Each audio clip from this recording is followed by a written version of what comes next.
you do have thoughts in your own.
No, I don't think so.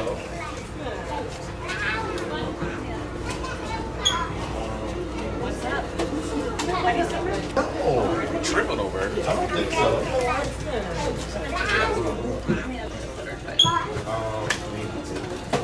I don't want people tripping over it.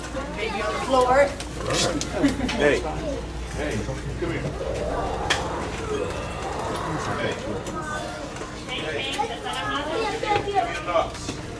Hey, hey, come here. Hey, Hey, te están hablando. give me a nuts. You missed. Hey, bájate de así. Bájate. Mira, te están saludando, volteate.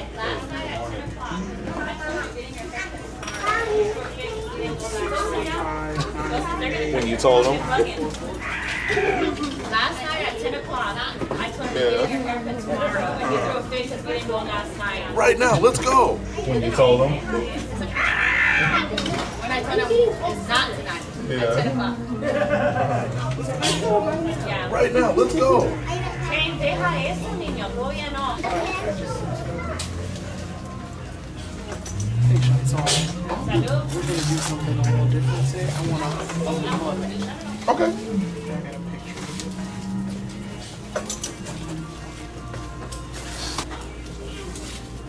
I'll open it. Let me know. Okay, so that's the stop.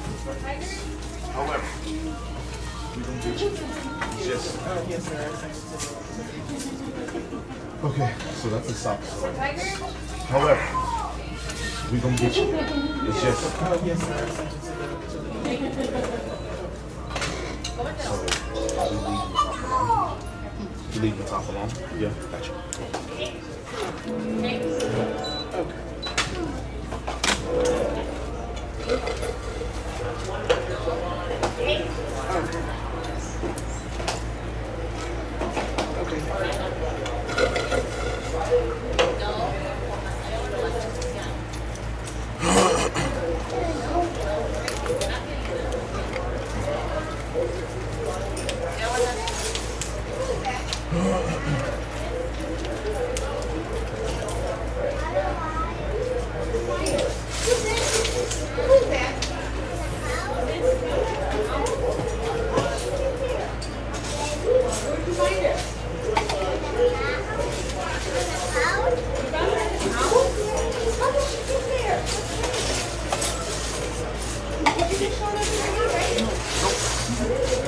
What I mean, so I'm not a barber since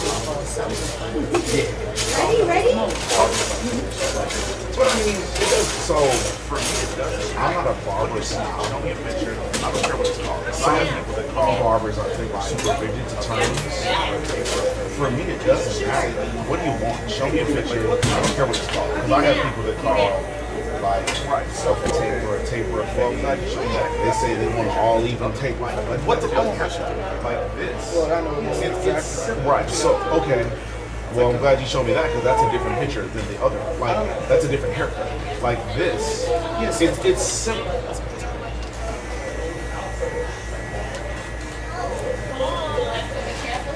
Yes.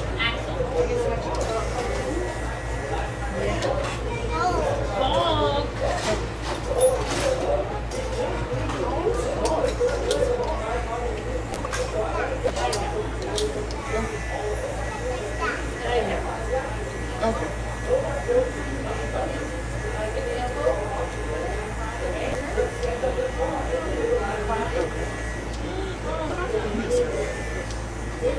Yes, sir. Whenever you.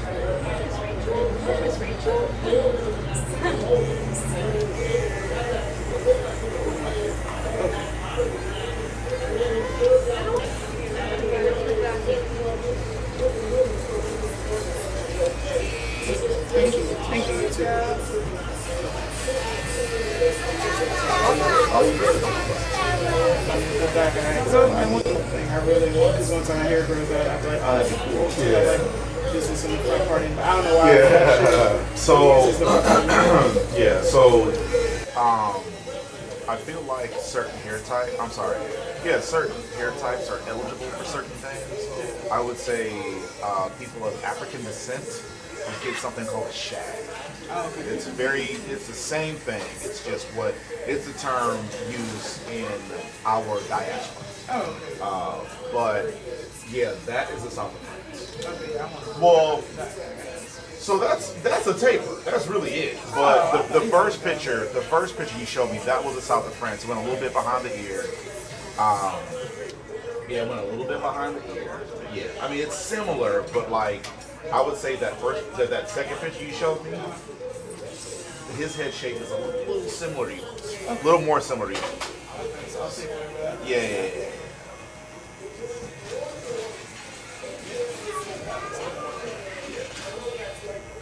Because I thought all that made it was a mullet was like short in the front, long in the back, and rounded at the bottom. No, because mullets don't have any. So mullets are long in the back, and they don't have any usually. But again, that's why I say like I'm not rigid to the terms because everybody's haircut is customizable based on their head shape, their head size, where the hair falls on their head, their hair texture, like all of these things. So you show me a picture of somebody that you have nothing in common with, aside from the fact that y'all both black. You know what I'm saying? Like That's it's pretty much it. Yeah, that's really it. So it's like I'm not ready to the term. You just show me what you're going for, and then we'll figure out how to make it your haircut. Trying to Google the terms and all. Yeah. And the dude at work was like, you got the mullet. I was like, oh, hell yeah. What ethnicity is the person you work with? He was Asian. There you go. There you go. Respectfully. He's like, yeah, dude, that's a mullet. I was Yeah. like, oh, I don't want a fucking mullet. Respectfully. Yeah, no. He's a little Asian dude. He's like, I had a mullet. I was like, oh, shit. Yeah. No, some I'm telling everybody, I'm going to get a mullet. He's like, no, you're not. No, something wrong with him. Something wrong. Something wrong. You don't know what he's talking about. Respectfully. Yeah, he was just like relating to what he did. Yeah. And then I walk into the light and he's probably like, oh yeah, man, it's a mullet. They're going to call it that. And then Exactly. my dumb ass was like, yeah, it's a mullet. The whole time, it's something totally different. Yeah. No, but it's all good. We'll get you there. And I told my friend this morning because I left her house was like right over here. So I stayed the night so I could be closer. Yeah. And I was like, I'm going to get a mullet. And she was like, yeah, white people shit? I was like, yeah. She was like, what the fuck? I was like, it looks cool. And I showed her the picture. She was like, that don't look like what they used to look like. Because it's not. was It's like- literally not. I was like, the Asian dude told me it's a mullet. Yep. That's okie dokie schmoky. Take a peek. See what you think. If I need to go up higher, or if you want me to go behind the ear, whatever. Yeah, let's go a little bit higher. A little higher, but not behind the ear. Yeah, I'm behind. So higher and behind the ear. I got you. No problem.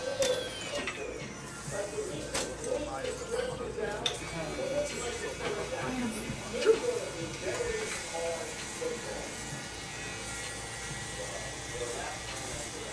Getting better, huh? A whole different I can make kid. it look like that. Okay. Yeah, that's the end goal. Okay. To look like that. Then you definitely don't want this shorter. No, I want, Yeah. I want my hair. Yeah. Morning. What up, buddy? What up, my friend? How you doing, bud? Good. How you doing? Well, good to see you, brother.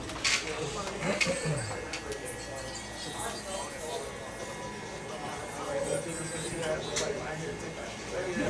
His looks like it's a little more like coarse than yours. Right.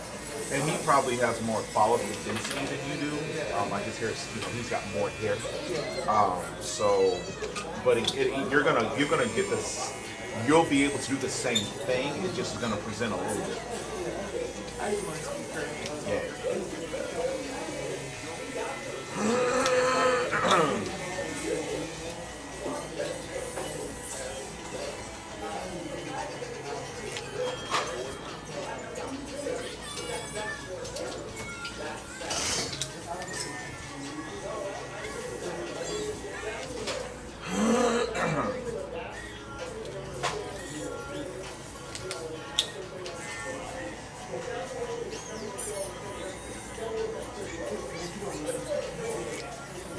Bless you, bless you, bless you. I tried to hold Good, I'm good, I'm good. No, don't hold it. I was like, oh shit. One time I sneezed, and the dude was like, I'm gonna cut all your shit off. Oh god.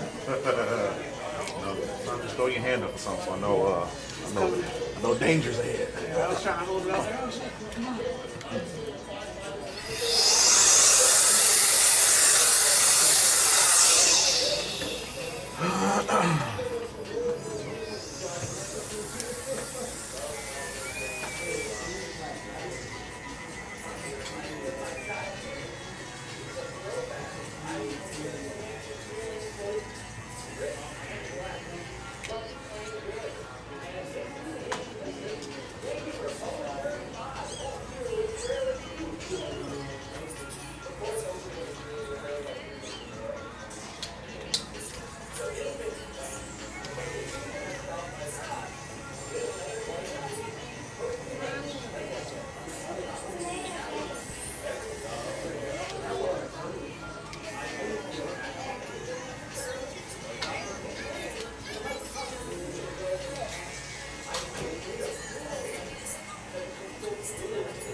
Was it?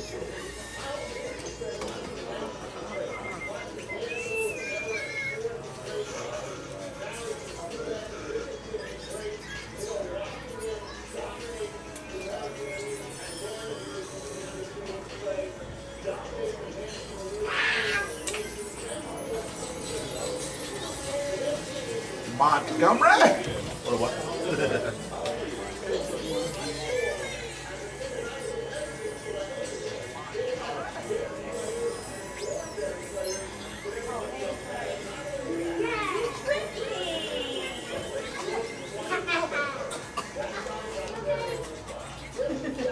You tell me the green.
Everything else been okay with you?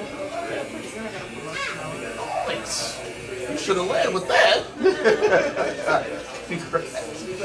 Yeah, so with the promotion, you get more pay and responsibility, or just more responsibility, or just more pay? More pay and less responsibility. That's it. That's I gotta the... manage people now. It's easy to manage them. It's not Yeah. hard to manage them.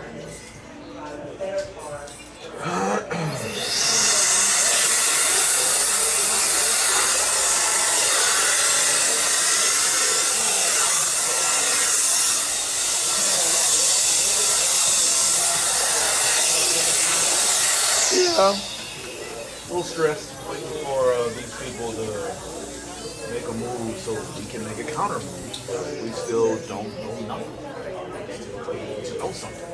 It's annoying because the longer I wait, the more other options reveal themselves.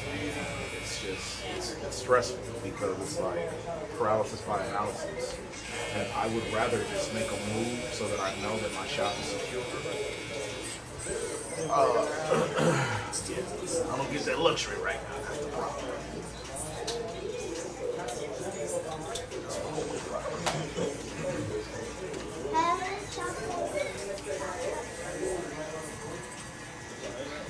I'm learning to just say fuck it. Should have worked itself out. Well, yeah, it's just that I got to make sure these guys got a place to work. Oh, yeah, That's the stressor. If it were just about me, I'd be like, YOLO. yeah, but I'll figure it out. Yeah, I get it. They gotta have some work too.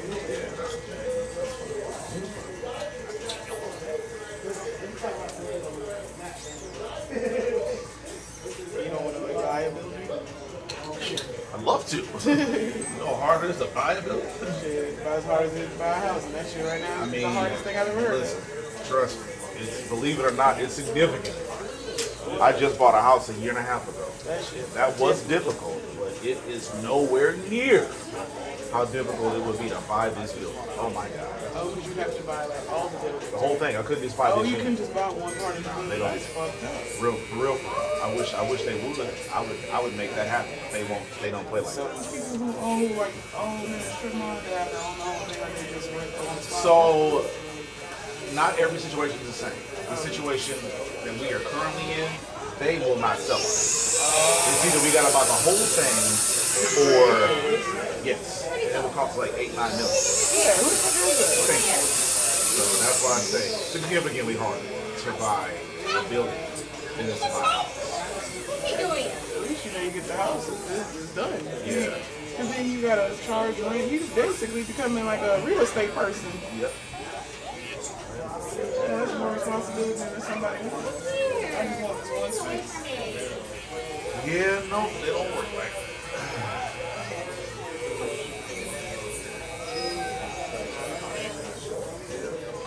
Yeah, but it's business, and I get it. I wish this landlord were open to it. I'm trying to find somewhere that meets all your clients. Right. And that's not as important in the grand scheme of things, because I will, no matter where I go. However, I would like to service my current client base. What up, RB? I would like to stay loyal to the people that have held me down. So, in a way, yes, but in a bigger way, no. Because, like I said, I'm gonna always have new clients.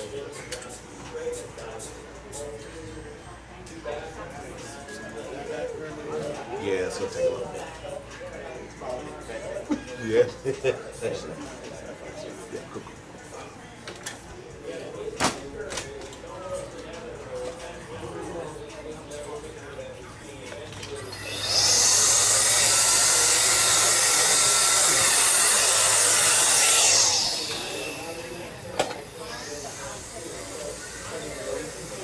Sorry? Oh, for sure. Yes. You say, have I ever or could I? Yeah, for sure. I'm leaning back.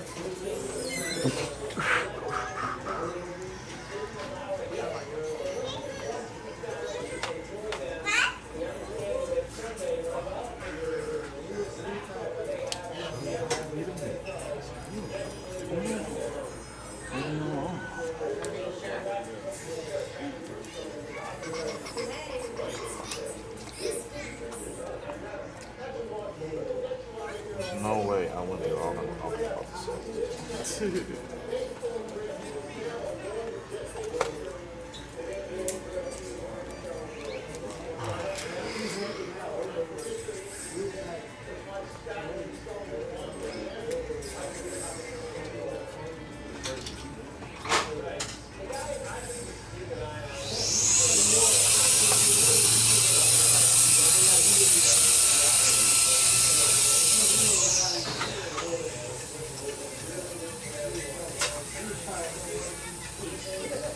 So what's the difference between the razor you're doing now and the way with the cream and conditioners? Nothing. It's just some barbers.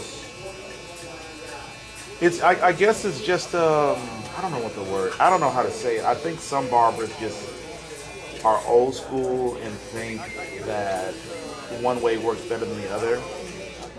Me personally, when I've had that done, I thought it was extra, and I don't think and to me it didn't make a difference. I have one client that his skin is so sensitive, you got to put shave gel everywhere. When you do like I do his beard, I do his edge up, and like there's nowhere on him I could do without using shave gel. His skin will break out. I don't know why they do it, because this area. So the only place when I do like a razor edge up or a beard trim with a razor is the mustache, because that's super sensitive. I don't know why they do that. I don't know, because it doesn't make it the edge up any cleaner. It doesn't make the client any more comfortable. It takes more time. And for me, my business model is getting you exactly what you want in the least amount of time. So I don't understand what they do. Good morning. What up, pretty girl? Me specifically, or so I am available at 11:20 at this point. What's your late? My latest? No, not like your afternoon. I'm sorry? What's your afternoon? So take a look. So this is my calendar. This is what I have so far. Yeah. So everything that's that don't have a name on it, that's what's open. I leave here at 7. So so you got till 7. But the thing is, people book throughout the day, so it might be available now, but in 20, however many minutes somebody can take the appointment. So if you can schedule, I'm about to say, yeah. Okay, yes, ma'am.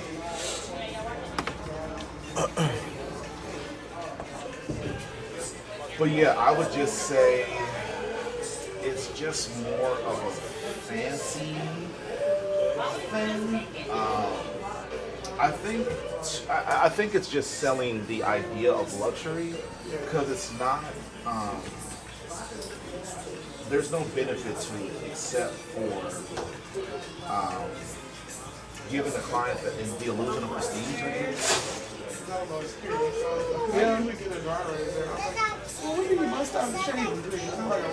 Yeah, so I don't even use, I use shave gel, because I found that the shave cream for me doesn't work any better than the shave gel. Some people will heat up the shave cream, put it on your forehead, but it doesn't get hot enough to actually open up your pores and do anything. Like I said, in my opinion, and I'm not, 10 barbers, you can ask a question, and maybe 9 agree, maybe 9 disagree, but the shave foam doesn't heat up enough to do anything to your hair, or to your skin, I'm sorry. And it looks, that's what I believe, because when I had it done, I'm like, versus the regular dry edge up versus the foam or whatever, literally, it made no difference. It took more time for me. I'm like, as a client, I'm like, it takes more time. It's not giving me a better product. Did it feel good? I mean, it didn't make me none. You don't like heat, so Yeah, it didn't make me none. But yeah, I would say in the future, I do think I still have shaved foam, or I must have recently thrown it away. might be in the Yeah. Yeah, I would say in the future, if you want to try it to see if it's worth all the buzz, book like a longer service so I have the time for it. Because I got to heat up the towel. So one of the reasons that I also don't do it is because there is a hot foam machine, but they're not reliable. They always go out. I don't know why, but like you might get like a couple months out of them and then they go out. Right. And so for me, it's like, it didn't make business sense to do that, especially when myself, I didn't see the benefit. But I can still get the same process done. I would just have to heat up a towel. So anyway, long story short, I can get it done. Just next time, if that's what you want, put on the notes and book a longer appointment so that I have time to do it. Yeah. But no, it's not, in my opinion. And like, okay, so when she cuts my hair, she always, her client, she puts her gel everywhere she shaves. I don't like that. I only, if I get her to do my mustache, I'll have her put the gel on my mustache. But I prefer a dry shave because I feel like I get a cleaner shave and I can see her line better when she does a dry shave. But again, if you ask 10 barbers, you're going to get 10 different answers on why they do things and what they think works better. I personally don't believe it works better. Yeah. Yeah, you see the videos. You're like, man, my barber don't do that. Yeah, I was like, Shawn, don't never ask me if I want a cream or nothing. Right. I was like, I probably got to book a higher service to get the cream. Yeah. Nah, man. See, the internet's a funny place because, like, it'll have you thinking you're doing everything in life wrong. Yeah. And then you'll be like, I never knew that. Or I saw this one video of a lady that used a can opener sideways. And right. So you know how like ordinarily like you use a can opener this way, you know what I'm saying? She had it sideways, and instead of cutting out the inside like this, the can opener cut all of this off. You know what I'm saying? I'm like, you like the internet have you thinking like you done lived your whole 35 years the wrong way. Like, wait a minute. I'm supposed to go? Yeah, it's like, nah, that's not how this works. But nah, I just learned that it's a billion ways to get things done, and you just gotta pick which way is your way. You want a card? Yeah. Okay. 42 is again. I just say my card can have the users. Let's go to the actual card again. Because for whatever reason, it's acting as if I cannot use my card. 33. Let's try this again. Because that is definitely the card I have. Okay, hopefully this one actually works. Because I'm if I pick it up. Yeah, I was like, Oh, this one? I got it. Yeah, it took a minute. I guess when you lock this card, it suspends the digital card as well. So I always lost my card. I don't trust Apple.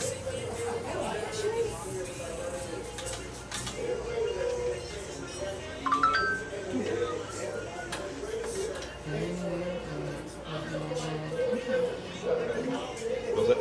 Have a good week. Alright, I'll see you not next week, but the week after. I'll be here. You too. Arvy. What's up, brother? How you, man? Man, do I have news for you? Can't rock the Lakers, bro. No longer Lakers fan. My services are up for hire. So, you know the new owner? Apparently, apparently he owns a couple ICE detention centers and he owns privatized prisons in America. So I guess he owns ICE detention centers offshore, and then he owns privatized prisons in America. And I don't know what you know about the school to prison pipeline, or how You say what? I said, no, not really. Yeah, that's fine. I'm not going to educate you on that. But I can tell you that the privatized prisons is an extremely racially biased institution that targets black and brown people. I cannot know what I know and then pull for a team that I know somehow directly benefits that. Further take it. Further take it. I feel like they're just too far away when I have access to the Rockets, and I'm already going to be pulling for a team, and I'm going to probably be a dual citizen fan, Minnesota and Houston, but I won't be adversarial. But if you're a free agent, Yeah, all I'm saying is I won't be adversarial to the Spurs. No, you've never been. Yeah. You've always given them the appropriate amount. Yeah. And the appropriate amount of Spurs. And that's fair. I'll take it. Right. How you doing? Because I'll get the Spurs hate too. Yeah. I'm their biggest critic. When it's deserved. No, you're right. I'm gonna give flowers when they're deserved. There's certain players I don't like, but I still give them flowers. Like Kevin Durant, I don't like him. Oh, we doing the same thing, right? Yeah. Like I don't like KD. With the buzzer at the end. Yeah. I got that. So, I got it. I'm gonna be gone for 2.5 weeks. Okay. I'll be working in Oklahoma. Okay. So my Get the company, framework. yeah, my company sent me up there for 2 weeks. I started this week. Murdered it. You did. That's dope. Good for you. Kidding yourself right there. Got a good impression. I wanted to make sure that they get hired. Yeah. Silly Tiger. Turned out great. Silly Tiger. Dude, I've been watching clips of the number 14 against Spurs guy, Carter Bryant. Where did he come from? University of Arizona. Okay. He's the one that his parents were deaf or grandparents were deaf. Okay. But he's like big on sign language and all that stuff. But anyway, bro, he had a stand in the game they played against the 76ers. Oh my gosh. 3 blocks in 30 seconds. What is his position? Okay. He's like 3 feet. Like, he looks at edge of what Kawhi was. But like, bro, like he blocked one, his head was at the rim. He's a freak athlete. Yeah, like chase down block. You're my baby. His head was at the rim. And they say he's gonna be. Love you, darling. I love you, Jack. Since they're gonna be like a 3-and-D player, I don't see it. I could see him like evolving into a small forward. And Thea too. Hold on, Mr. Marcus. Mr. Marcus.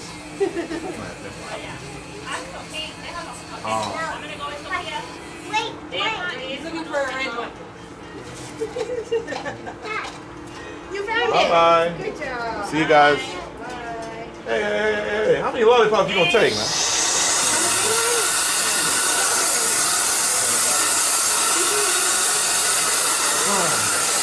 Well, I guess the future looks bright. I still think if you guys get Giannis, you guys will win a championship this year. Well, depending on when you get him. If you get him trade deadline. I'm good. The way this is all set up around the second April stuff. He's keeping his expectations low. No, the way the league is set up now. Yeah. You'd rather have the players that are young and you just Well, ride of it out course. for 5 years. Well, the thing is, Because we fire sale and then what? We look like the Bucks in what 3 years? No. sure, but also though, No. you have to trust that in 5 years you're Sam Presti. Like not everybody's Sam Presti. A lot of teams have a lot of young guys that have promise and don't But pan Sam out. Presti came from the Spurs, so structurally we're built for it. Yeah, but Sam Presti was the Spurs like 20 years ago. Yeah, but again, he still came up through what that's RC Buford. He's the president now. He's the GM. Sure, Potts is still around. but that void has been open for 20 years, and no other Sam Presti has emerged from the organization. Is my point. I mean, bro, have you seen the players that have come through the Spurs?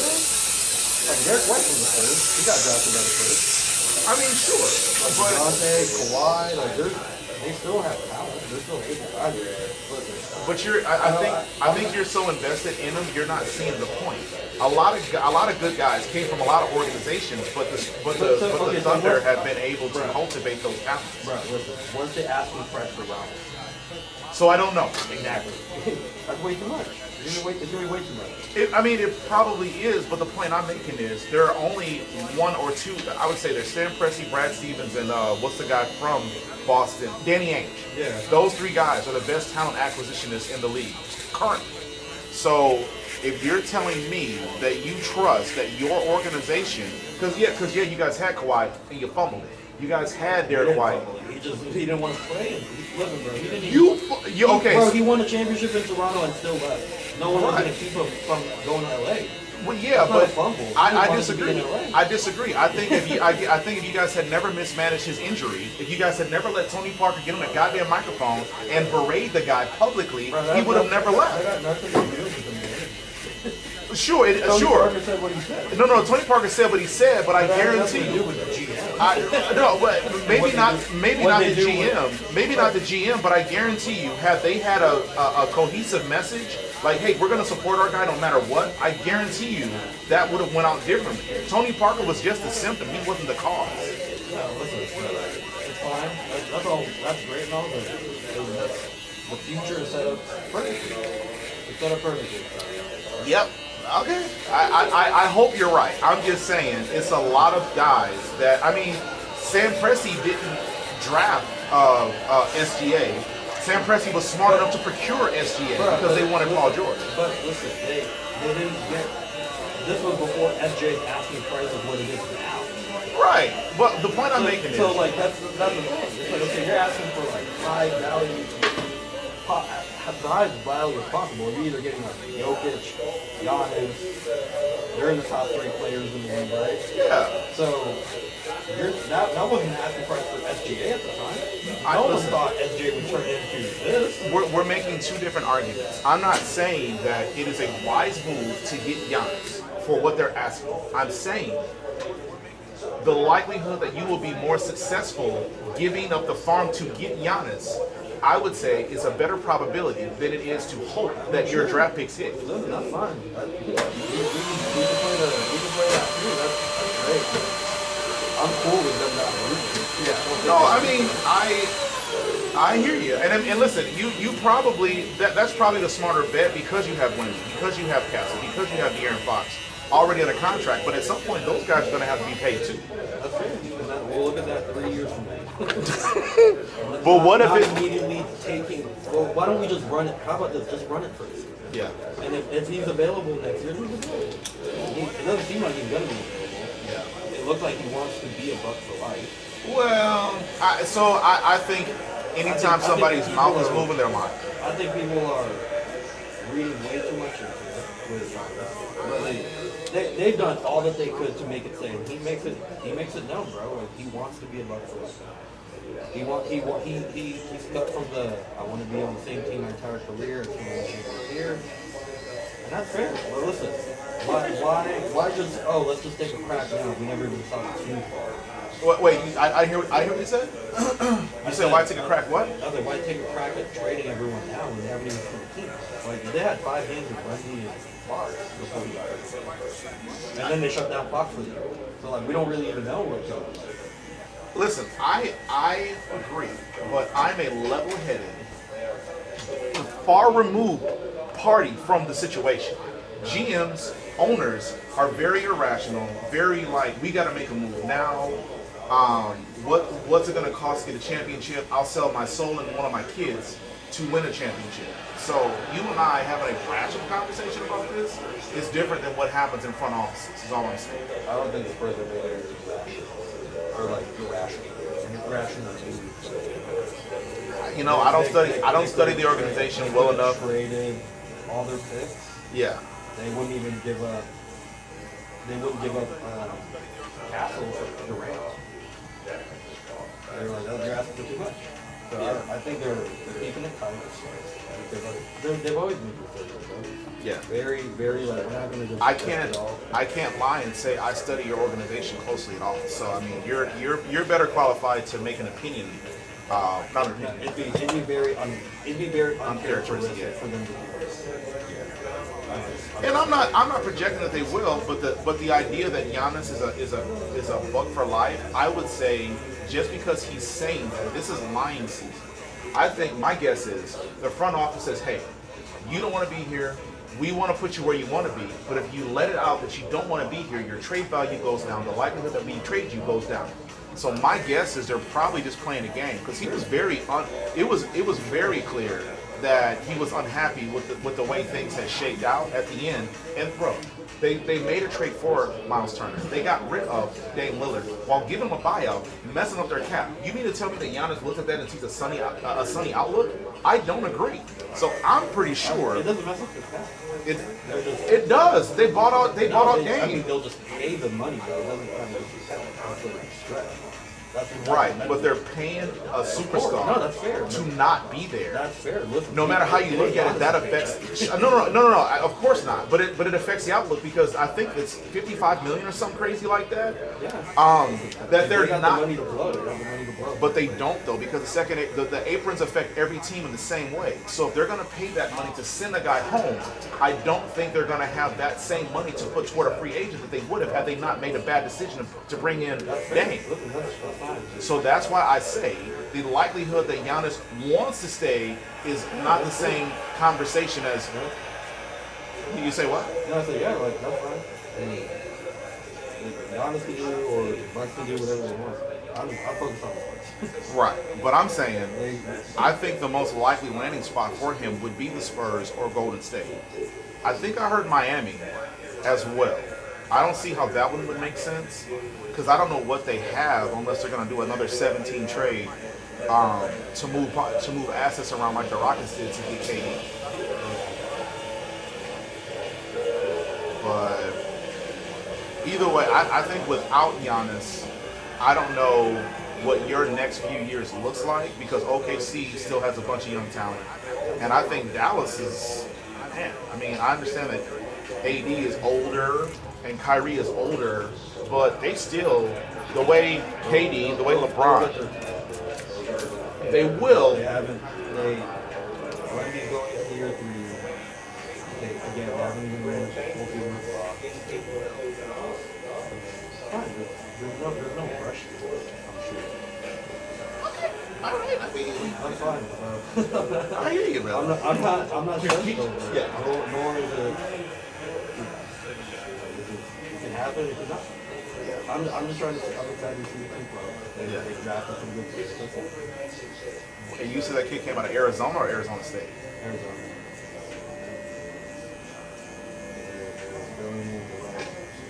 Yeah. They filled in the power forward position well. The backup center was filled.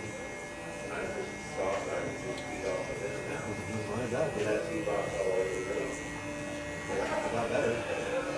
And then letting Chris Paul go. That's pretty much it. They traded like 2 players to get Kelly Olynyk. Two shooting guards that were first round pick that did nothing. They're not going to give up players with clear potential. Their longest tenured player is Kelvin Johnson at this point. He's coming off the bench.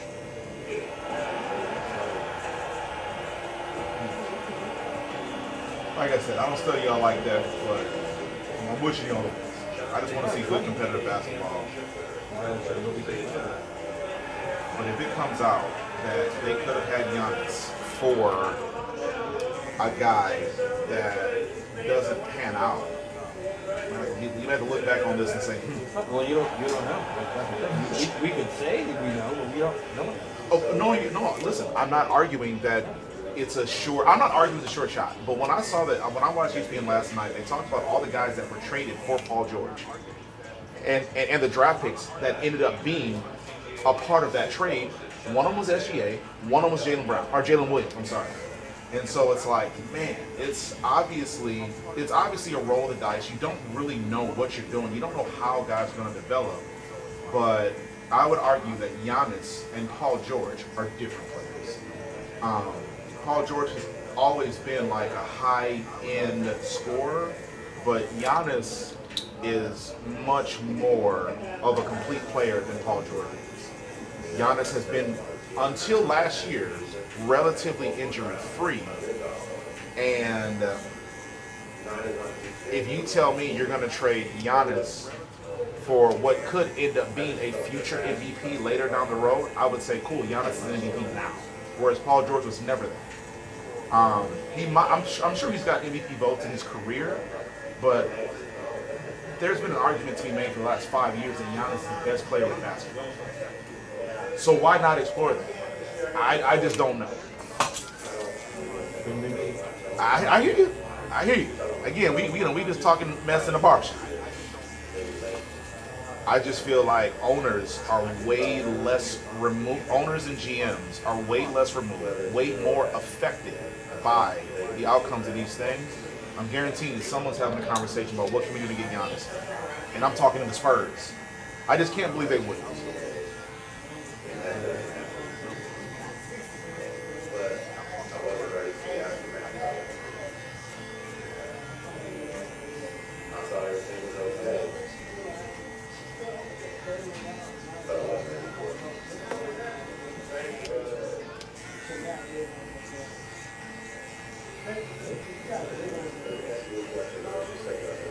I feel like if I was Golden State, if I was Golden State or San Antonio, I can't think of a better scenario.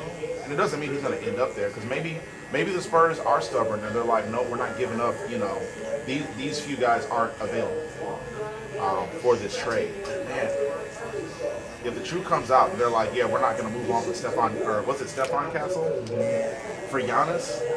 Okay. KD makes sense because KD is almost 40. But Giannis, if I'm not mistaken, is 30.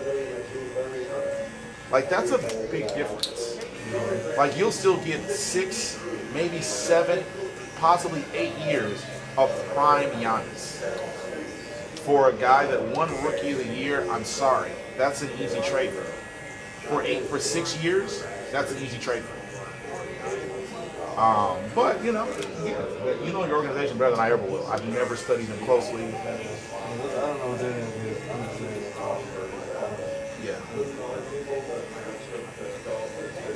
Yeah, but I would tell you, I would be shocked if by the trade deadline, Giannis isn't moving. Just because he's saying the right things publicly, he was also hinting oppositely prior to the playoffs ending that he was happy in Milwaukee. I don't know. We're gonna see.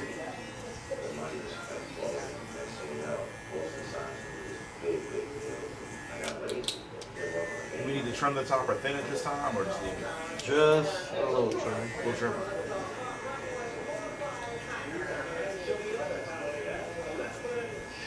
Maybe like a slight thin, but very, very minor thin.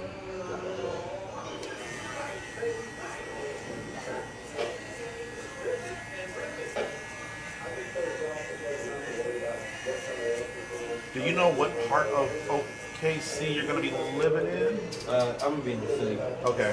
In the city. I don't think you should have a hard time finding a decent apartment. We'll see. I've been looking. We're going to be there for like 17 days. Yeah. I'm going to need a haircut, but Yeah. you know, maybe I get a haircut done, and if it's busted, I'll just come back here. Yeah. Get this thing done. I was looking on Booksy. I'll stick on my app. Yeah. I was being asked you, and this is a long shot, because obviously you're a busy thing. But if you want to do it for a whale haircut, I'm officially leaving the week before that. You say a farewell haircut? Oh yeah, for sure. Obviously. You said the August 9th. August 9th. Well, before that, so probably like the 7th or 8th. What day is that? The 9th is the Saturday. Oh yeah, 2 easy. Book it. The 7th or 9th, 7th or 8th. Because I got to head up to Dallas for a competition on the 8th. But then from there, I'm going up to Oklahoma City. Gotcha. I'm setting all my stuff out on the 5th. Okay. Shipped out.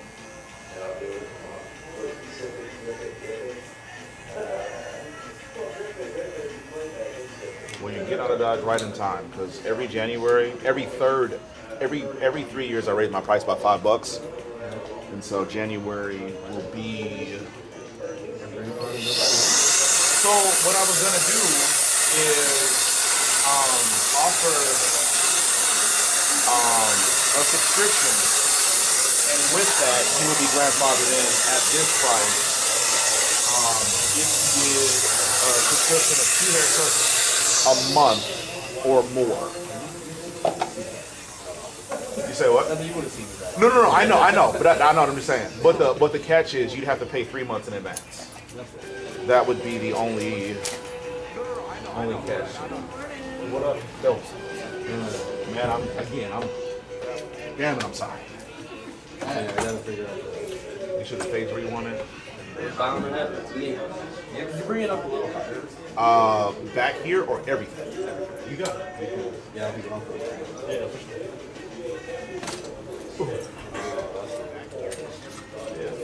To me, it's like a matter of time. Killer weekend work. It's all free.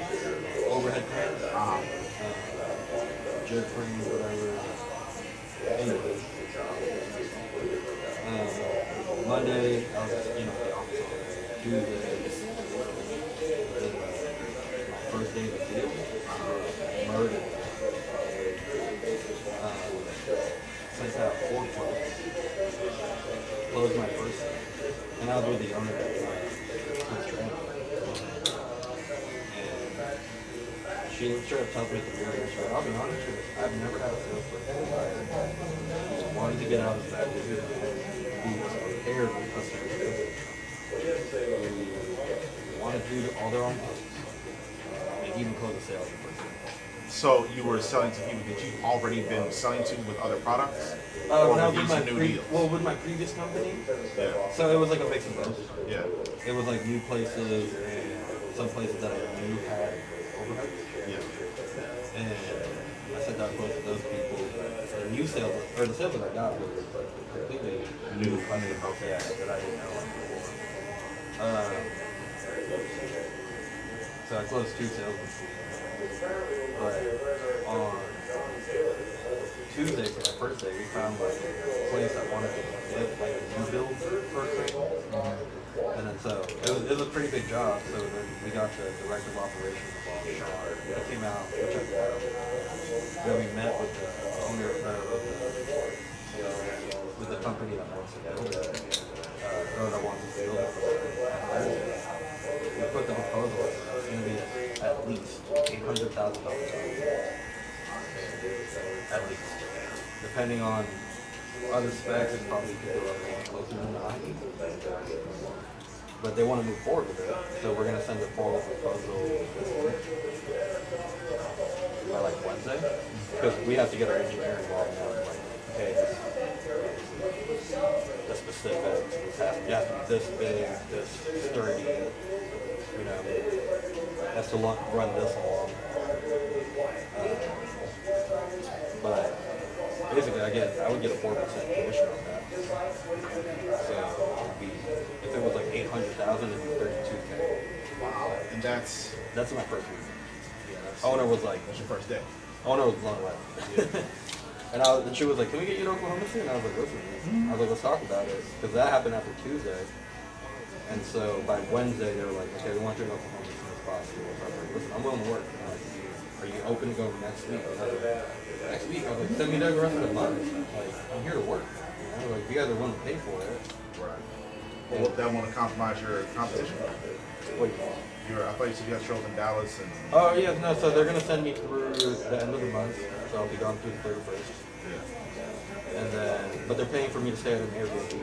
So I'll have like a full house. Yeah. So I can bring my food. Business as usual. And just function out of there. But yeah, after this first week, I really don't like that. Because they've had to do that representative. And then yesterday, the owner was super busy. I hate sitting around. I feel because I know I should be doing something. Right. So I bought myself, and then I got 3 more quotes out, 2 more new bills, and then one sale closed yesterday. And the owner called me at the end of the day. She was like, "You killed it by yourself." And I was like, "Thanks for trusting me to go out." But yeah, it's a pretty sweet job, man. They hooked me up with a Ford Ranger. So it's been so nice, bro. I filled up my gas in my personal vehicle last Tuesday. It's still at like 3/4 tank. Because all I do is drive to the gym and the rest of the day I work. So, save a ton on gas. You can't take the Ranger to the gym? Like you want to use it for work purposes? Yeah, it has to be for work purposes. They have like, they're like, hey, 8 a.m. to, or 7:30. Right, to get to work. Yeah, to get to work, and then 4:30. But I mean, I asked them, I was like, can I stop at the grocery store? No, this can't be like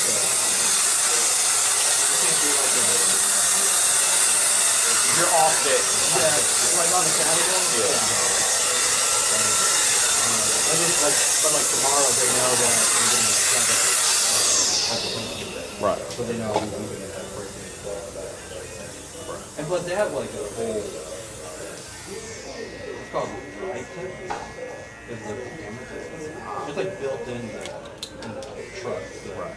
if one camera's pointing at me, the other's pointing at me. Yeah. I have the same setup with my truck. Yeah, and they can like internet access it. So like while you're driving, they can tap into it and see what you're up to. Yeah, where you're going. Yeah. So, Sticking your nose. exactly. So like you can't get away, bro. This work got wild. Apparently the sales rep they had in Oklahoma, bro, she was stopping at the casino at 1 p.m. during the day, and she was going out. You know, like there was one night they were like, why is the truck at like out late at like 2 in the morning? Well, they tapped into the camera at that time. She was making out with some dude in the car. Like she was drunk and you could tell. They're like, bro, what is happening? So they fired her. Yeah, I feel like that's a fireable offense. Oh, for sure. Yeah. And you gotta worry about court with that one. She won't be disputing this. No, there's proof. Yeah. Perfect, brother. Yeah, it was good. And then you said light trim, light fit. Yes, sir. Good morning, good morning. You still running the razor? Yes, for sure. Ah.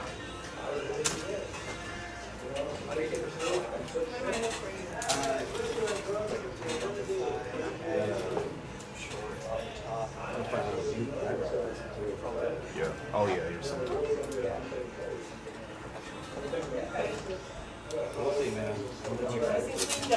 I think OKC is a big enough city where you're gonna find same similar quality for almost everything you're doing out here. I wouldn't be too. I've never been there, so I can't say. It's not fighting, it's trust. Yeah, well, sure, of course. You know what I mean?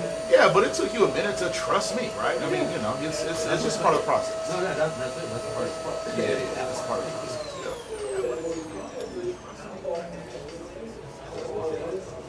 But yeah, I'm excited.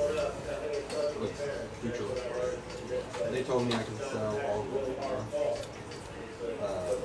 parts and doors in Dallas. And any states in Dallas. They're giving me free reign. Just like, go make me money. Pretty much, and they're telling me, they're like, hey, we don't have any other person to compete with. Maybe other competitors. But not with the company. Is the weather in OKC more similar to, like, what's the? Probably Dallas. Yeah, like. Because Dallas gets 4 seasons, right? Yes, they definitely get 4 seasons. Like right now it's summer, like spring, natural spring. Yeah, because I remember a couple years ago when the Super Bowl was in Dallas that it got like snowed out or something, like a blizzard hit. I'm like, that happens in Texas? For sure. They get isolated a lot. Oklahoma does too. So. Yeah, I'm glad they put me all-wheel or four-wheel drive. Because during those rainy seasons, we get like ice so bad, man. Yeah.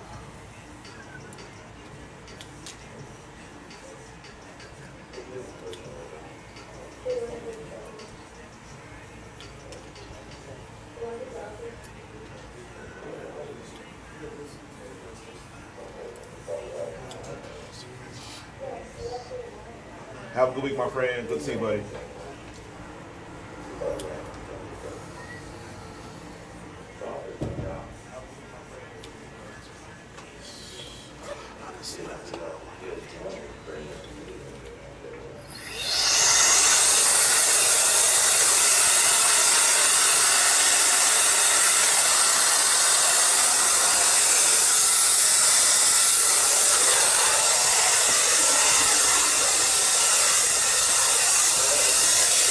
Hey, you already got your house sold, or what's that looking like?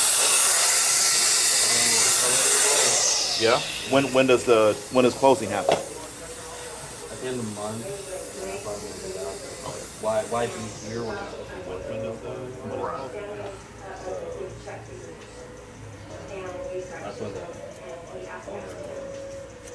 GM, they'll just put you on there after that weekend. But they're letting me take something pretty sweet actually, so we're gonna get back on the 31st. From then until the night. I'll work until get that whole week off. Because I'm moving my house. That's all right. Yeah.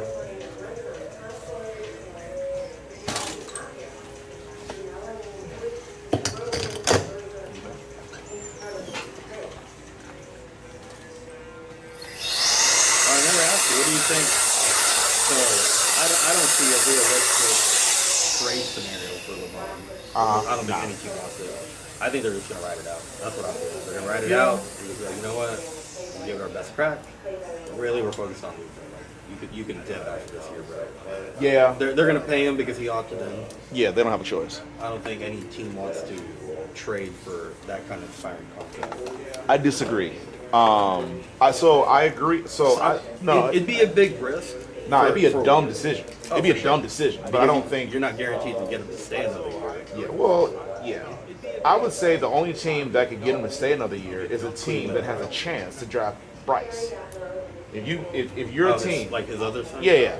Because I truly think that's his master plan. I think his plan is to play with both of his sons. I think he's going to try to engineer. Because to keep it a buck, bro, Bronny might be a decent prospect, especially now that he's had a year under his belt. He's played he's played a lot of G League and some actual. Yeah, he's getting a lot of play and some. Yeah. So my thing is, I believe he's going to try to engineer a trade scenario to where he goes to a team, whatever team that is in line to draft Bryce.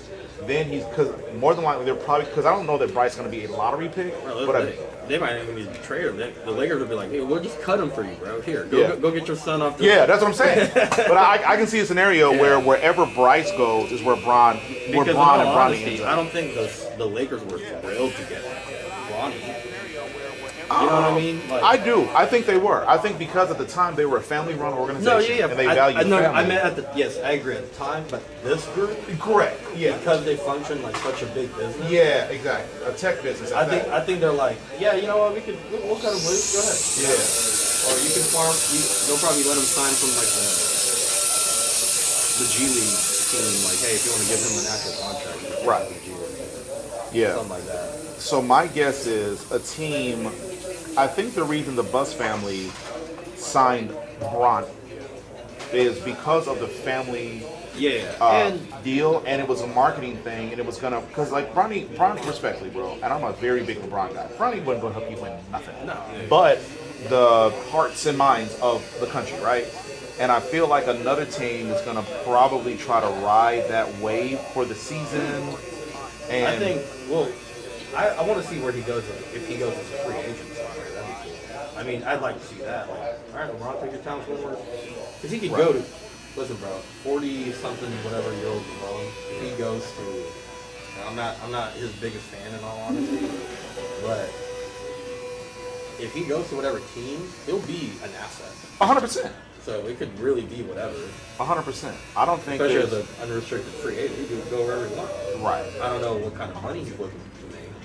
I'm telling you, I think if Bryce... I think he still wants decent money. Yeah, but if Bryce is involved, I'm sure he's willing. Bryce and Bronny, I'm sure I don't think it'll ever be better than him. Not a chance. Yeah. That's what listen, I'm saying. That's what I mean. It if won't be better- Bryce gets drafted by a team that is somehow in contention and their cap is jammed up, I think Bron is like, I'll do whatever it takes to play both my seasons. Outside of that, I agree. He's never going to take the veteran. Never. Yeah. At least mid-level. Yeah, at least that or higher. Maybe not max, but I would still super sound. I'd still take him on the team. I actually disagree. Like, I don't think he would even take a mid-level. He's a superstar. I think it'll take at least 30. Like 30 would be the lowest he'll take. Yeah. And that, at this point, I guess that's low, which is crazy. Right. Because look at what Devin Booker's making. I don't think he's worth what he's making. I'll be honest with you. I think he just got that contract based on his time with the Suns. Right. But if you were telling me, hey, out of everyone in the league, who's going to be the highest paid player, you're telling me it's Devin Booker. Yeah, but those things only last for a week. Yeah, right? I know. But still, bro, 75 mil a year for Devin Booker? Ain't one you know. We know? I mean, who do you think he would go to? Well, I would think go running back in the future. I think so if he joined Cleveland, they'd be the favorites. Next year. I disagree. If he goes as a free agent, they're not going to have the money for him unless they offload, several players. I do think he's going to go back in the East. I just don't. Like I said, my thing is Bryce and Bron. It just depends on who is in a position to draft Bryce. Bro, what if they end up on the Wizards? Then that's you mean to tell me? You really think so? Absolutely. You mean to tell me you No, don't? listen, I don't have an opinion on it. I don't. Listen, if I were LeBron, No, of course. Again, the prospect of LeBron retiring. Hold on. I still got to hear you. Yeah, the prospect of LeBron having the ability to make history again and play with both of these that's fair. Yeah, listen, I'm not saying that's not. I'm just saying I'd be surprised if he was somewhere that's not. No. Oh, listen. That's why I'm like, if it was the Wizards, would he really want to go? Yeah, of course. Both things can be true. Is it a crazy look? Absolutely. Is it likely though? I mean, I feel like the Wizards are probably going to get like a top 5 pick every year, and I don't know that Bryce is that good. But I mean, I don't know. I don't know what GMC. Could I use the air thing really quick?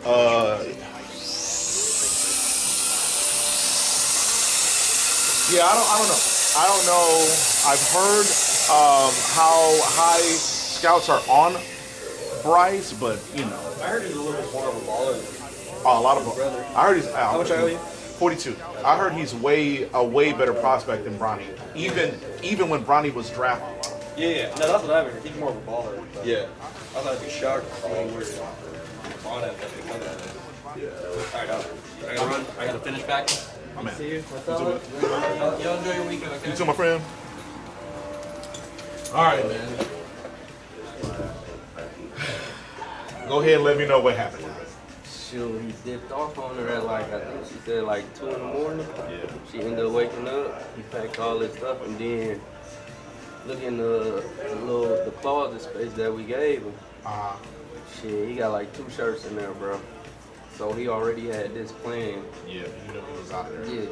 That's so insane. So, have you talked to him since? Nah, shoot, he blocked. Anybody that called him that's the family, he gonna block it after the phone. Oh, so he's the one that's like, nah, I don't want to talk to nobody. Yeah. Okay. He grown. Yeah, that's why I told her let him be. You want to be out there, let him be, because you know your number. Right. He got my number in his phone, so Yeah. Okay. Nah, let him figure it out. he want to stand on business. That's cool. You can stand on whatever business you want. That's why I told her when I told you should have left him in there that first. Did all that, trying to get him out, asking people to help. You should let him go in there. I have a cousin back in Minneapolis. He was on trial for, I think 4 rape cases were strong enough to go to trial. But there were 7, I believe, maybe 8 women that were, that had also accused him of rape. Mm-hmm. And his mom paid a lawyer, I think it was either $30,000 or $40,000. Now I'm gonna pay $40,000 if it's one woman. Right. I'm not paying a pension if it's 2. She paid 40, 30, let's call it 35. Let's put the difference. She paid $35,000 to dispute 7 rape allegations. I say, listen, lady, you better than me. I wouldn't even pay attention after 2. Nah, no chance. No chance. And The crazy part though, when we went to court, you know what I'm saying? Like he ain't even have to talk to the judge. Like his lawyer, like y'all come back September 5th, and that's gonna determine what they gonna do. yeah, We get outside the courtroom, walk into the car. His lawyer like, look, don't fuck up. yeah. His exact words, bro. I was shocked that his lawyer said. Yeah, but that agrees. Bro, that his exact word. What'd he do? He fucked up expeditiously. In spite of getting help. That's insane. And I'm like, all right, I understand you did, but I've been a little bit cool. Like, all right, you come back and log into your bills bond like you do every Thursday. Yeah. So this won't fall back on your mom. Right. But you don't even care about that. Oh, so she's gonna be held accountable. Yeah, bro. When he was in there, I told him when he got out of hand, his mama was nuts. I Yeah. told her you should stay in there. Yeah. Because if it was on my end, you took my car, Yeah. that mother rock. For real. And For then, real. like, at that time, like, I was more upset than she was. And she was like, why you, I'm not that upset. It's not even your car. Why you more upset? And then I had to think, I paused and was like, you know what, you right. You ain't tripping about it. It seemed like I'm the one over here, like, you worried about his well-being in there. And I'm like, this kid took your car. Right. Knew it wasn't a good idea. Knew there were going to be consequences. Knew it was illegal. Like, knew he could have put you in a bad spot. Maybe not get to work. Like, there's a whole fallout with that. And you ain't tripping. Yeah. And then come to find out, when the cop pulled him over that time, he tried to run from him. And I'm like, y'all, like how you not? Nope. You got to sit down. You got to sit down, brother. You got to sit down. That's why when he came to the house, like I told him, if you dip out of here, no, don't even come Don't come back, yeah. Cause I ain't Keep running. Yeah. That's so, but I mean, that's sad. Bro, I had nothing to say when I read that text. That shit hurt my heart. Like, that's Bro, we so here sad. having a whole discussion with you let me come in here and learn. Like, you got, ain't nobody, everybody looking out for you. Right. Nobody, make sure everybody trying to get you in a better headspace. Right. Make sure you moving forward and what. Yeah. I mean, but you know what? Ultimately, though, everything ain't for everybody, and some people they want to live a particular way, and that's okay with them. And you just gotta be willing to let people be where they're at, and you gotta let people be who they are. And that would be a very tough thing for me as a father to do, but I feel like sometimes, I think men are very good. I think men are better on average with tough love. And I think he just needs that. Okay, this is the life you want to live? No problem. These are the consequences. This is what it's going to be like. I hope you know what you're doing, but I still love you, but I'm going to love you from a distance. I'm going to love you on vacation. I'm going to love you with my freedom. I'm going to love you when I can go to the refrigerator whenever I want, eat what I want, do what I want. Do whom I want. I'm finna be a victim. Good God Almighty. Because the crazy, like the first time when he did it, was like, all right, maybe he had, but like now, like at the, because if he ain't get to that wreck in San Antonio, he would have been still out there. He wouldn't really came back. He would have been out there doing whatever he was doing. That's the only reason he came back, and then look at that, when he come back, Do it again. a week or two later, you take off your neck breast and take him around the car. But yeah, like I ain't even no sleep. Like, I'm worried about Amir. Get him together. Make sure he can function in the world, whether I'm here or gone. Make sure he'll be alright. Man, that's great. Because the plan used to be like, Amari, your brother ain't gotta live with you, but if I ain't here, just check on him. Right. But Now now, Amir got to check on him. yeah, it's gonna be the That's other way the shit. around if he can find him. Right.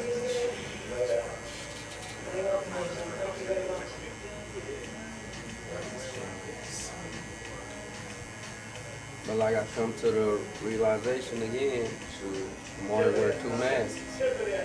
He wear that mask that you would think he want to do this and strive for something. But in the back of his head, he got a whole nother plan. He know what to say to you in person. You know And see, what I'm saying? that was what I told him. And I don't know if I told you, but I know I told him. I said, man, it's disappointing because you are you're a good dude. You have good potential, and we didn't have to tell him once to get up and do nothing. He got up. Like when he first got here, he was like, all right, I'm gonna take the garbages. I'm gonna sweep up. Like he was doing everything. And then he was like, anything else I can do, right? And I'm like, and I told him, I said, dog, that right there is something that most people have to learn, and it takes them to their 30s or 40s, maybe 50s, to learn how to go to work and be at work. I said, you have enough drive in you to be super successful and make the kind of money I make, bro, or more.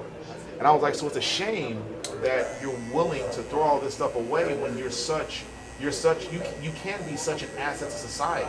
And he was looking at me like he was hearing me. And then, we put him into, I was like, and when at that moment when I realized, you know what, I'm gonna teach this kid how to cut hair. So I let him start cutting my hair that day, and that was the last day I saw him. That's that mask that he wears, like you say, like he listening, you like you feel like you getting through. Yeah, something. you think you reached. Man, that's tough. That's so sad. But he wanna try to, I guess, live the street life. But like I always tell him, it's only two end games to that: prison or death. Ain't no retirement. No. You guys in the kingpin, they ain't retired. They retire in federal period. Yeah. Or in the grave. That's the only thing. Ain't no 401k, no plan to that. The only plan is to try to get the quick money, but where that's gonna end up? You gotta watch over your shoulder. All day, every day. You don't know who's done it, but What goons are sending to gun for you. Right.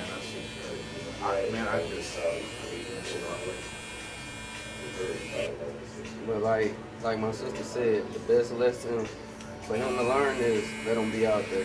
Because when that stomach growling, you know he could be able to jump from house to house so many times. Right now, school out pretty soon. When school starts, whoever you're hanging out with, their parents gonna be like, all right, shouldn't you be at school? Then what you gonna do? You gonna camp out and hide in their house? Wait a minute, he hasn't been caught yet? Not that we know of. But the crazy part, we like, he might have got connected with old girl back in San Antonio and she paid for his bus ride like before. Like his mom and my dad, like, he wouldn't did that from your house. No, he wouldn't, because that's a far drive. Like everybody, stay over there by his mama house. So that little, you catch an Uber or whatnot, that ain't far, but catching an Uber from here to there. Good morning. Good morning. And then she was said at one of his friends, a little girl, like she was, I'm like, hey, bro, Maury, 17. Yeah. When he met her, 15, 16, he know how to say, no, I ain't doing this. Right. He choose to go with it. So, And why is she willing to hold someone else to account in a way that she wouldn't hold herself? she don't want shit. Because in her, for 9 months over with. Yeah. They know. 17. Yeah, that's crazy. And then like I was telling my wife, like, I don't know, she get sick before. Hey, I'm alright, Dad. That's all I need to know. Yeah. Like, I ain't trying to hear no from more, but you know what I'm saying? Just let me know you good. You ain't coming back, alright, but let me know you out there good. Have a good week, buddy. That's why I'm like, when you got a risk, I'm like, it's cool in there, because I know where you at. Right.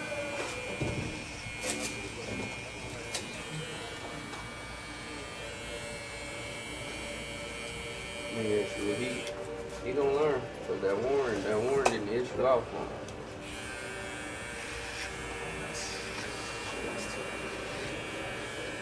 And then I think she said she got until basically his next court date, September 5th.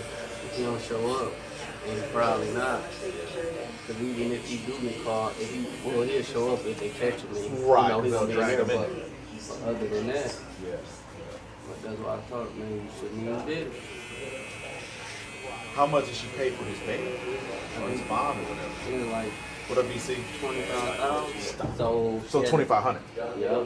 So she on the hook now for the whole 25,000. Yeah. I'm telling you, they better catch him before I do. They better catch him before I do. Oh man, that's crazy.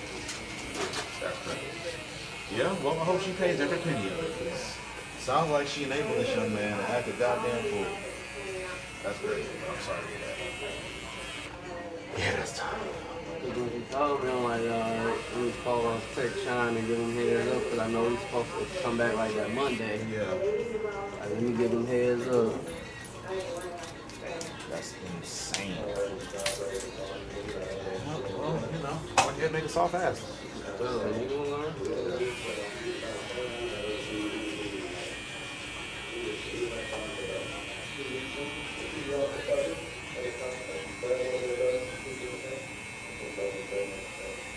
Sure hope the booty warrior was a myth, man. He gonna figure out or Yeah. fighting every day. Right. Because he only about $1. I'm telling you, bro. I'm Like, telling you you. know what I'm saying? No muscle. Yeah, none. Man, a big Lord Jesus.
Poor guy, poor guy.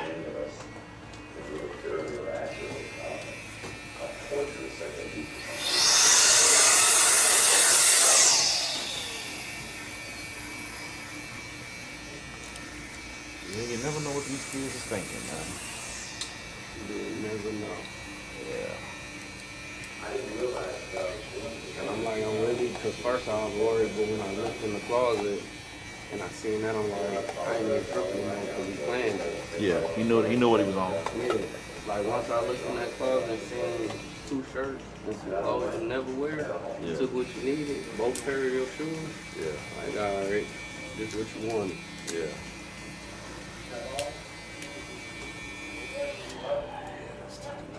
And then his mom like, yeah, he empty out the closet over here.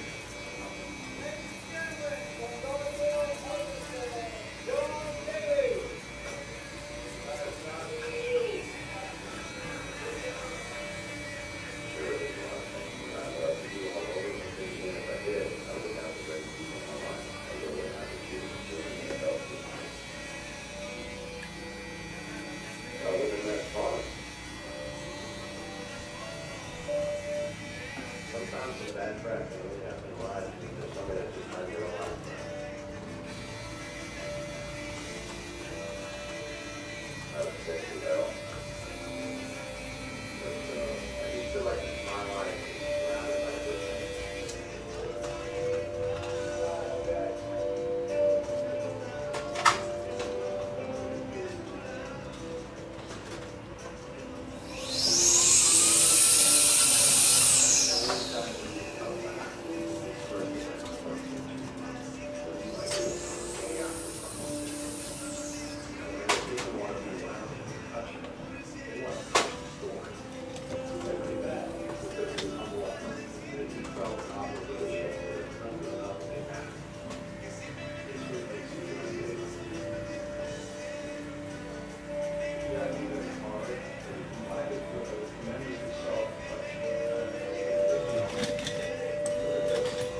sure, I guess. So, same thing, basically. Everybody else saying he gonna realize the hard way. She upset. The same thing, like when we looked in that closet and I told her, then she went to go look. She was like, it ain't no for us to be worried because this is what he wanted. And she like, the main thing, he could have same thing, like, you could have came back, did the bells behind. He's thinking about your mom. Right. She already, it ain't like she got money off the book, so. Right. And I'm sure they explained it to both of them. Like, yo, if you don't come back, she out here bad with this money. Yeah. He like, man, I don't give a shit. I'm gonna get home. You don't care about that. You don't even care about your free. You ain't gonna be free for so long. But yeah, once you seen that clause,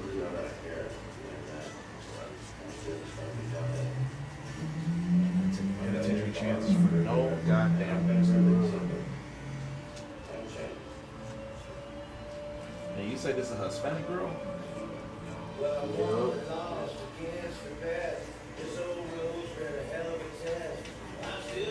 Ooh, Lord, I just don't see my freedom ain't.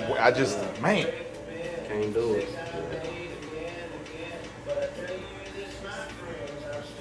Like, I done did some bad stuff, but I think I never thought about running away from it.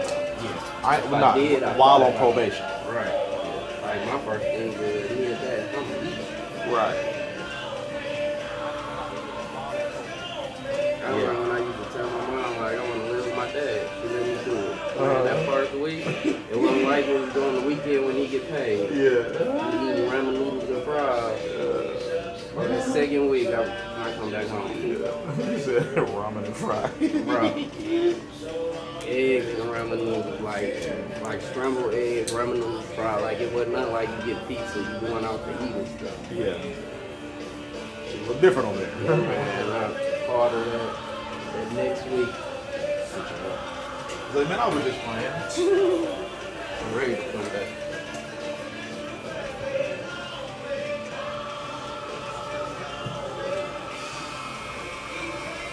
Yeah, man. I mean, you know, as long as it don't kill him, I think he gonna eventually.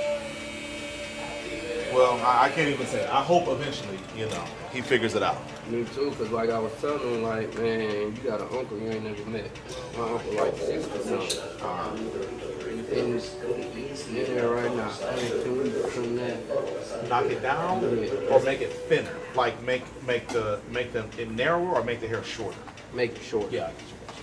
I'm like, you got an uncle like 60 something, in and out of jail. Like right now, he in there basically driving and drinking. And you got to tell on your leg, like little stuff, but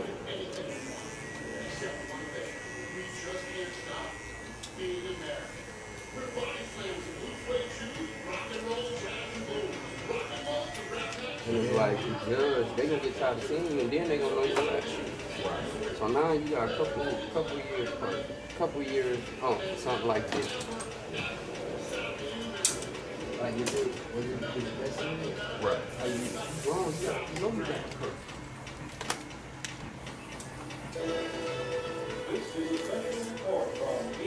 Same thing like one more. Same thing.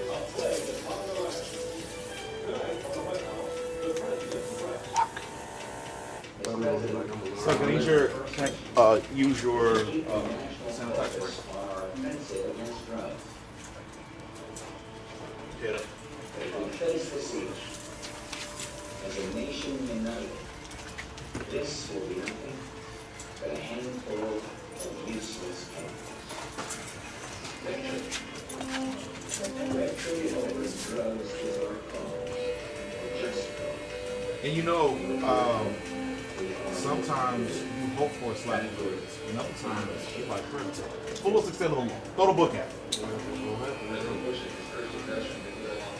That's why when you get forced, they looking at breaking to the car, took your mama's car. They're like, you admit that inside. That's what they could. Yeah. That's why you do it. But certificate, no evidence. What you want after? But that don't. Yeah. Like, don't Straight and narrow. Don't need people with the toilet seat down. Lift it up, man.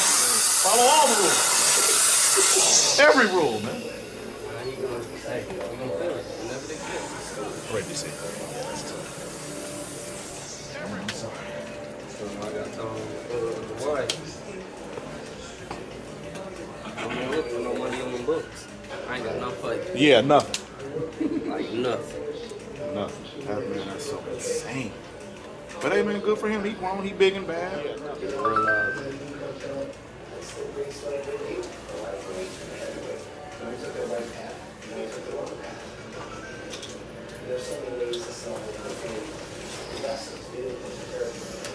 Again, man. Sorry to hear that, dog. Hey, sure. Hey, I still speak. Yeah. Hey, you want to do what you do? Yeah. I'm gonna let you feel it. Yeah, yeah. All right, bud.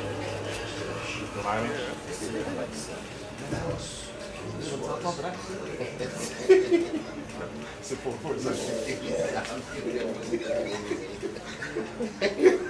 His son is 7. You know, his son probably know your son, and yeah, apparently, you know, he's hard-headed, and he chose a life of crime.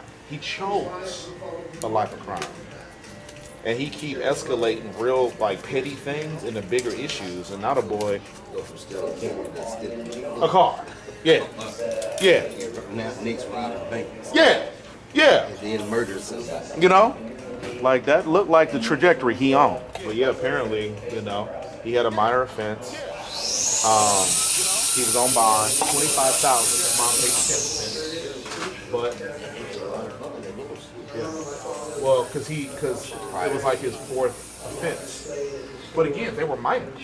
But he kept like violating probation for minor. You know what I'm saying? And now, yeah, 25,000. She paid 2,500. Now she'll hold 25. Well, she will if he doesn't show up for his next court date on the 5th of September. We doing. Yeah. I just shape it up. Yeah. I picked it out. Yeah. Yeah. So I guess now. Yeah, I guess now he if he don't show up by the 5th, he's a fugitive. She's gonna be out of that 25,000.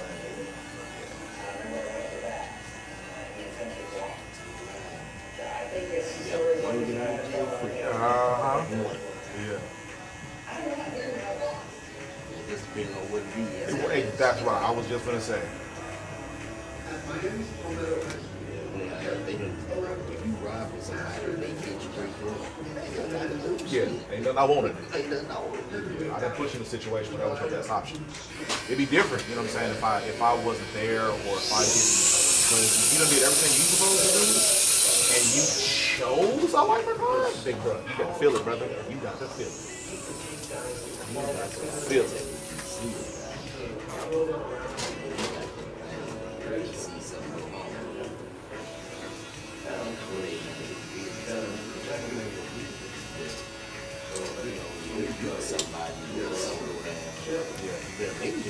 Right. Either you remove yourself or you report. Yeah.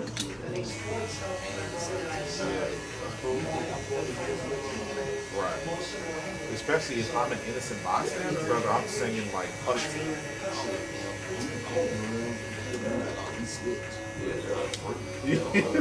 Right. And now you know, don't do no crimes around me because I'm telling you. You take the rap deal. Yeah. These kids don't understand the street code, brother.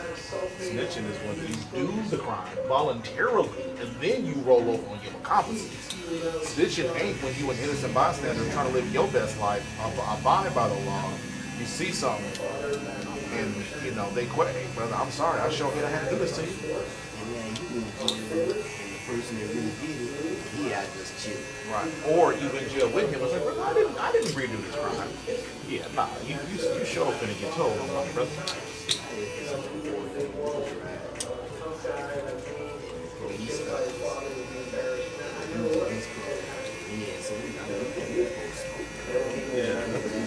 Yeah. He was on his possession. Nah, yeah, buddy. Ain't no way. Yeah. I tell you, but eat that shit.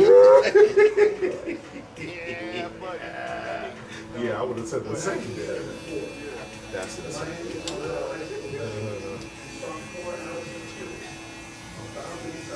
You'd be surprised when motherfucker ask you to do, man. Right.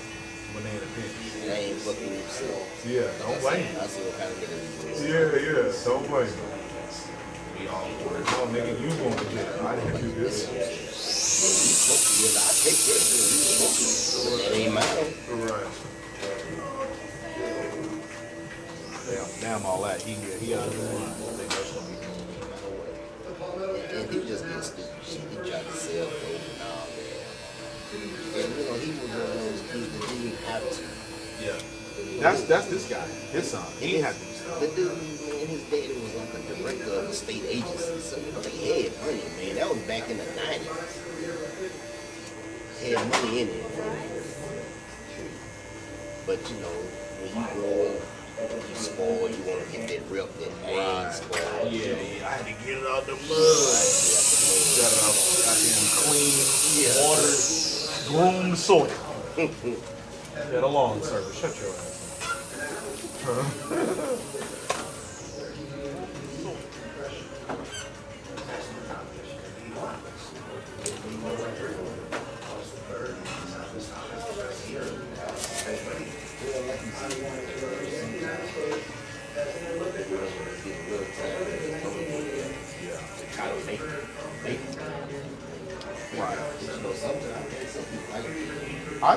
I believe we are about to start going downtown again for the homeless.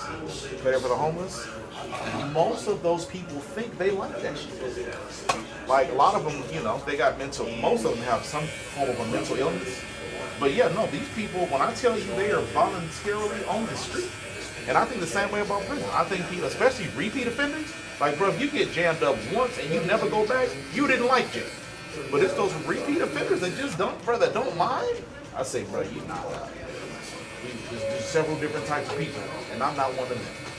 I could do an 8-year deal, Yeah. and then be out for 2 months and go right back. Yeah, go right back. I mean, liking it. He got him made up in there. He got him born. Yeah. He miss him. Right. I told him, I said, man, you better hope the booty warrior was a myth. You better hope the toast salad man is as real as the tooth fairy, because and then his son, bro, he a little skinny. Bro. He probably 6 feet tall.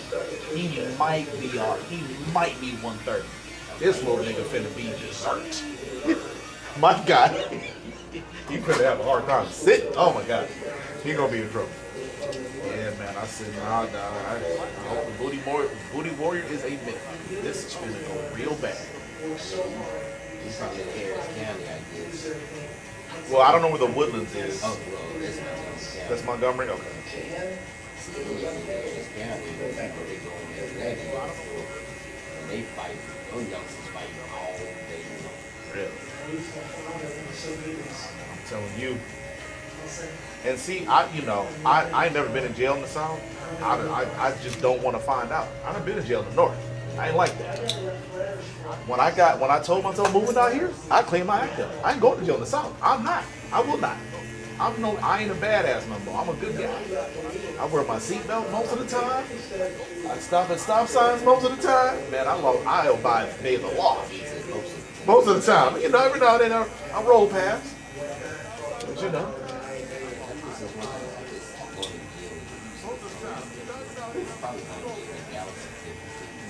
You got so many goddamn different backgrounds, thick skin, playing turkey, white boy, turkey, black boy, playing turkey.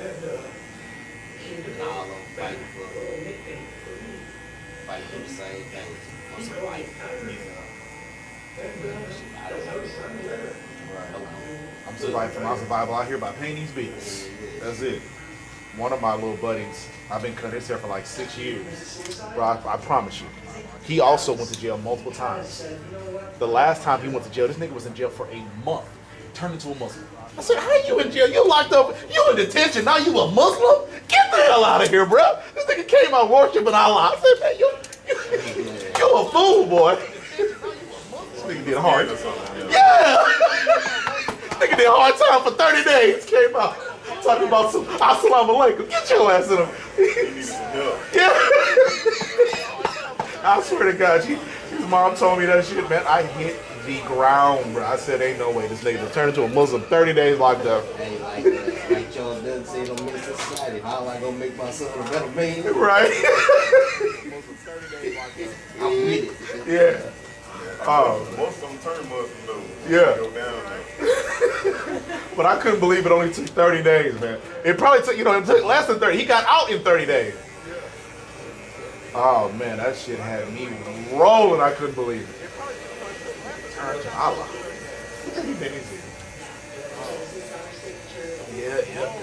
I love this shit. Was he a better person? Well, I mean, I don't know. So I didn't know he was thugging. I know he was a little badass, but I thought he was just getting in trouble in school, like not doing his homework. I didn't know he was actually, I didn't know he was actually going to jail. But it was still dumb stuff. It was, yeah. It wasn't no hard crime. It was really just like a bunch of pranks, okay? Funny pranks. Right, stupid, like, trespassing on people's property and, vandalism and stuff like that. It wasn't real. She said he called the school and told the teacher to die or something like that. Yeah, it was just stupid middle school age, high school age stuff. And so she told me he was in actual juvenile detention. He was in juvenile detention, and she said she needed people to write a letter on his behalf. And I never knew he was in trouble at all. So I reached out to his dad, asked his dad, "Do you want me to write this letter?" Because because I get it. Sometimes it's the mama fault. Sometimes she doing too goddamn much. Or making it, you know what I'm saying? So I want to talk to the dad and say, hey man, what you think, bro? I love you. I will write this letter, but I don't want to step on your toes because they're estranged or whatever. And he was like, no, go ahead and if you feel if it's in you, go ahead. So I wrote the letter, and then that's when I found out he was in trouble. And then he came here. I thought he wasn't gonna get out for months. And then he ended up getting out in less than 30 days.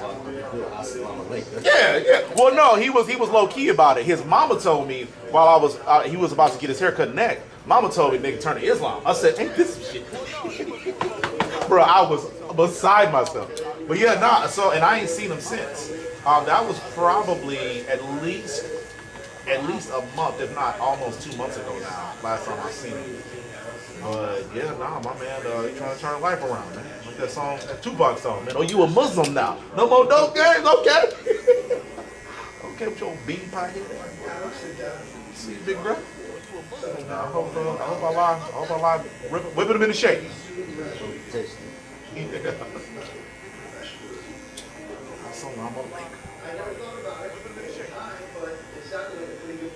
Yep, apparently she said he hanging out with some,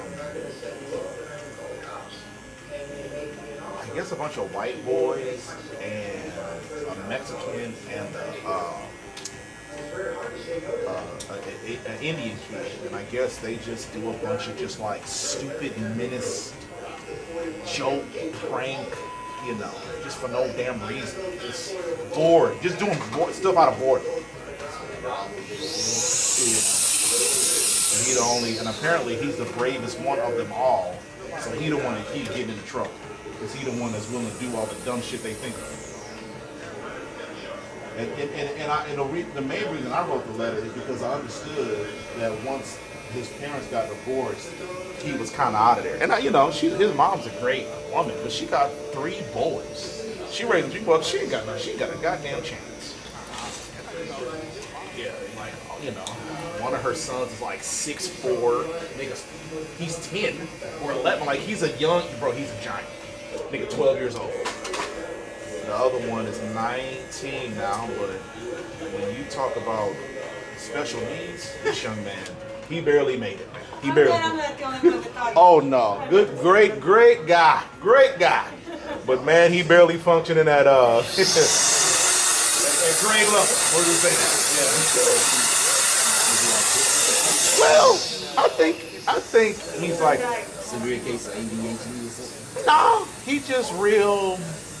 for me. I mean, he just I feel like he's real naive. he's super nice. He's the nicest kid you'll ever meet.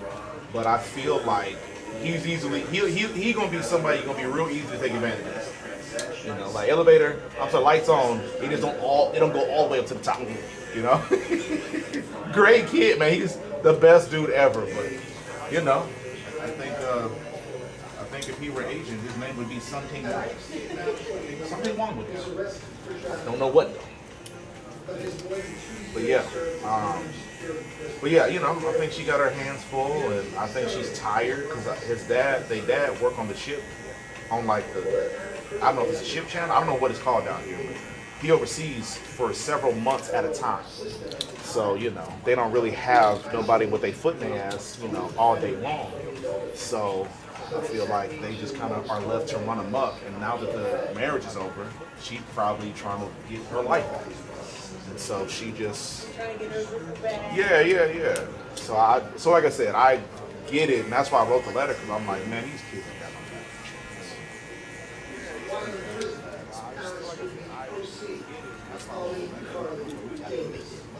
yeah. Right. Yeah. Well, so I agree with that, but ultimately, when you have spent this amount of time of your life providing in this way and to this standard, how do you all of a sudden say, okay, my house is falling apart, I'm gonna find a different job? But how can you do that if it's not gonna bring you back the same bone for your buck? Y'all done already figured out how to make it on this income. To then have to take a financial step back, I can see how that could be a real, because like I stress out all the time, like, man, what if something happens to my left arm and I can't make the kind of money I'm making at the bar? I can afford to go do something else and hope that eventually I get back to this point. Good morning. An appointment or something? With Jerry or Matt? Matt, okay, you can. He's at the red chair. He just pulled off. He should be back in a second. What time is your appointment? 11. Oh yeah, you got him. Yeah, he'll get with you.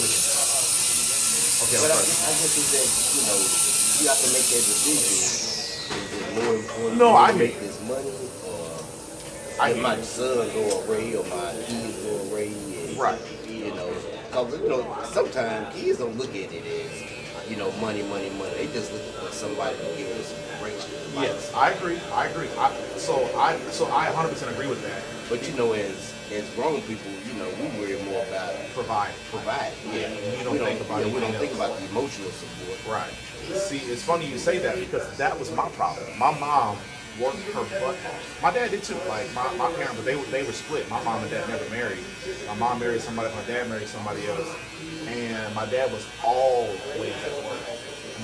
My dad's a major for the police department in St. Louis now. Like he's making a ton of money.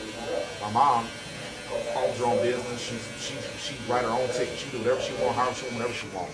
But they left me out to figure it out. You know what I'm saying? I was a kid that was trying to be in that life because I did not have emotional support at the crib. And so I completely agree with you. And my mom and dad were like, my dad was 19 when I was born. My mom was 17. So like, bro, they didn't have no idea what the hell was going on. And they thought because they grew up poor, that maybe if I didn't grow up poor, that would fix some things that they weren't able to, you know what I'm saying?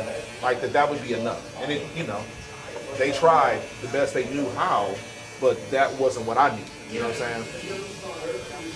And so I completely agree with what you're saying, because I'm a victim of that. My mom and dad were grinders, they worked their ass off. But and on the flip, they taught me how to do this. They didn't teach me how to cut hair, but they taught me how to work my butt off. And that's a more valuable skill than any life lesson I might have learned from a 17-year-old woman and a 19-year-old man. What up, Miss Spano? Here with you. And so, you know, but when I was a teenager and a 20-year-old, you know what I'm saying, I had a lot of cleaning up to do that I didn't even know, you know what I'm saying, what the mess was.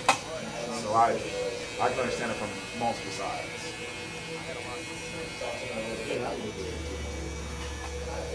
Like they having big old house, $2 million houses, but they just getting in fucking trouble. Drugs, everything. But you know, a lot of times, the daddy working so many damn hours. The mama, shit, she just sitting at home drinking all day. To them, they just basically raising their son. Right. I like this money. This money really don't mean nothing. No, I think that's spot on. Spot on. Julio Cesar Nasser Davis reached out to Alice with a business proposition.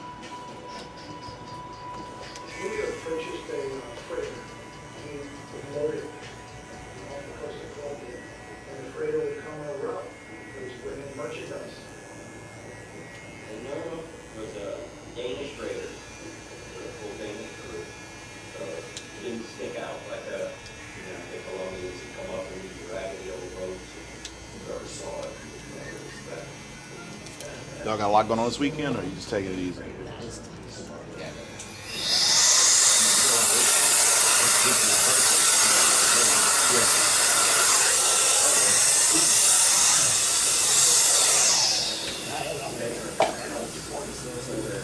I forgot that they were going on a cruise tomorrow. I mean, I fly every morning. I don't want to be up all night. It's my flight. Because I'm too turned up in Houston. I live in Houston. I turn up anytime in Houston.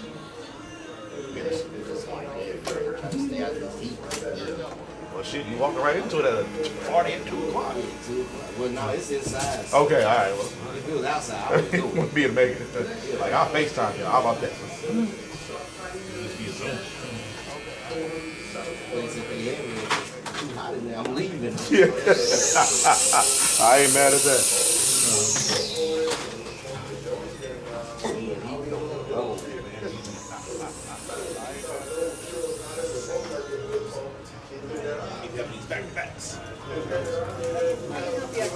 Thank you. Well, after this, I got. Oh,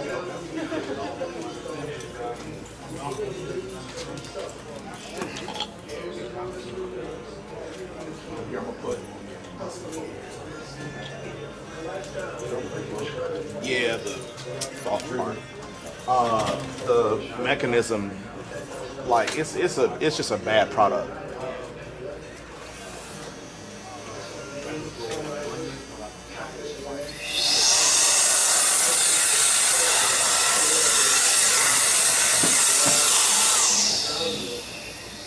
Cash?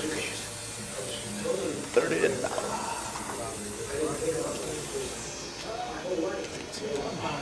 On my shoulder.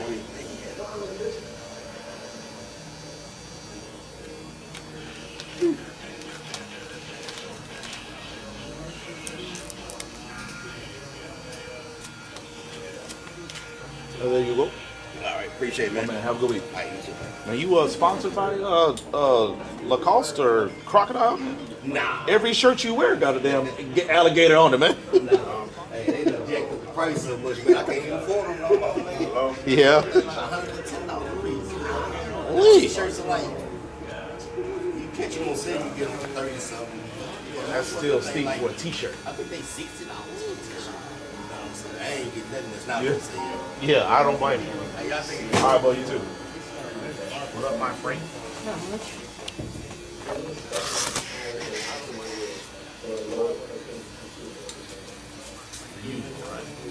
Yeah. And I did the high fade. High fade and then eyebrows, yes. Yep.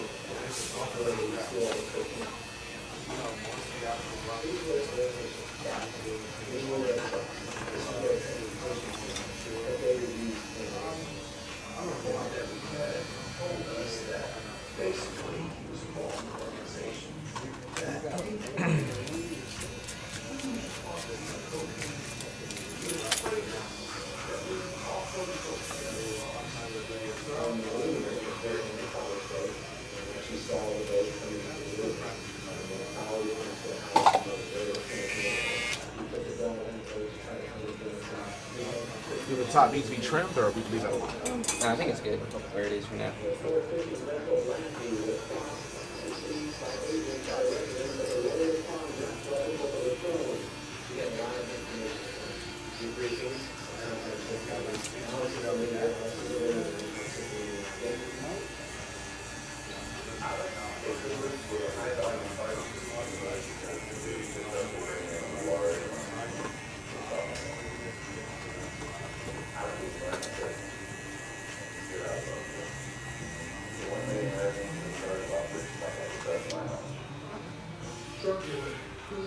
said master data, you're shipping loads of more than 6 tons of carbon cocaine with a further none and it's Danish prison. In 1989, this prompted Alex the Cuban to bring on an additional boat to use the drugs to shore. As Alex coordinated the operation for years, little did he know that a crew member of the new vessel was with the U.S. government.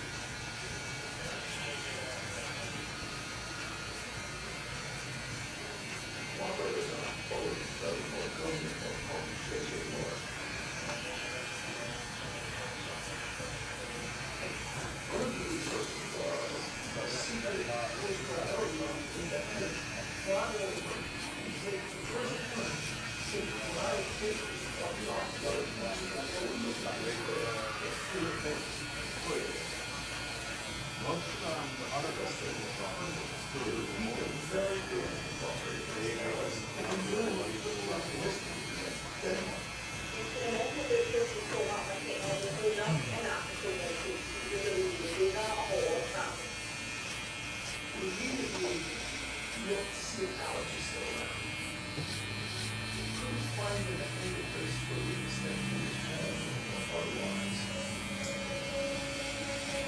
While Alex's drug smuggling pushed him into hiding, his former teammate, 33-year-old Evan Heiss, was about to embark on a new trip. Got my longest weekend in the state.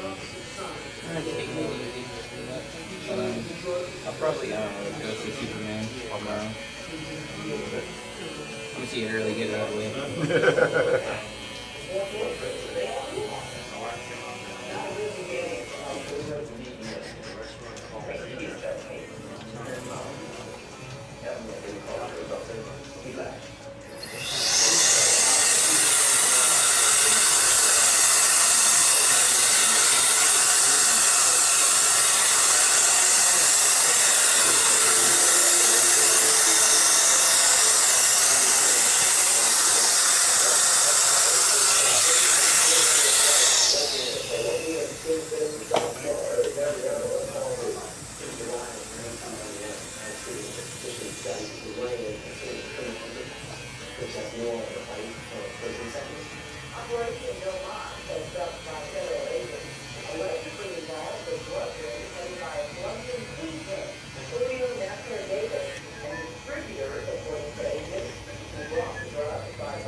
Alex eventually found his way and they Colombia. Back in the United States, authorities were busy trying to locate Alex using informants to make murder calls.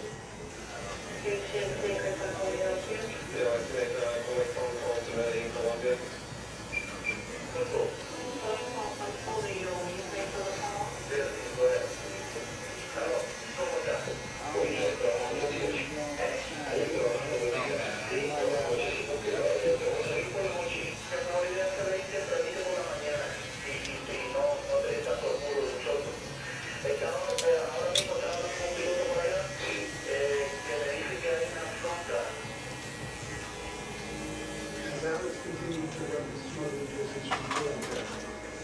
Heavens to the U.S. security, so let's agree for a role in Canada.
week, guys. Go on their knees, and there's came up hundreds of police officers.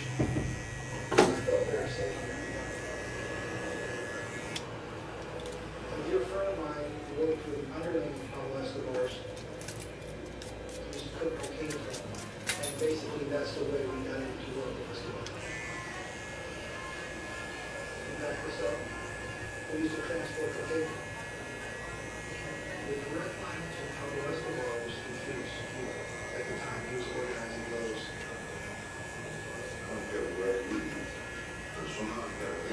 What do I need to do? Just Replace the bottle? yeah. Just grab me another sprayer. Or you need a spray? That's broken. Like the. I don't know why you put this there. I was just trying to say combine them and put them in another one. I mean, screw it back in there and see if it's working. Because it looks like the inside screw, like the female part, broke. Look at the unscrew it. Look at the inside where the female end of the screw. Like there should be a piece of the female side on the actual bottle. Oh. Yeah. Yeah. So my guess is the seal is no longer tight enough for there to be a suction for it to spray out.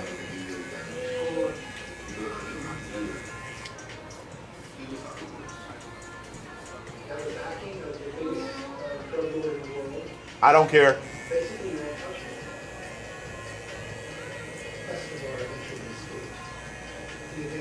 I don't care. And then just take that magnetic part out of the back, please.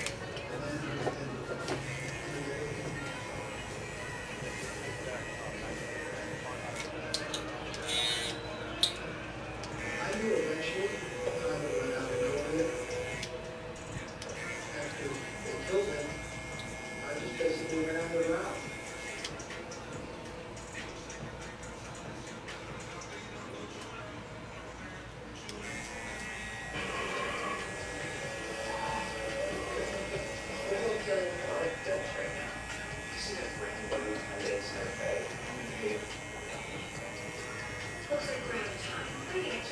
Close your eyes. Inhale.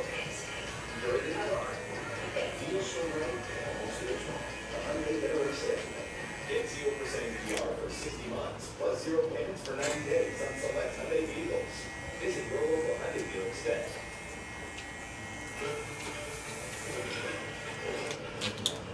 Oh.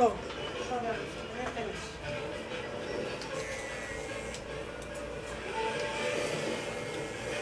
Okay. Thank you, ma'am. You want to create a receipt, and then I'm going to reach out to them for a warranty exchange. That's like the third one. That's the fourth one. However many we had, that's the last one. Yeah, we had two black, two of the gold.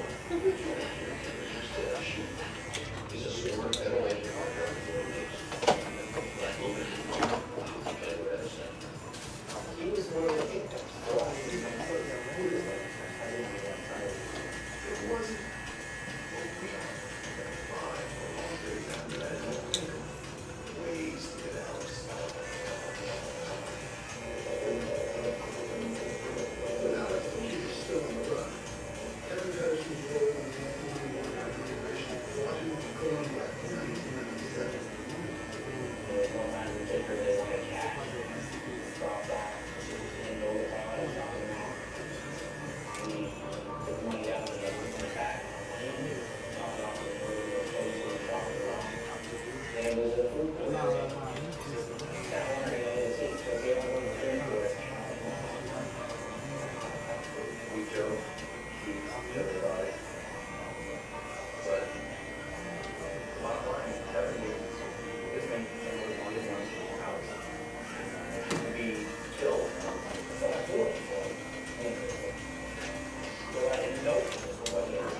Turn on.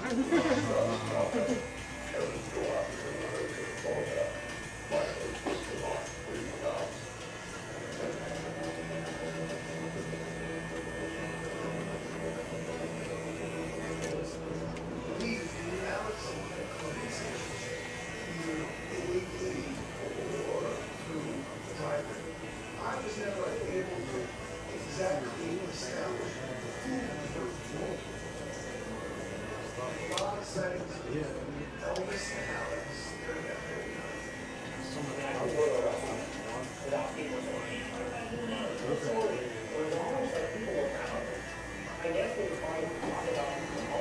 morning, buddy. How you doing, man?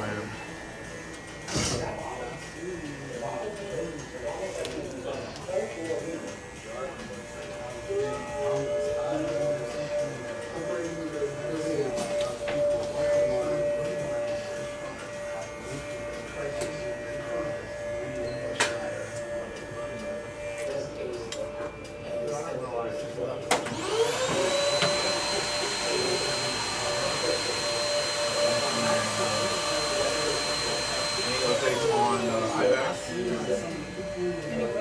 Updates on IBAC. Give you some instructions to try. Oh, you okay? And I haven't done it. Yeah.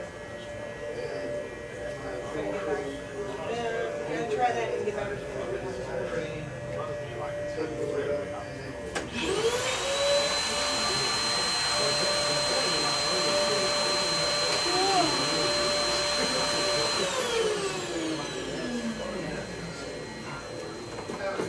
Searching for more sophisticated ways to solve this problem. Concocted something straight out of the Bible. My guy,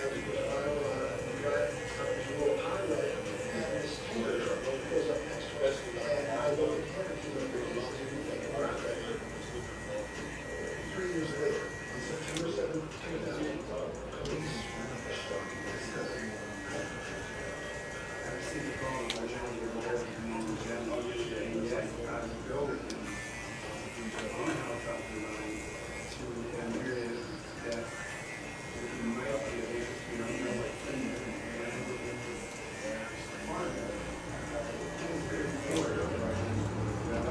Good morning, best friend. How you doing, Mama?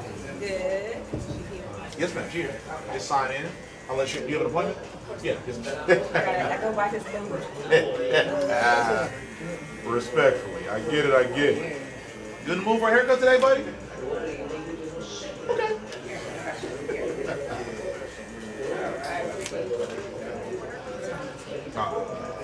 It's right there. I'm telling you. You know you're too tall for life, man.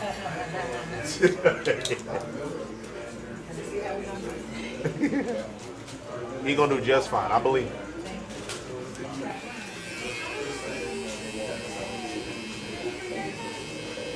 With the eyebrows, do I need to thin them out, like make them less bushy, or just line them? Maybe they could be slightly less bushy. Okay, we'll give it a shot. But I mean, they should still like they shouldn't be. There's nothing there, obviously. Oh, of course not. No, I'm not gonna give you a bald fade on your eyebrows. I wouldn't be surprised though if one day a barber does that shit, fades in eyebrows. Like, trust me, we're always looking for new innovative ways to change the game. So, I mean, I'm down to let anyone else try whatever you want to try first. Yeah. Don't want to be the first one.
like, if I look at it, are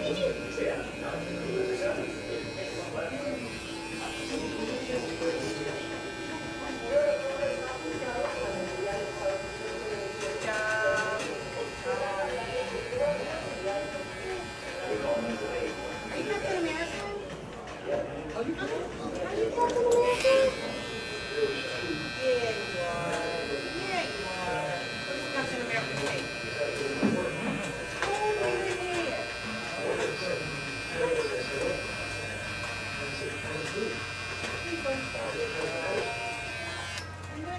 yeah.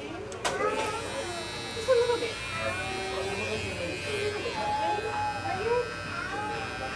Okay. It's fine. Okay, that's fine.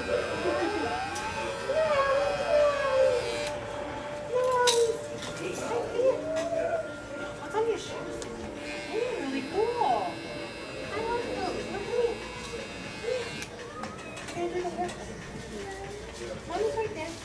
Mommy's right there.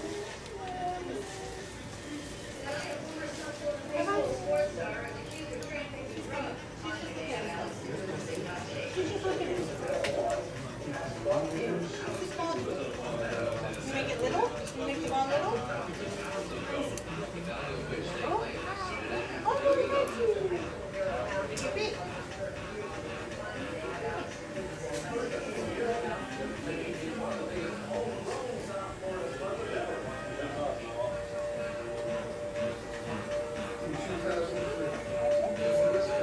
Oh, it's a little bit big.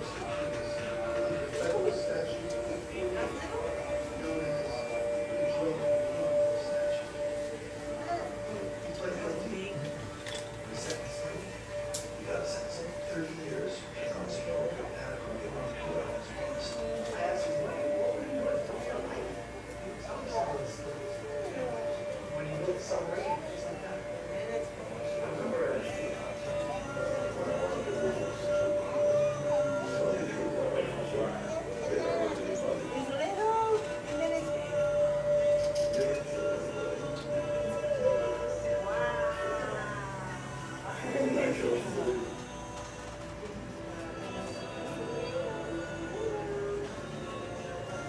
big.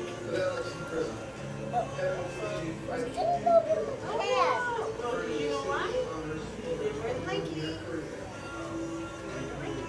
2012, 54-year-old Kevin Harrison retired from the TVA.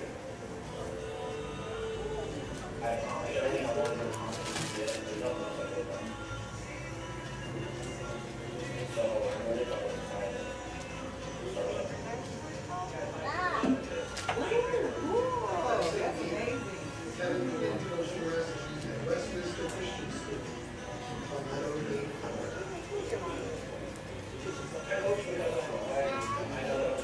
Tickles, because you know why? Because you didn't ride the monkey.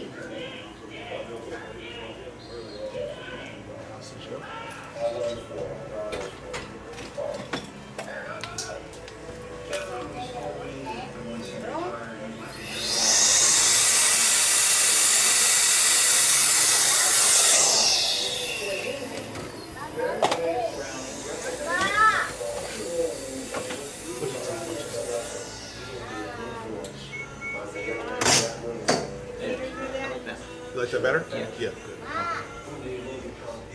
Everything else good? Everything else is good.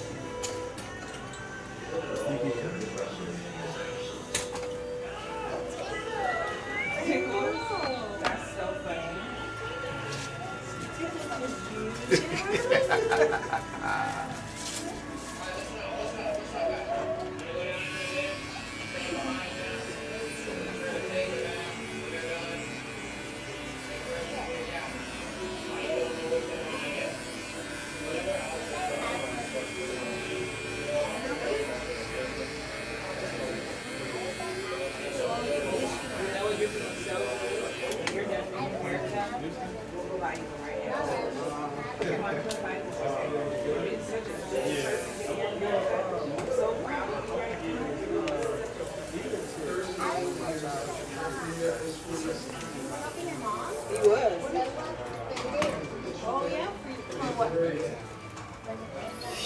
Okay.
Okay. Don't worry about it. All right. About to clean. Be still, y'all be still, okay? So still. Thank you. You got a splinter? You're okay. Huh.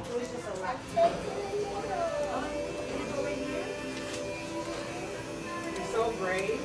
Oh, you are so brave. That's how I feel in relationships. You can hold on to the tweezer.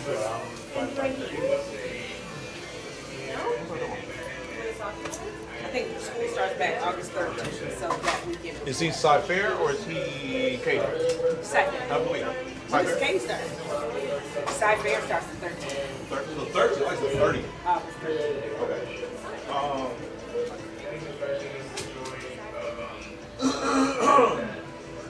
What color scheme are you doing? I think it's some tiger balloons, at least with some tiger stuff, and then what else we like? So I'll tell you what. If you can give me a receipt of what you would charge, Okay. I'll be honest with you. This is for school. It's for school. What are you doing? Don't worry. I'm going to do it with a lot. Oh, just to do it. Yeah. But I would like to give you something.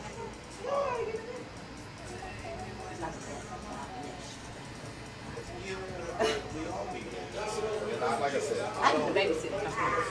So, I'm just kidding. I thought about offering something like that, but I'm just like, would a family look at me weird? Like, oh yeah, for sure. Would a family look at me weird? It's just like we're a family ordeal, right? So I thought about doing this, like giving parents like a night out or something. It's like I don't know how to do that, if that's illegal, or like what kind of trouble could we potentially open ourselves up to in something like that. And then it was like, what period, what time frame would be? I'm guessing that we don't need a babysitter all the time. At like our business hours, maybe we want you maybe 2 hours after food for a couple hours, and not worry about your son. You know what I'm saying? So it's like, I've kicked around that idea before. I have a ton of little guys like him, and parents don't always have the resources that they need. But like I said, I thought about this. What type of life? What type of life? Not only that, but like, I feel like parents be like, we want to hold on to my kid for a while. What up, my friend? Yeah, how you got?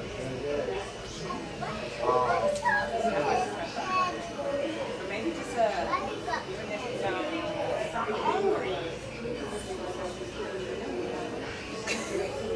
but I'm like, but if you get something where parents need to get like the jumper and something like what do they call that? Like a little circle, like a type of thing. What do they call it when they're what's like the October thing that we do? It's not Halloween Fest, but Oktoberfest type thing. They do the jumpers and they do their parents might be able to have a wine, thing, and then something. So I know in our lease, we cannot have alcohol. That is an issue. Okay. At least with alcohol. However, our leases, we've been What are y'all doing? we're trying to stay close and responsible. We didn't They did the break. I want you to be like, oh, that's, yeah, no, our lease is coming up, and our lease will be in so they're building a new strip mall right here in this parking lot next to the Okay. So that's what we're trying to do. But You know where a nice place is opening now that I just hit back behind my house on Logan Drive. If you go Logan Drive and you make a left, you know there's a gas station right there. yeah, Next to Westbrook. that. Oh no, so that's long. Greenhouse. Yeah, so Is that too far? well, it's not necessarily. It's just that a lot of my clients are coming from Richmond and Chicago. So I'm trying to not make them have to go, because they're already making the sacrifice to come see me out here. And I would say maybe at least 25% of my base is off here. The rest is obviously in this area. I also, for the new potential people that are coming from Ellison, Katy Lakes, and Benton, and all those other developments out there, I don't want to get too much further away from them because right now we're still the closest, we're one of the closest options to them. They're about to go to small places on Target, and they got a fees over there. And I think that's the only two options right now. So I'm trying to be as close to as many people. I mean, there's no bad location in this area. I just know that we're the closest to a lot of these developments. If we get too far away from those people, they may never find us. And so,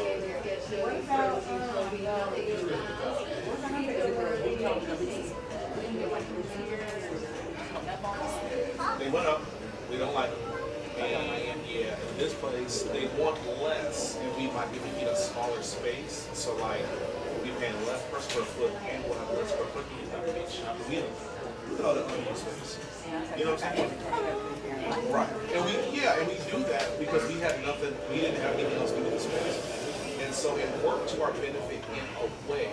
But from a business sense, I'm losing my butt every month because we have way more space than we need, and honestly, I just yeah, and right. So they do, but another barbershop just took the spot we were looking at last. Almost.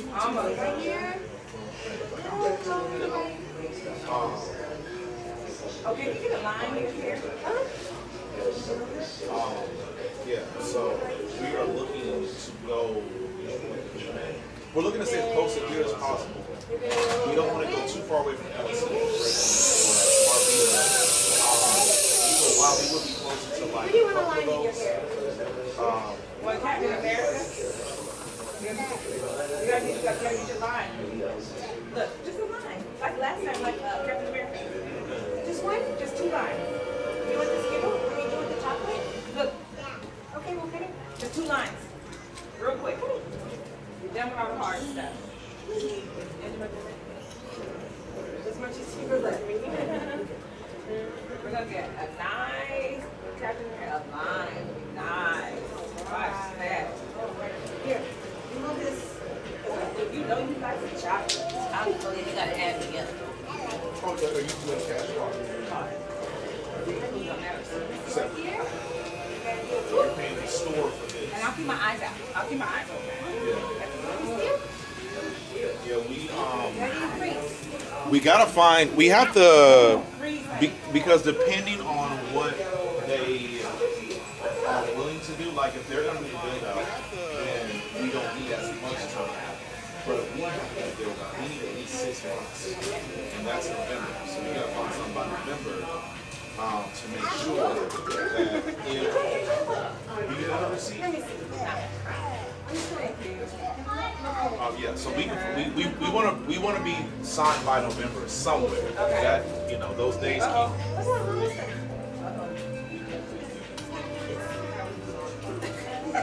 Okay, no, good. I promise. And then I got you something else. Okay. One second. Don't move. You cannot move, baby. You can't move, baby. Can't move. Can't move, baby. Ready? It's gonna be a hot mess. I'll be. You ready? Just let us finish, please, best friend. And we go to Target. You gonna go get a ball?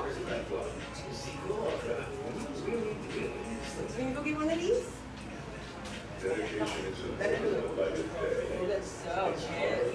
You need a little break? You need a stretch a minute? It's almost like the birthday party. Sit down, sit down, sit down, birthday party, okay? Let it go real quick.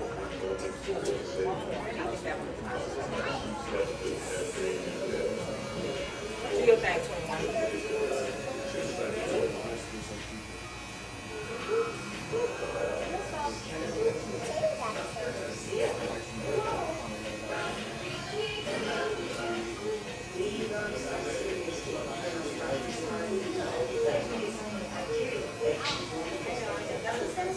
I'm not doing that part. No, we're going back here. Ready? Go right here.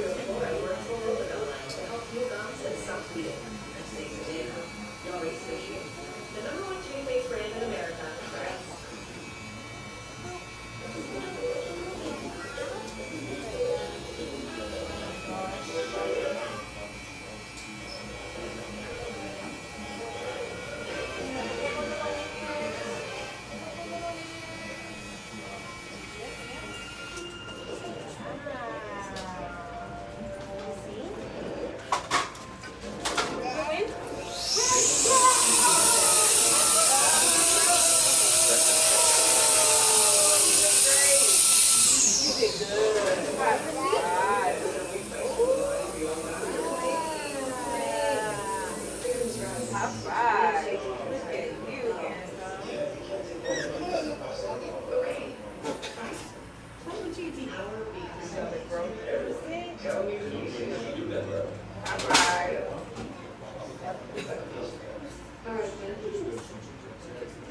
Thank you so much. You did so good. Give me a high five.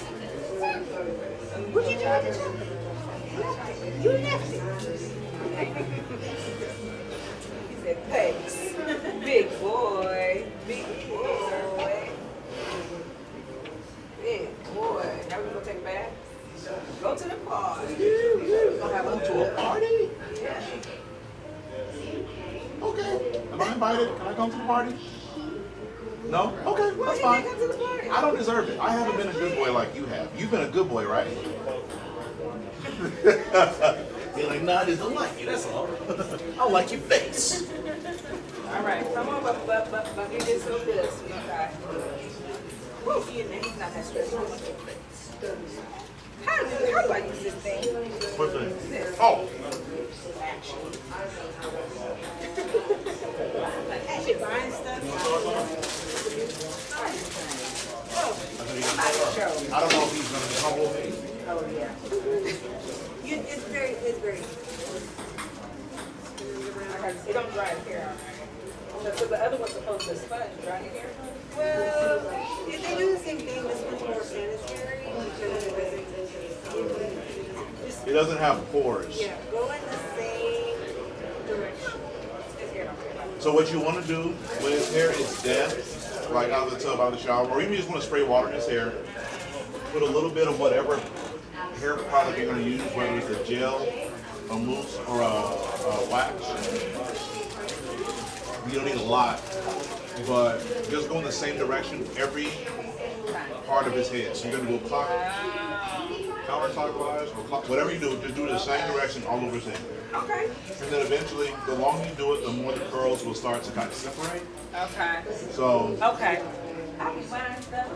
But thank you. Yeah. I appreciate y'all. I'll see y'all soon. Okay. Got you. And I'll have my eyes open, and then I'll ask my cousin too.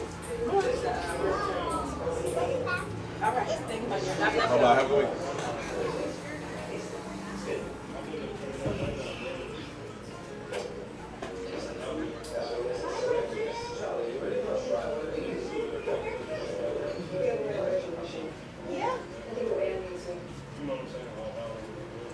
How are you? You want the dinosaur or no dinosaur? Hi, nobody. Have an appointment or just walking in? That's gonna get done. That's gonna get done. How do I say, do you have an appointment or are you just a partner in Spanish? In Spanish, you would say, Yeah, Stitch pretends to be a dog. How do you say, please sign your name on that piece of paper and I will get someone to cut your hair right now in Spanish?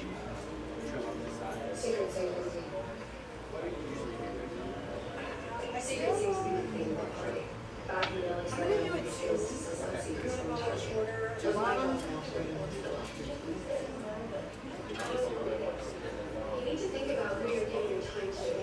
Your knee hurts? Are you okay? So he's taking advantage of your generosity. Oh, no. Okay, good. You know, even if You want to totally wackadoodle crazy. you wear my blanket? And the girl. You gonna wear it? She's a frustrating bitch face.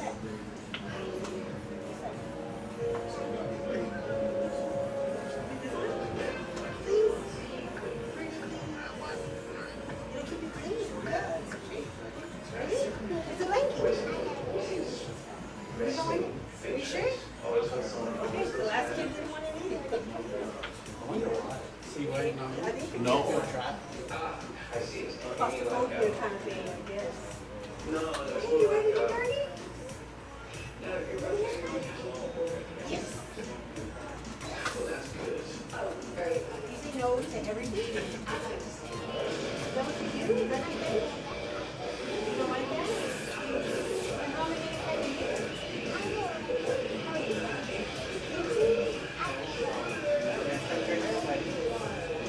How about this?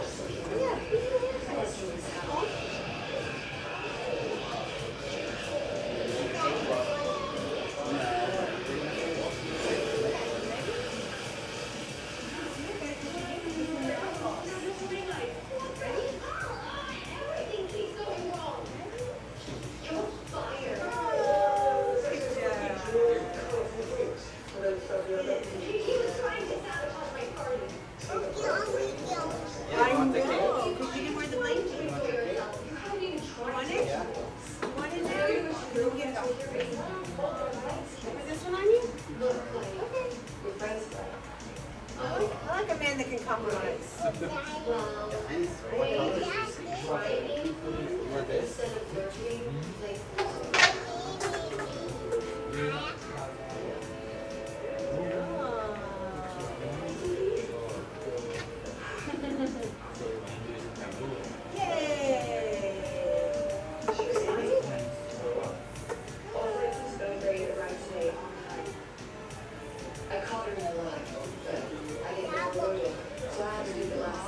This one? I had to pretend to enjoy my show. We got it from and started our business. So you're impressed.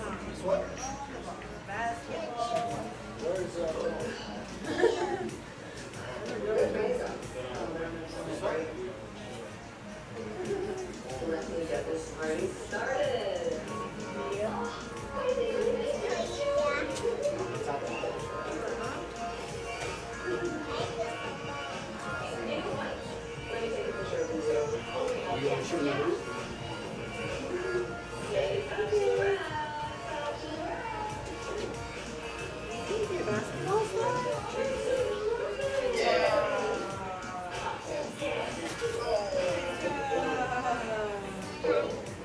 Trainers, they fired this lady. Some more on the trainers, they fired this lady after she set up a breakfast bar. She did this.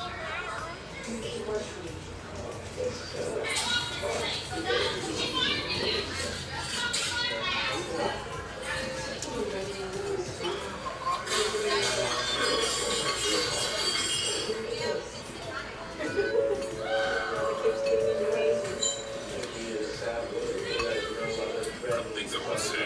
Number one, I get her.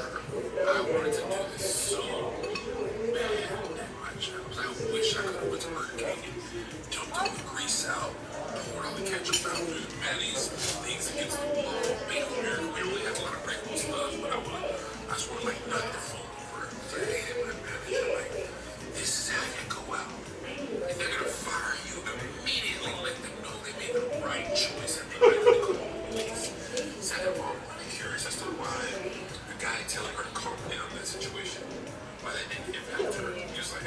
down, they calm down, and for some reason that did not help. Usually, when you are really frustrated, upset, or break milk, you say calm down, and like, you know what, if I pay for that hotel and I pay for continental breakfast, sorry this happened to you all, somebody set it up to you. Because there was a time in my life that the hotel breakfast was included and they have like 8 for the vacation. And if I don't have it, I just don't have a bill. Cereal was untouched. The milk's on the ground.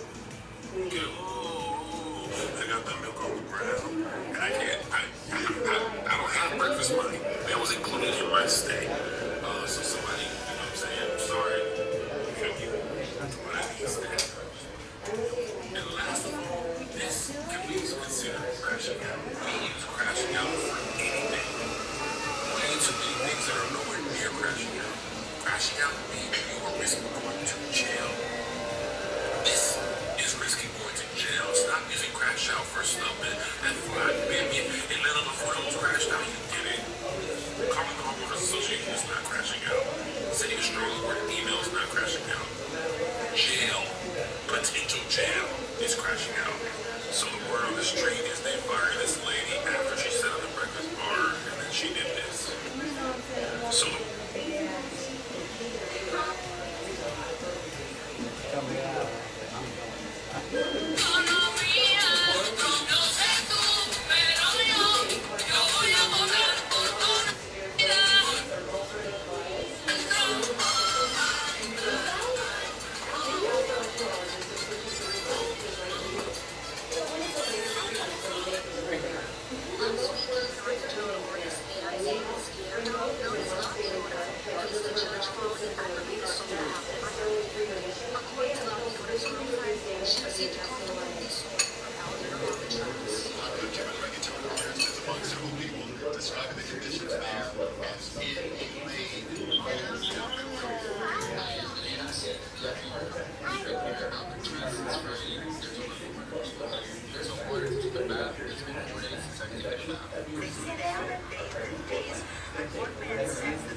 private performance scenes that premiere down the back are something different about you. Yeah.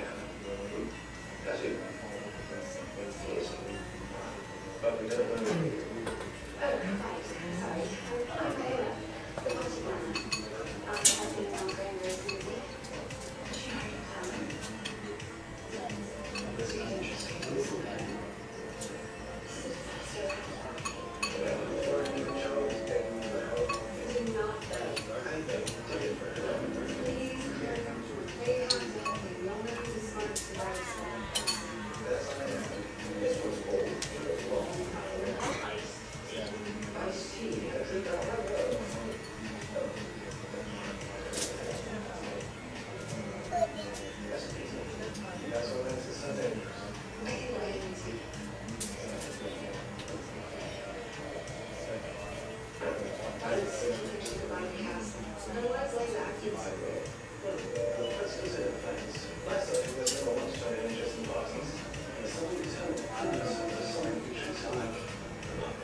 Wait, what?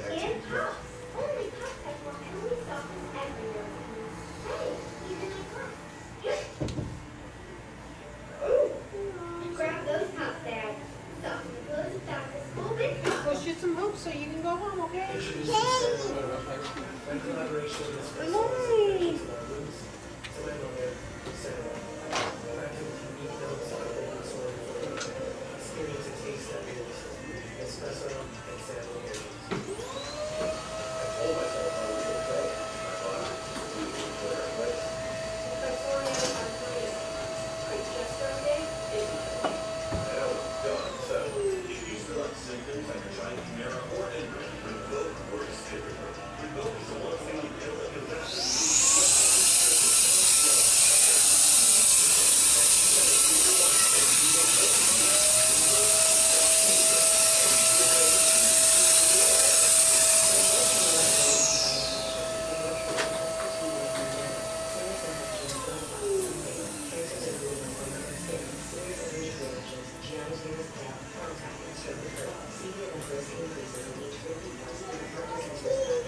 Sometimes on moderate to severe flash rise has guessed well.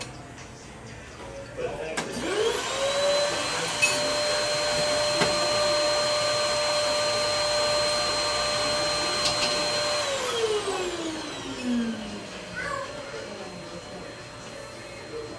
with Sky Rizzy, I saw dramatically clearer skin. And many people were 100% plaque free. Sky Rizzy is just 4 doses a year after 2 starter doses. VMAX. Serious allergic reaction.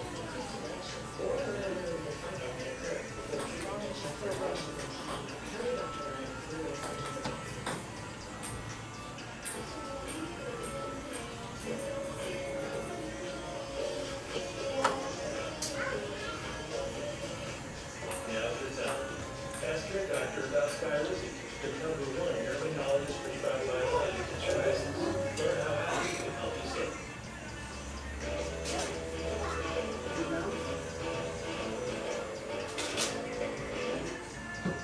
All these functions are before all the teeth. Attack everybody's when she looks you have to spend all forces to the time.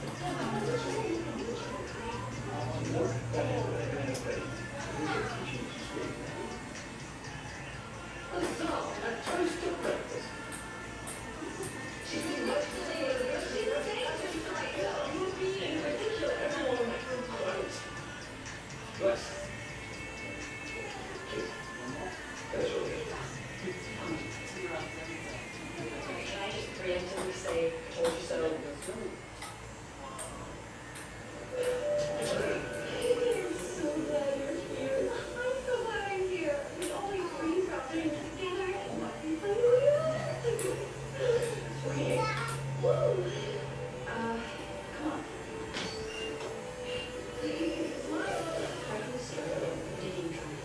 You didn't even have the decency to try and hide it. At least they couldn't have you this time. Only 2 weeks at a time. Live music, even better than you did. Thank you so much for showing us. That's the least we can do after seeing my sister's. How do you think we got her as him? Bye-bye. Have a good Have a good one. I look back. Any chance you guys did anything cute? Live and I did spring rock dance. You remember it, don't you? Prove it. Okay. 5, 6, 7, 8.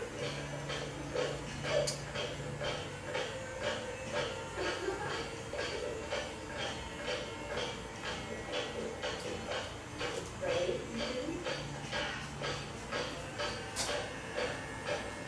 Hey,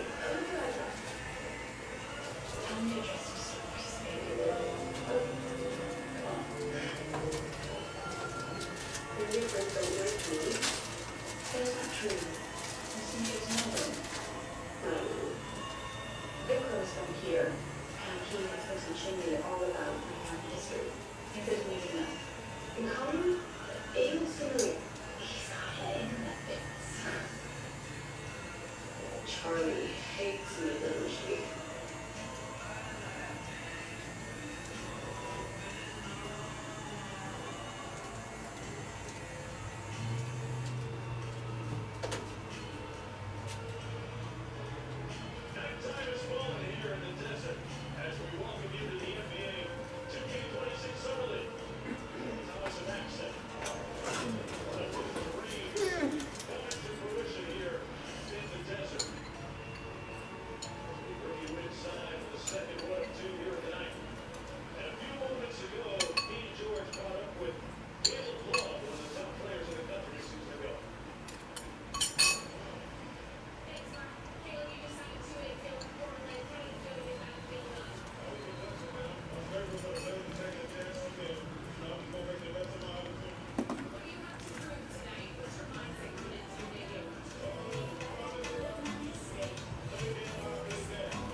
Uh-oh, he's waiting on me.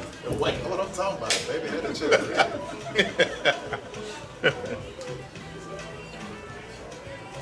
That's what I'm talking about. Service I'm was trying to hurry him to get out that gym. Yeah. Is it working out though? Yeah, it's working out. It's working out a little too good. I'm ready to leave it. I went in there Thursday night. I went in there. And I went just to go in there to go check myself. So it was like maybe about 8 o'clock. I went in there. Turned my head right back around. I went in there. It was chaos. Yeah. There was so many people in there. It looked like a flood. Yeah. It was, man. And wasn't nobody working. Yeah. Nobody was at the front desk. Socialized. Yeah. It's like people was just walking in there with groups. They was just all walking in. They had one person, he was working, but he was in the back. Oh, so people was walking in, wasn't even getting carded or whatever? No, they just That's great. Groups of 4s and 5s. People standing around talking and hanging out. And talking. When that company get robbed. Yeah, they don't get it. What we doing? Hot fade? Drop fade. You want to do a one on top or leave it? Leave it? And you want a mid or a high? Yeah, we can start with the fade and then if it's mid.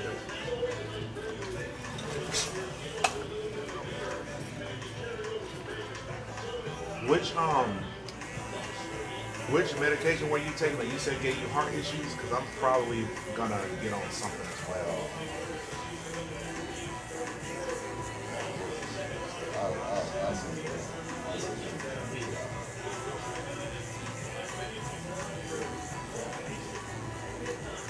Was it phentermine? Yeah. That's when it gave you heart problems? Well, that's Damn. Yeah,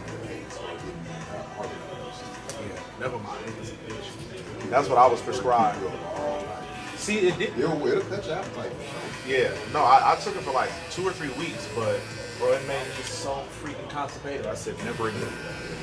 I've never dealt with that, bro. It was the worst situation I've ever dealt with. Yeah. But at the time, I didn't take it long enough for it to give me heart problems. But shit, you done said enough.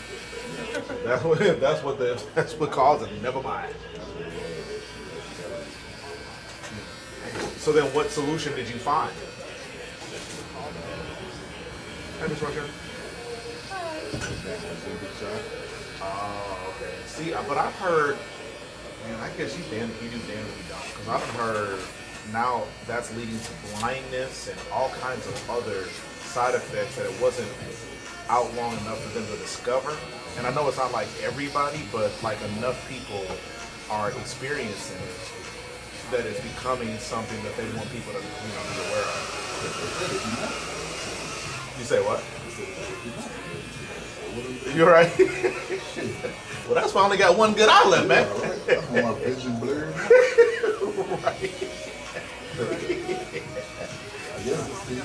Right. Yeah, and I mean, again, not every, because I want to say like most of all the women in my family are on it, and they currently have no issues. But I don't know.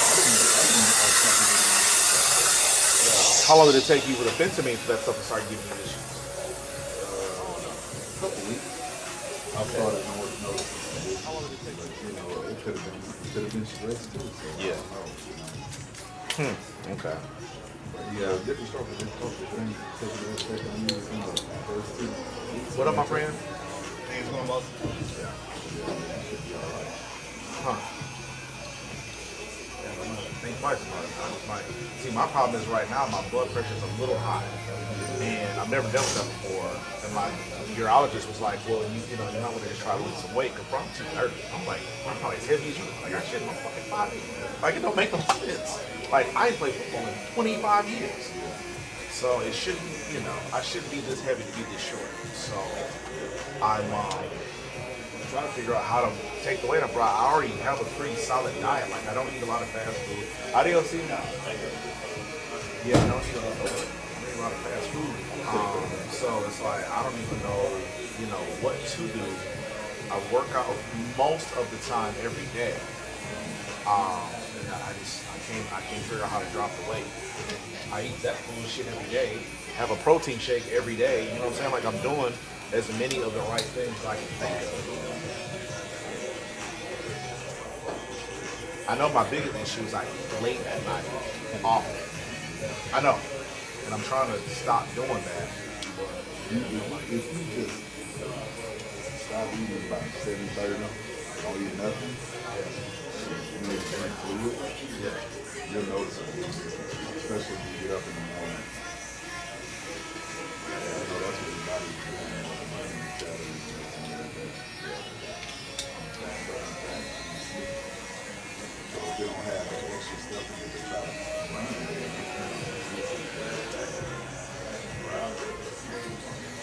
Try it out for like a week. Well, I've been trying it for months. It's just I don't consistently stick with it. Like, I'll be good for several days to a week or two, and then we'll fall off the wagon, and then I just won't pay attention. It's her problem. Listen, honestly, it is. It truly is. It is. Because she got 4% body fat. She can do whatever the fuck she wants all the time. It don't matter. It don't matter. And so, like, it'd be one thing if it was also affecting her. It doesn't. It doesn't matter. She could eat a whole sleeve of Oreos for breakfast, lunch, and dinner. And the whole side. The whole side. And it doesn't matter. She drinks sugar, eats candy, and all, you know, she can cookies all the time. Nothing make you mad? Yeah! Yeah! And it would be a thing if her struggles were my struggle, but she literally is immune to this shit. Meanwhile, I think a Whataburger is a problem. You're right. Right. But I did it to myself when I was younger. My dad told me he was like 6 feet by the time he was 12. My cousin, same thing. He was 6'2" at the age of 12. And they were like, I was just tall and skinny. That I didn't want to be tall and skinny. I wanted to be tall and muscular.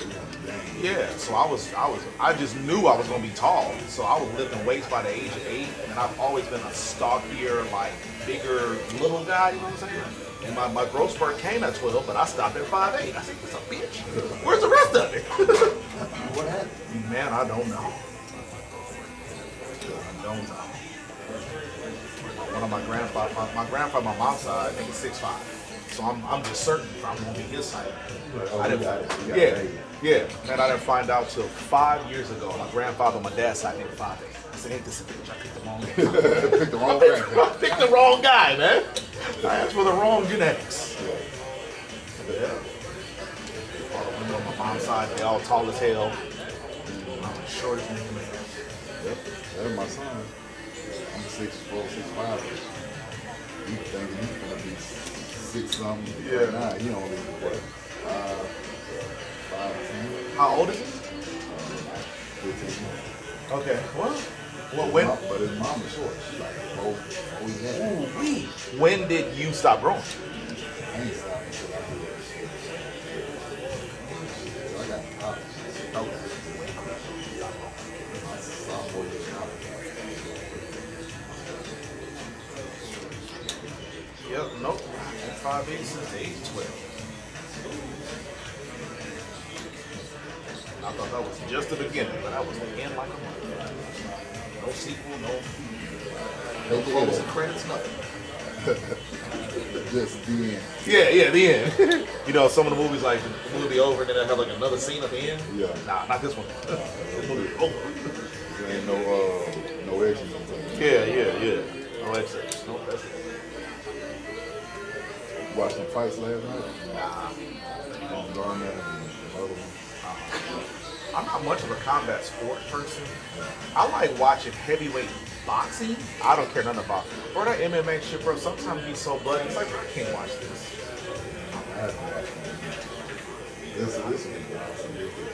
Oh, it was boxing. Okay. Yeah. Now, what did we watch last night? Oh, we watched some documentary about. Was it a documentary? Was that last night? I don't even remember. It was on Netflix though. Was the boxing match on Netflix? Yeah. Because I did see every time we turn on Netflix, it was at the top. Yeah, the highlight. It was highlighted. Yeah. Damn, what did we watch? Oh, we watched this scam artist. This lady that I guess she like catfished a guy as if she was his mother, and she basically robbed his ass. And you gotta love life. Life is so good. Yeah. Con mom. Mom con. No, con mom. You're right, con mom. Yeah, she robbed this nigga. And like robbed him good too.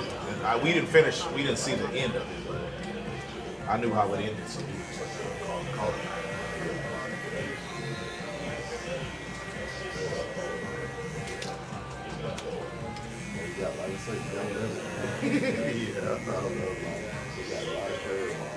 Yeah.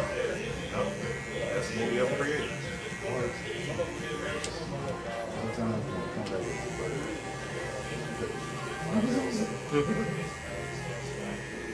That'd be what tripped me out about politicians. It's like, y'all ruining humanity. And I wonder, like, is there such a thing as reincarnation? Because if it is, bro, I do not want to come back as human. I do want to. Yeah.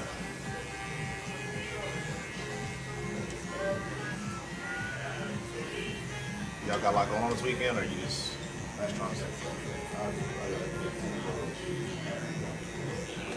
From a movie, or?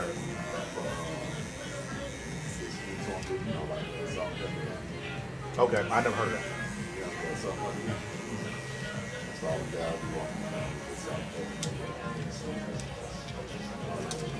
It's not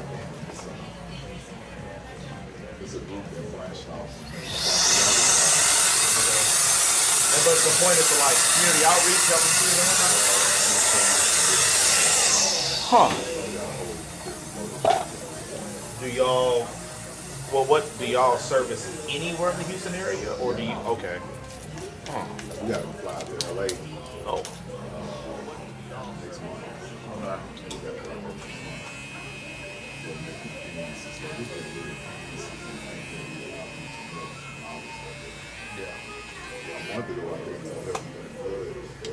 Oh, down in San Antonio or Kerrville, whatever.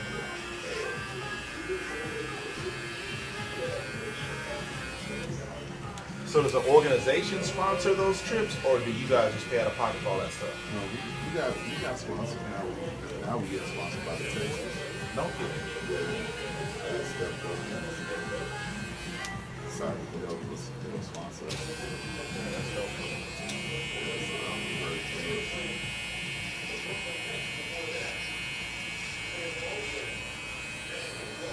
Yeah, I'd like to get involved with something like that. Once the shop is straight, but like, man, ain't no way I could leave the shop right now to go to damn LA for any goddamn thing. Yeah.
to knock the beard down or just line it up and dust it?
Need another vacation, right? Need to go to Fiji again. I don't know about that. $8.9 million.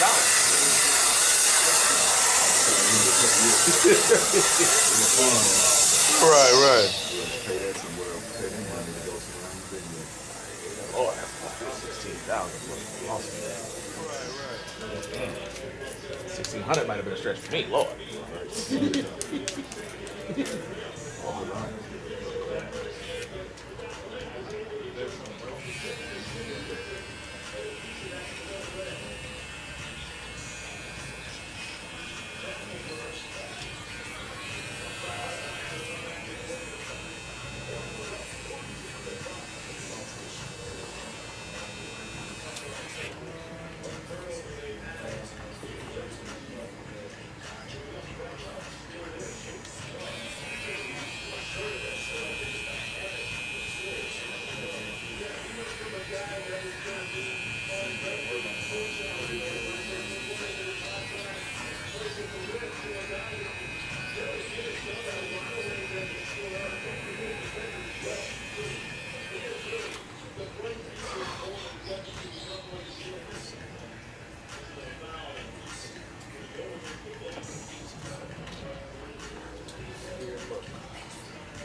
Yeah, for sure. Wouldn't say he's gone.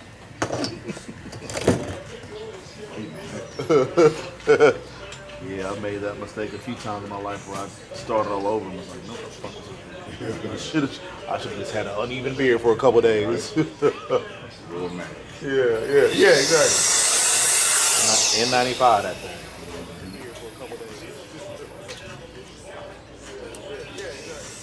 Yeah, but I done made that mistake so many times. Now I'm just like, look, I'm just having an uneven beard, and that's okay with me.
Nobody noticed, Don't man. say Nobody nothing. noticed, bro. Y'all have a good weekend. You too, bud. Nobody noticed, man. Nobody noticed, bro.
Always a pleasure, man.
How y'all doing?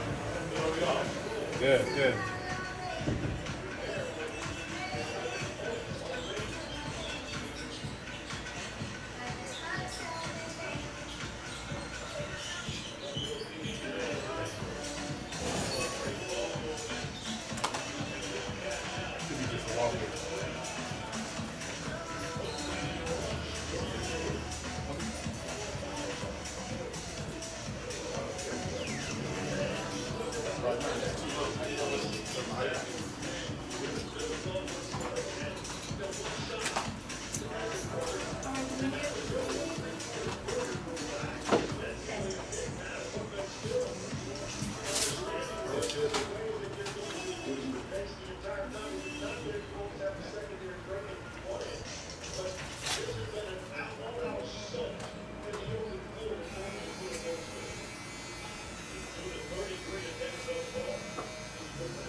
Hello. You guys have an appointment or just walking in? No. How many haircuts? Two. Two? Sign your name, gentlemen. Sign your name.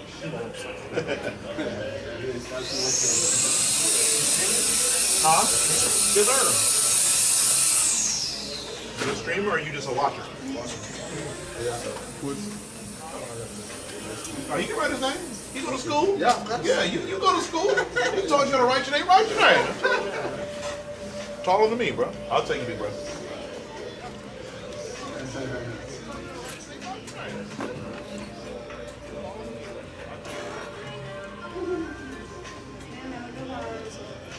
Have a good week. Yeah, good. Understand that. Doesn't come in a box. Welcome into Zimbabwe. Okay, what am I doing for you, honey?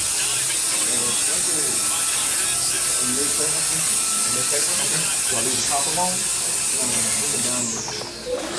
You want wavelength or a little bit?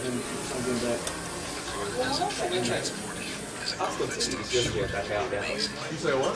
You want to move prescription riches? Pop right in. I had a theory. Look, because like that pic yesterday, and we was that say riches? I said, hold on. So we turned around, went in there. Could you do some research for me? We got our problem. I think somebody we were going there. Well, when I talked to them, she said they've been trying to get over there for a year now. And because they knew someone over there. Yeah, another shop. Because there was another shop there. Yeah. And I think that's where they got she said she got it. Oh yeah. She said she could see that they were going to go because she said you could see where I guess the foundation where I guess in the pipes of the sinks or whatever. But the rest of it she was like I don't know how they can get out here.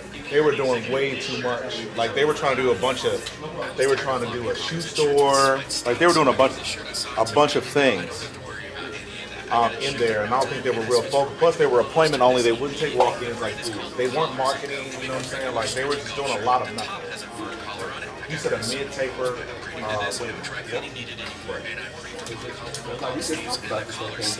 I asked, she said, what, this is really good. I said, this is you people? She said, yeah, they got a lot now. Yeah. I said, okay, so well, how would y'all be receiving on that side?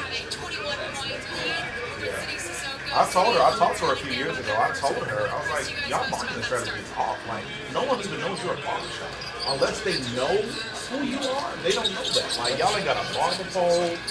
Yeah, like, when I Googled barbershop near me when I first moved over here, they didn't pop up. And when I would drive up and down the street, like, they don't have signage on the road. I had no idea who or what they did. I didn't know this stuff back there. Yeah. So, that's working out for me. And that's what I told them. I said, well, at least I knew it was y'all because how the pot was in this time. If it wasn't for that, I would have said, boy, I couldn't tell the barbershop. I would have going. So, Like, that's interesting. I was listening to it yesterday on the phone. Like, I got off the phone. Oh, right, you get back. I was like, yeah. He's 21 years old. Yeah, that's how the cookie crumbles. Again, I'm happy for him. Hopefully, we can have the same success in our next location. Right. But that's My turf now. oh. Alright, guys. All right, bud. You gotta lift this one in the car. Yeah. See you Wednesday. Yeah. Like we didn't know. Do you normally come in your territory, or where do you normally go? Either the barber or this? Yeah, where? Okay. Well, it's only come up to college. It's not on.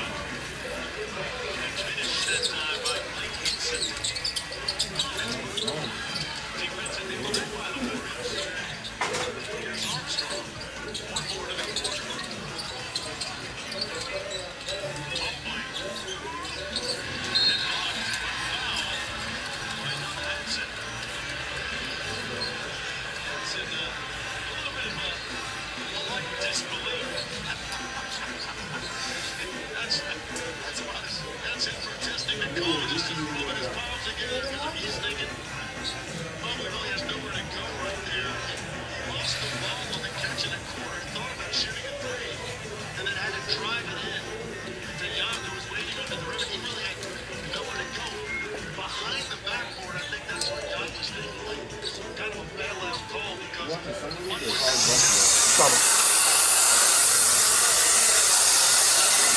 Blazers and Golden State.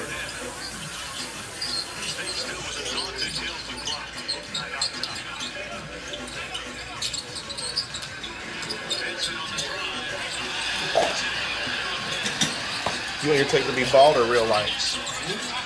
You want your tape to be bald or real light?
What platform do you watch on live?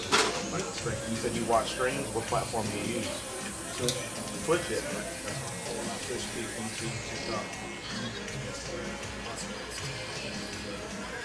I just check your YouTube. It's a lot of dollars. You said you just on YouTube? Oh, okay, yeah, Shawn Cassage. Oh, Lord.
go a little higher, a little lighter, or just do like this? A little light. So it's going to end up bald, which is cool, but that's cool. Should I bring it up higher too then, or just leave it where it's at, just go bald? You don't go bald.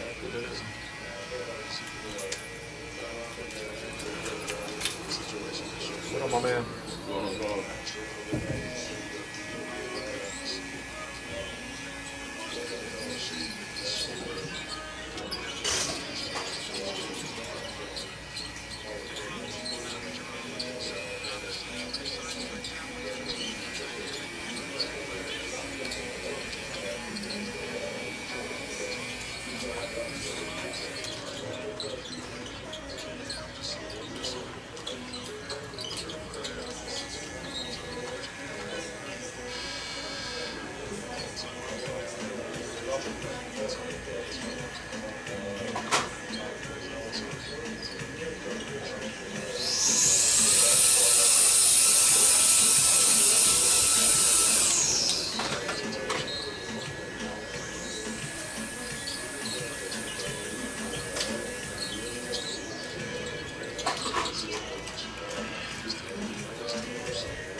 Actually, got a turn for that. Be fresh for turn and look at the field of play today.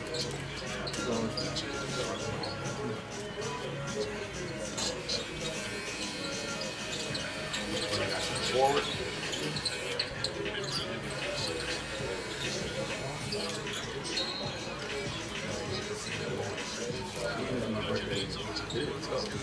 How do you turn? 6'4".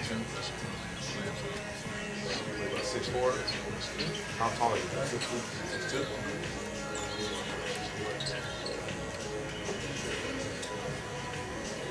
You got any offers yet? You a freshman? But you're about to be a sophomore. Yeah, I'm about to be.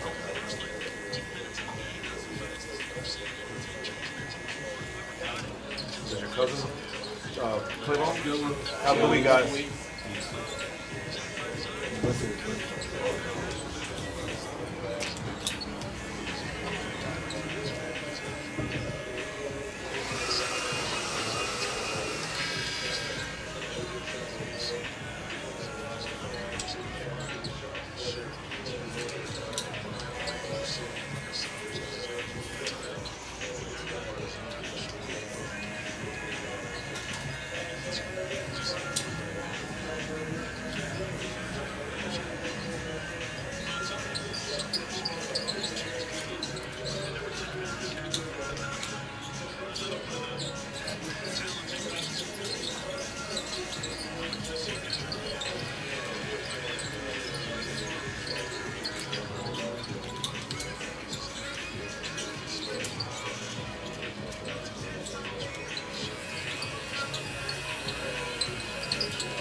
How did you figure out what my YouTube was?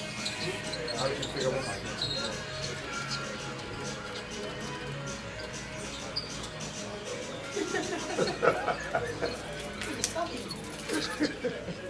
That's the wrong question. My bad.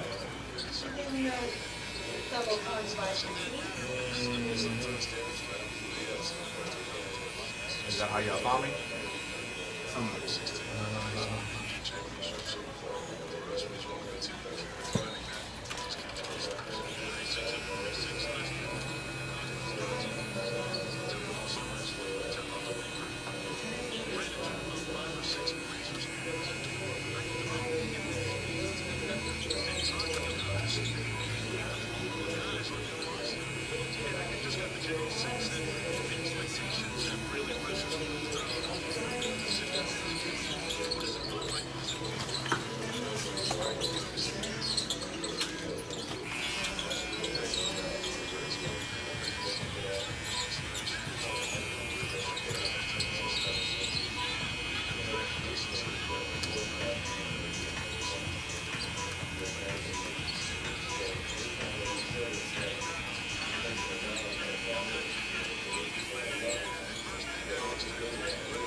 No, push it.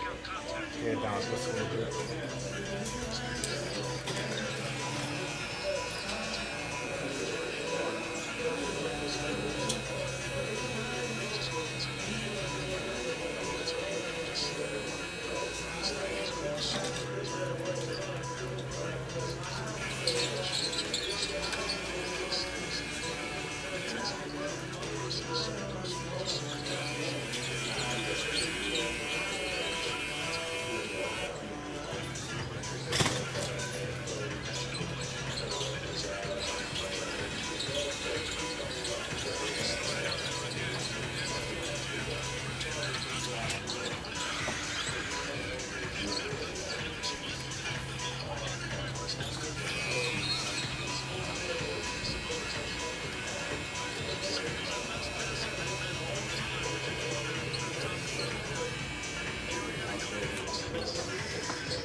I gotta spray you down so don't move.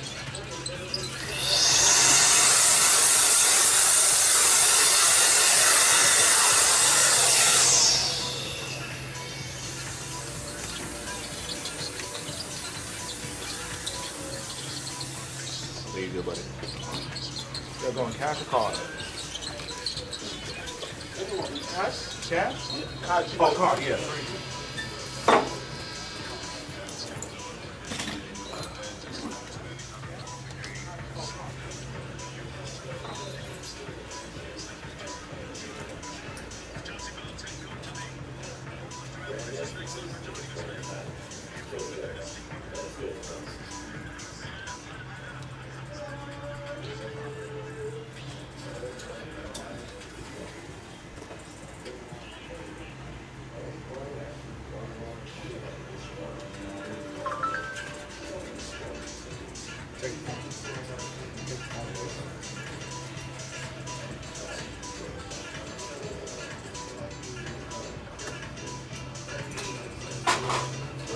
Text, right? If you want, yeah.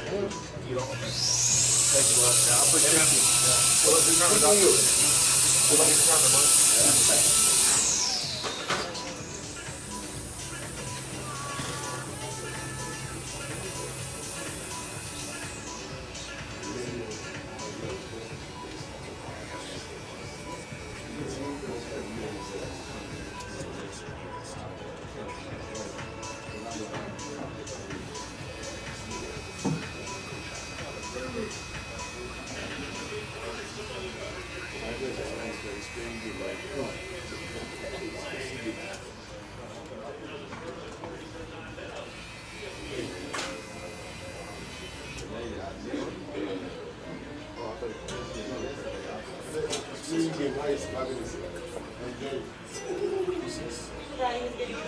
Yeah, you fuck up. That's pets.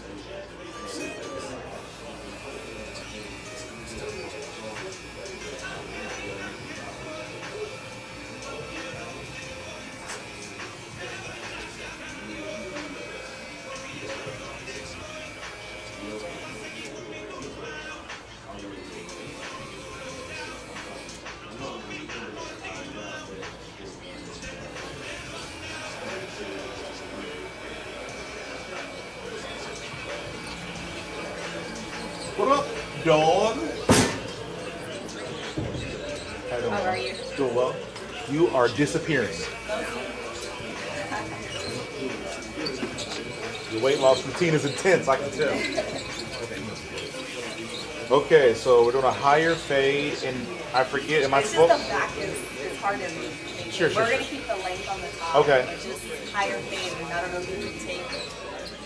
It's like how the pictures are. Okay. Like Can I see it don't know how to again? explain it. Yeah, that's fine. Can I see the picture one more time? Yes. I know it's in my text, but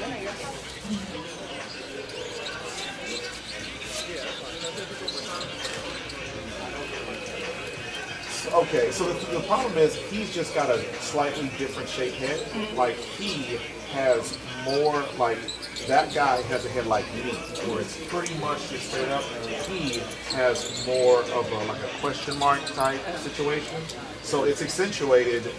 But I will bring the back up, but it's a little bit of him as well as what I've been doing, but I will bring the back up.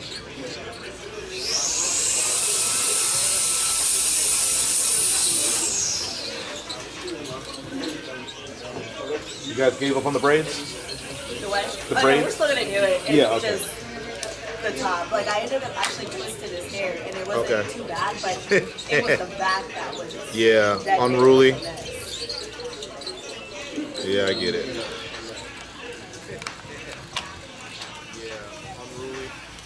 I get it.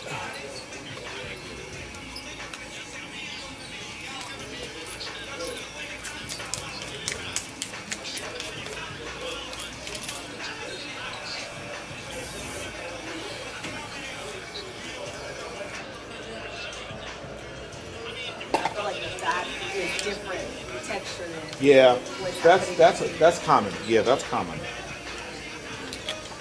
You're not crazy. That is a real thing.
You like it?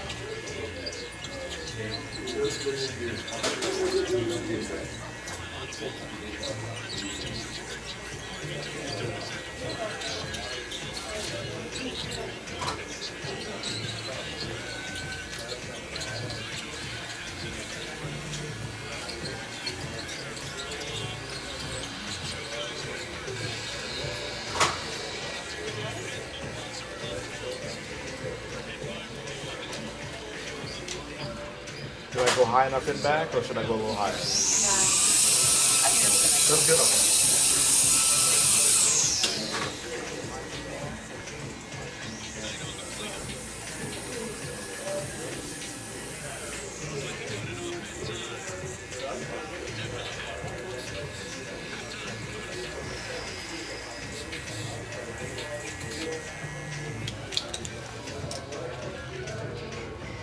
Okay.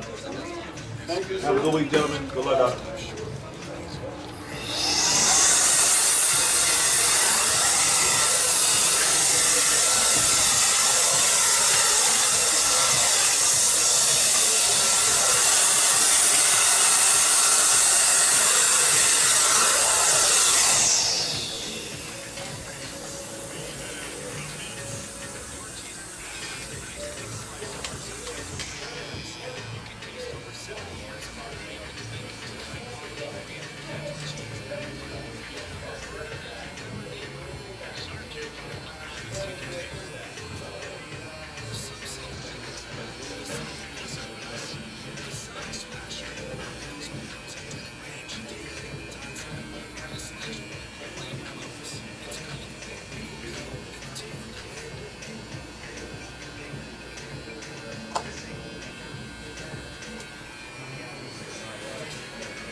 Can you see a reason to go up higher, or do you like that? Yeah. Okay. Did you say trim the top or leave it? No, I think like that. Yeah. Okay. Let's say because you're gonna keep braiding to this point.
What do you say, Mom Bear?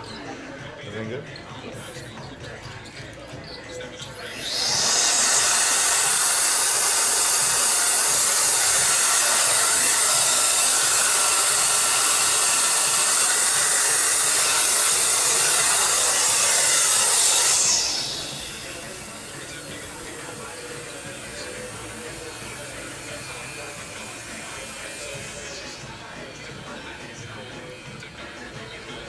So Brandon goes off to college in a couple of weeks. Yeah, I can't get a word out of him. Nothing. He says Neither nothing. can we. Yeah. I did though. He came really early this last haircut, and he was sitting there waiting, and he kept giggling on his phone, and I'm like, well, at least he's a human, you know. At least he enjoys things. I thought it was pretty interesting. And I'm sure that when he's around his friends, he's probably like the leader of the. Y'all going card?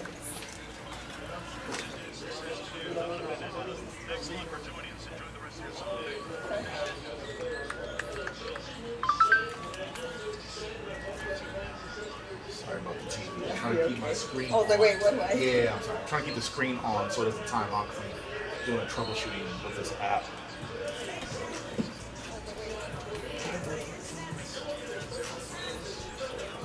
There you go. That's a good week. See you later.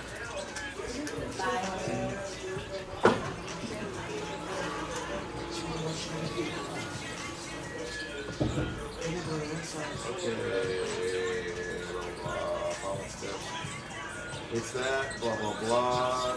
Yes, you start to add your, you start that, do not log out of your account.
told me every time I have to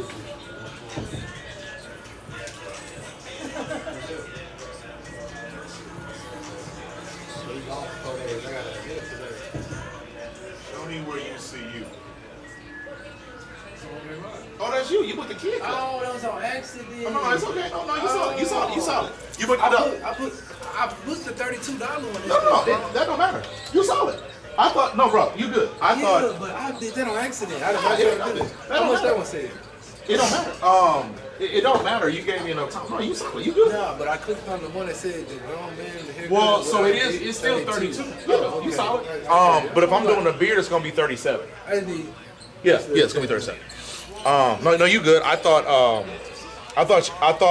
I was expecting a child. I didn't. That's why I was saying you. Let me clean this up.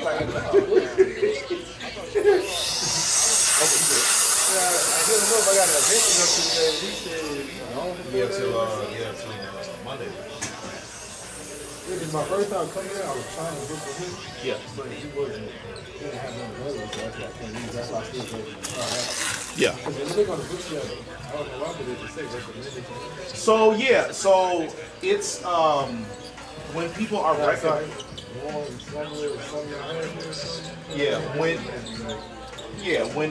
When you see a recommended account on Booksy, they're paying Booksy for to be like put above. Yeah, so like people put in front of yeah.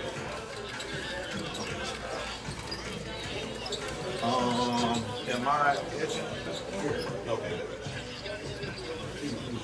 You got it? Okay.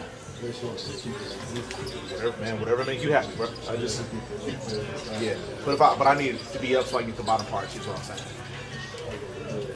Okay. Yeah. You straight. I just want to see what I'm working on.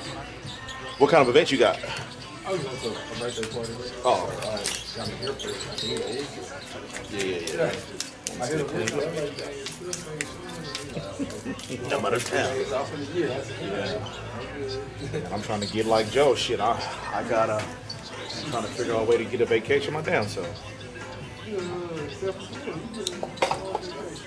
But what happens when I stop cutting and I start paying a resort, a flight, you know what I'm saying? The money stop coming in, you know? That's the stressor, because I'm not just self-employed. I got a shop to pay for, you know what I'm saying? I got these bills to keep coming in, so that's the issue. That's where I'm scared. But yeah, I ain't had a vacation since 07. Yeah, it's like that. Working for yourself, it definitely has some pluses, but it's got a couple minuses too. What kind of work you say you did? I was driving trucks. I just stopped. What do you do now? I'm around right now because I'm about to got some stuff in the motion. That's why I stopped smoking. Yeah, okay, respect. Yeah. What's up? Yeah. Actually, I was trying to tell you something, but they do hip hop.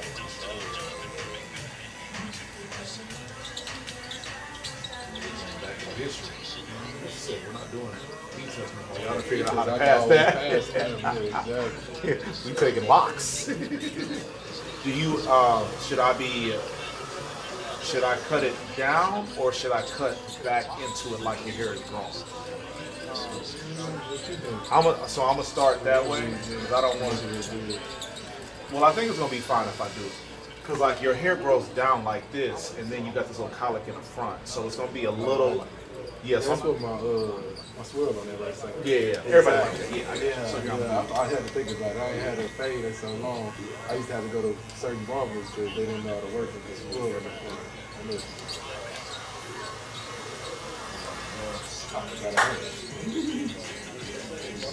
So you can tell. Yeah, I have mine is dramatic as yours no more. Mine kind of grew out. Yeah. Some people don't know how to work with it. Have a good week, my brother. Are you doing?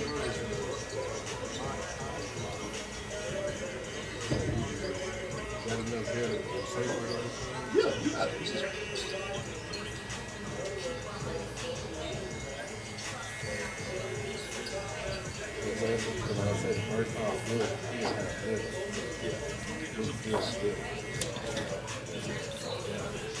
that no because you don't do it. Man, look, you know, so it's funny because every now and then those thoughts creep in, but ultimately, bro, I'm just thankful you stuck with the shop. You know what I'm saying? As long as, like, because my schedule is usually full, so. Well, that's what I'm saying. So, like, I know it. You know, maybe you had a different expectation of what it came out to be, and you know, that's it. But nah, man, I'll take it personal. Everybody got their preferences. Sometimes I'm in, and sometimes I'm not. As long as you know. Yeah. And my thing is, like, if I ever put you in a bad spot, at least let me make it right. If that means I gotta refund you, if that means I gotta try, like, whatever that looks like. But nah, I wouldn't. Nah, brother, you don't know my explanation. I'm thankful you still rock with the shop. You know what I'm saying? I just want people in my building to be all right with me. But I know it's some barbers that, like, you know, they walk around with that feeling like, oh, yeah, this nigga ain't fuck with me, fuck with him. Like, nah, bro, I ain't moving that nigga, dog. It's enough room in the game for everybody. I want everybody. Especially my co-workers, my teammates.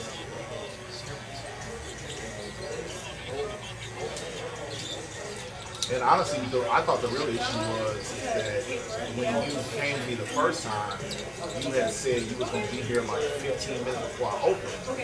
And my thing was, people say shit all the time. Oh, you got to be here tomorrow. And you didn't book. Yeah, and so I was like, oh, he probably mad at that. And so I felt bad about that, but I'm like, man. When I first came to the store, I was getting everybody to the store, and he said recommended. He said he's running something or something. I don't know. I guess I ain't looked at his profile in a minute, so I don't know what you're talking about. But yeah, these three are recommended because they pay a portion. When Boosie brings them a new client, because of that recommended, they split a little bit of commission like with that first service. That's what that is. So like if you look on the reviews, like the reviews will tell you like who you're dealing with or you know what I'm saying, what they're working with. But Booksy don't work like that. Booksy will allow you to pay a portion of your of that. Yeah, you know what I'm saying? So but it don't mean that he ain't like that, because clearly he is, right? It's just Booksy strategizes a way to make more money off of us by saying, look, I'm gonna bring you some clients, but I want to cut out of that. Even though we already paying them, you know, monthly services. You go ahead, you got to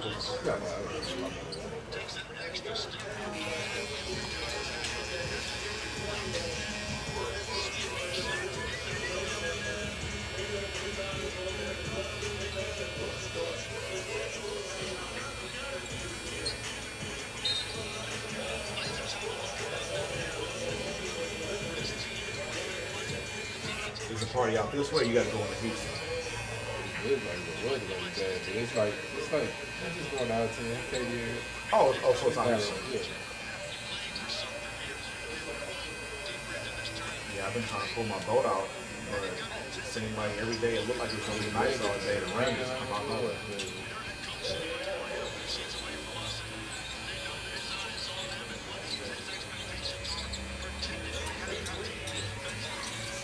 Probably don't take that long. I'm about to order a pizza. No, I'm saying order a pizza should be done every time I'm going.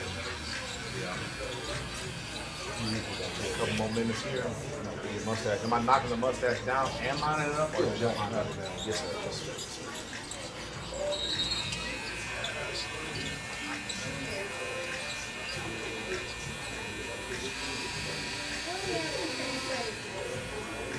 Are you talking to me? What you saying? Oh, okay, my bad.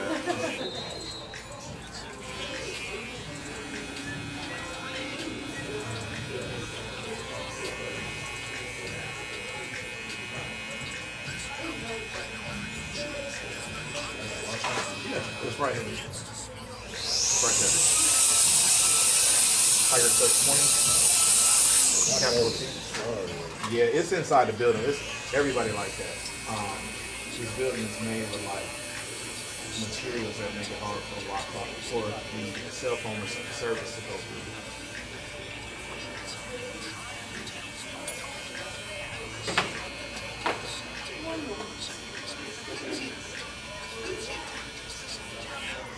So can you move that piano? Yeah. Get the Wi-Fi. Yeah, I get it. Okay.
Am I knocking down the goatee too, or just lining it up?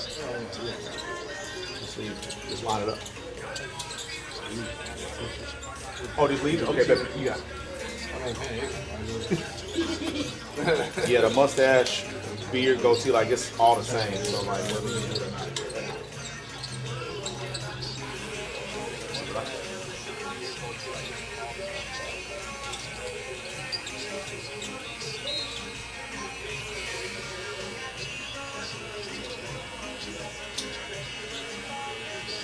Do you want this to come to a point, or yeah, you can bring it to a point? Knock it out. What up, my man? How are you? Doing wonderful, man. You're running with you, buddy.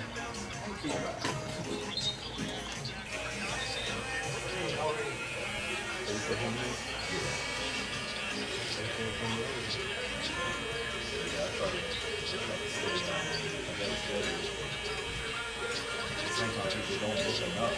So it's like, shit, I ain't booked 2 minutes. Well, it's like, well, if I get you early, that way, it don't matter what you book, I'm gonna still figure it out.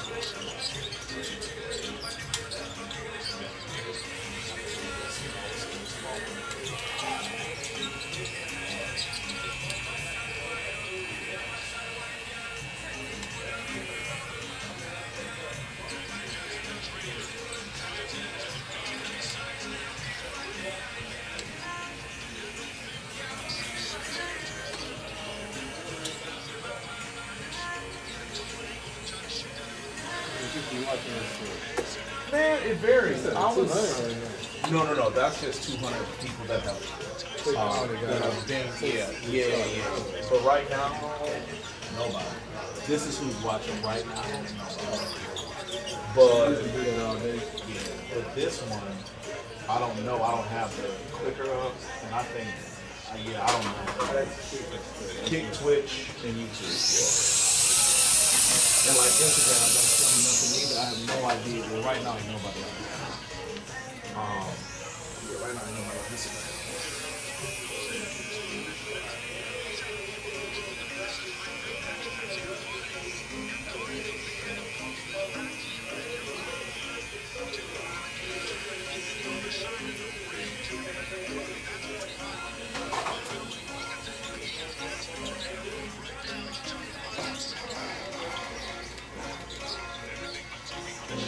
Winner.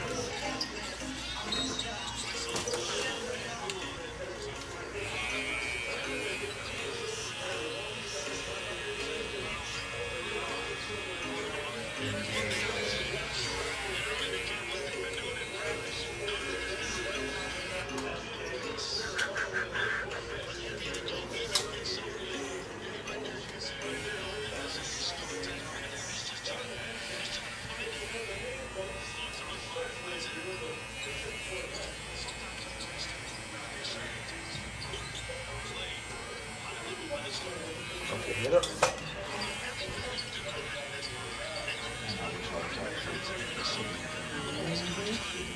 My neck itch.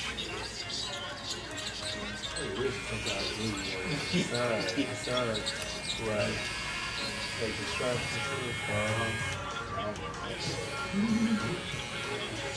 That's all I do. I see some people that go there and they shade it.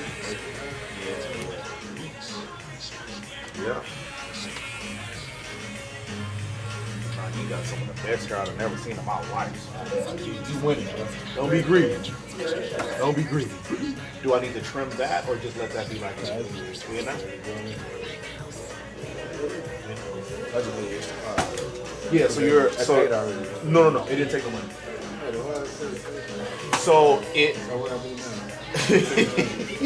so it's a deposit. It doesn't actually take no money. Like if you didn't show up, it ain't gonna take nothing. I'm not. I don't like using that. If you cancel, like if you cancel, if you show up late and don't give me notice, then I would have to go through the app to try to get some money off of it. But you just pay full price because you didn't get charged. Yeah, so you sorry. I promise you. Yeah, exactly. Now I don't want you looking for me, dog. I don't want no problem. Bro. Yeah. And listen, man, I'm easy to work with. Dog. If something goes wrong, I'm gonna make it right. But I promise, I don't like taking money off the app because they take too much of my money. I would much rather, I'd much rather use the modes that I already use. Oh, Lord. Joe must have his setup for prepaid. Yeah, I know. He was on prepaid here? Not even make you just call him. He does take him through that? Yeah, they give me options. Okay. Now you can put a card on. Yeah, no, This time I had to have a card. Yeah, I got you. That's why I thought. Are you going? Okay, 35.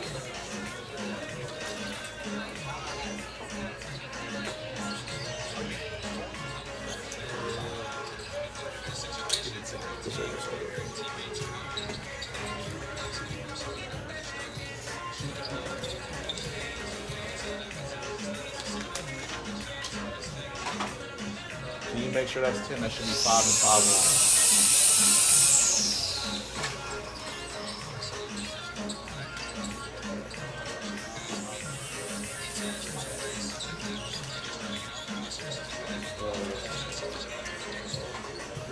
on. Yeah. Have a good one. See you, dog.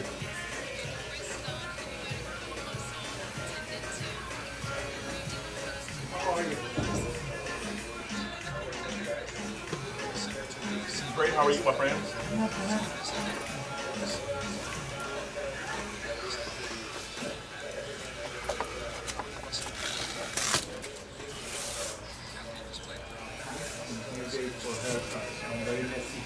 You say what? That's my due date for haircut. Yes, you are well. You are well overdue. Okay, are you doing? Is it a 4 on the sides or a 3? What are we getting? 3, yes, sir. I'm gonna ride it. And then a little trim on top. Yes. Family doing good? Yeah. How's everything for you? It's all right, man. We're still. I don't remember if I told you last time, but we're in the process of trying to find a new location. Yeah, on the other side. Yeah. How's it going? Well, I've noticed that the urgency that the business has a speed, what I've learned in every part of the world. And down here, it seems like the speed of business is a little slower than where I'm from. Because a lot of the places that I worked, they were very rigid, very like, this needs to happen by this deadline. It doesn't seem like stuff works like that down here. It seems like everybody's timeline is just a little slower than it would have been where I'm from. So And you cannot impact it? I'm trying. I'm trying to impact it. It's not working. I'm just in like hurry up and wait mode. Now some of the issue is us, because our timeline isn't like right now, and so that could be why some of these places are so lackadaisical and just slow moving. But every time someone tells us they're gonna do something by a specific deadline, they never do it. And that's more so my beef right now is like when I'm told something, or when I tell somebody something, I do everything in my power to make sure I meet that expectation. And if I can't, I will follow with you. Hey, I know I said I'd reach out to you by Tuesday. I don't have anything for you right now, so I'm just keeping you updated so that you don't feel like I'm not going to do what I said I'm going to do. Something to that effect, but I don't even get those courtesies. And these are, multiple tens of thousands of dollar transactions. And I just feel like the urgency for them isn't where I want it to be. But, I can't do anything but play by their rules. Are they your only good option? So, no, I have. So the problem is everybody moves like this. So it does. It's a common problem. It's a common issue, exactly. Yeah, so it's not just one. I'm not just complaining about one place. It's everywhere. That's the issue. So. No, I don't want to be. I mean, it might. I hope it. Putting different options. Yeah. No, it's so. Is it a possibility? Yes. There's also a possibility that Jesus returns tomorrow, but it's not likely. At least I don't know. I don't think it is. So hopefully we will be out of here before Jesus returns. But yeah, man, we would rather not be here. We would like to relocate, possibly put ourselves just in a better situation. Hold on a second. What up, my man? Bro, got a pleasure just walking in. You know, I just walking in. Which y'all do haircuts up here? I mean, I know this look like an illusion or whatever, but you know.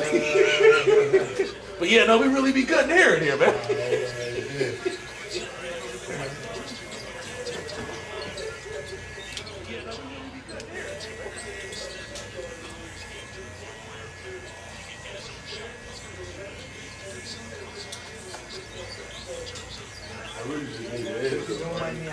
What is the hold up? So here's a few things. Our lease is up in April, okay, April 30th. Now, a couple of the places that we talked to are wanting us to either. They always really give me the edge up when I'm scared. They are either. Yeah. That was the dumbest question I've ever had a person. First thing they say, man, y'all really be cutting hair? Nah, man, I'm just playing. I didn't mean it. This ain't real. But like the real issue.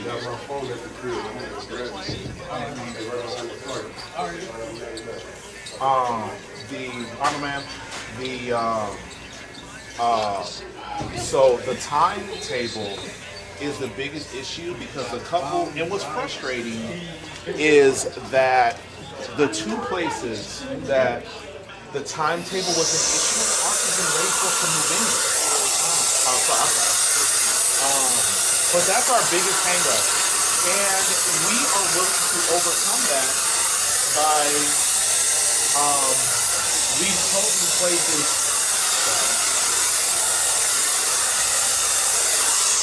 told these places, our timetable is different than yours.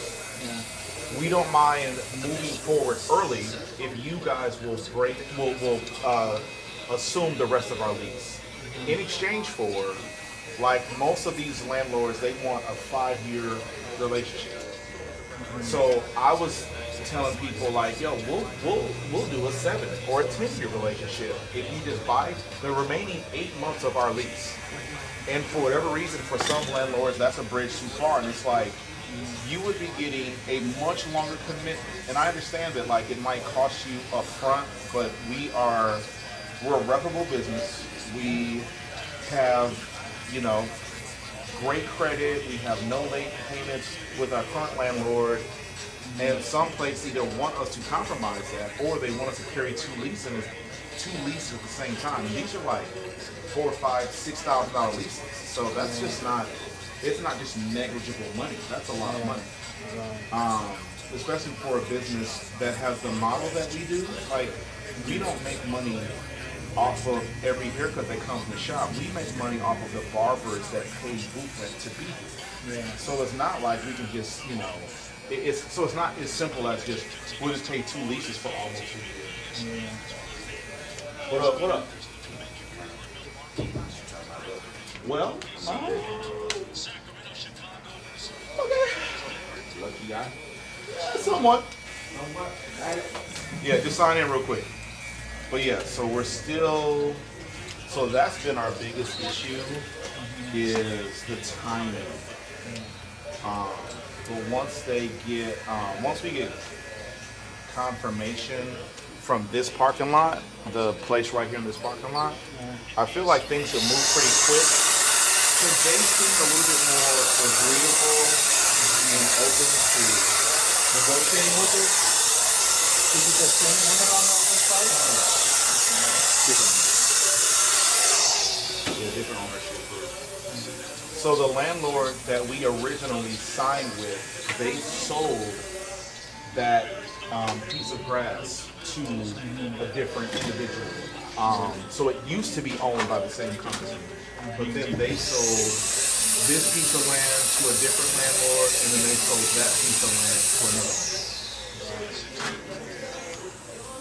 How much time it takes for you to prep that? You say how much time to take for what? To prep when you place. Well, so if we do it, it's probably going to be close to 6 months. If we can get them to do it, it would be less than 3. Because they've already got their permits and licenses, and like they've already got those certificates and things that we would need for us to start that process over. It would take, we would be starting from ground zero, whereas they've already got that relationship established. And so that's the other issue is like some of these places, they want us to take over right now and then start the process in hopes that we'll be ready to open. And it's like, well, I'm not going to pay a lease, especially when I don't have to, if you guys can do what we would do in half the time. But they want us to take all the risk. And I understand from their perspective, but we're just going to continue to shop for a better deal.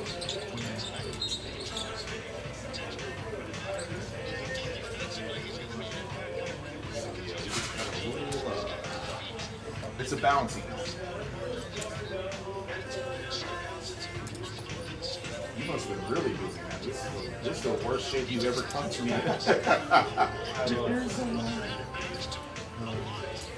Are things staying busy, or are they kind of slowing down? No, getting busier and busier. Yeah. Well, that sounds like job security, right?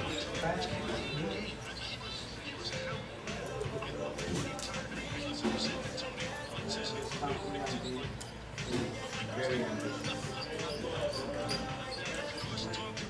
They are kind-minded, outside of and they're looking for money. Okay. And they get there.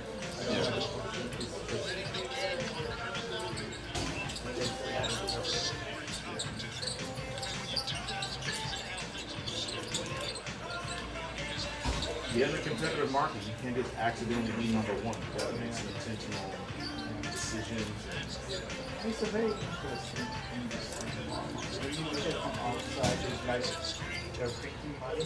From inside, there's like tremendous amount of risk involved. Yeah.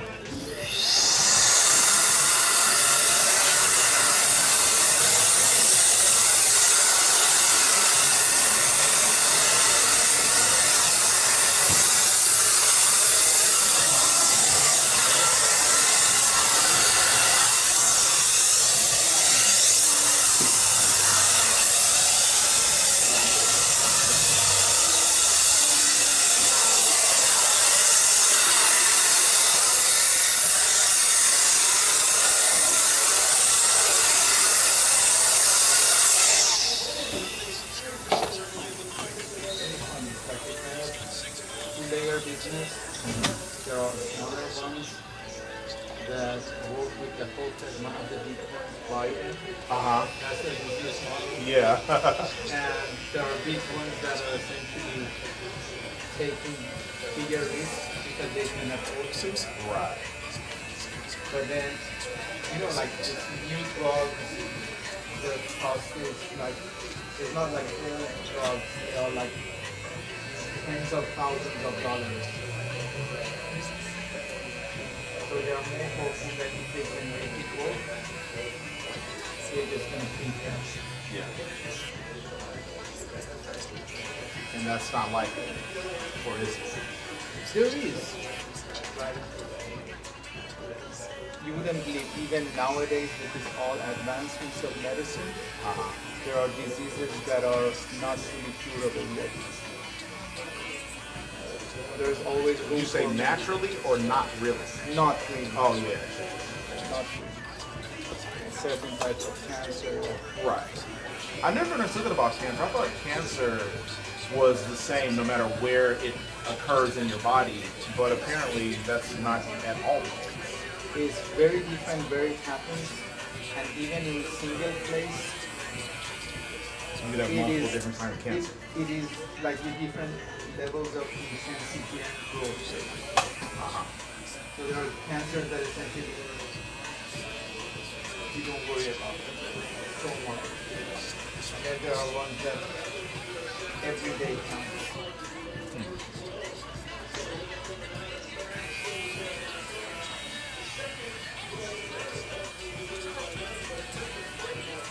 It's like Guava attacks you, bullfrog attacks you.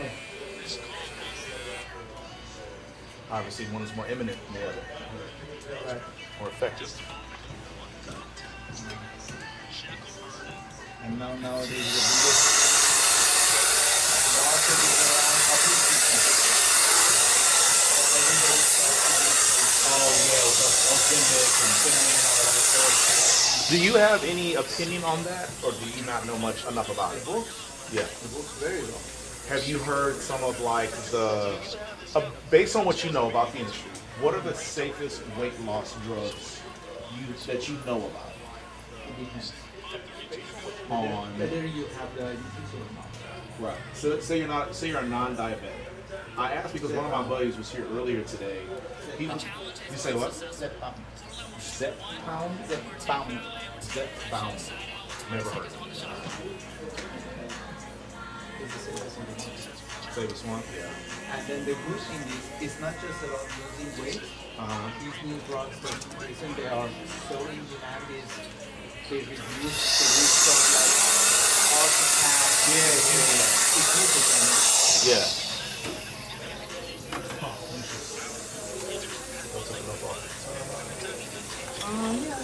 That's good. Yeah. And size of these. Yes, sir. Yes, sir. So there was a kind of like a real demand that in the market for. That's the reason they are like compared to even some of the other drugs that they've been in the market and the revenue they generated, these ones are exceeding them in a matter of year or two. Yeah.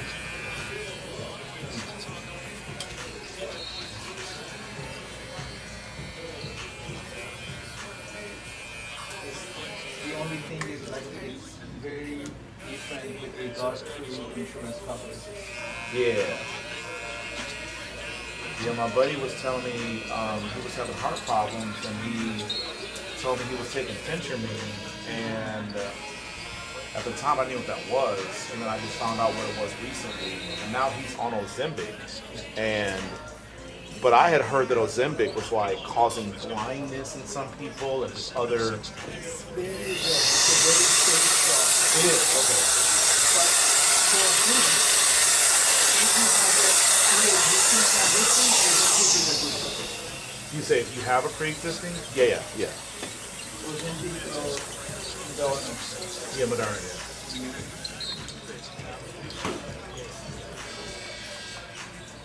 But if you're a non-diabetic, can you text me whenever that drug you said was called? I'll do that.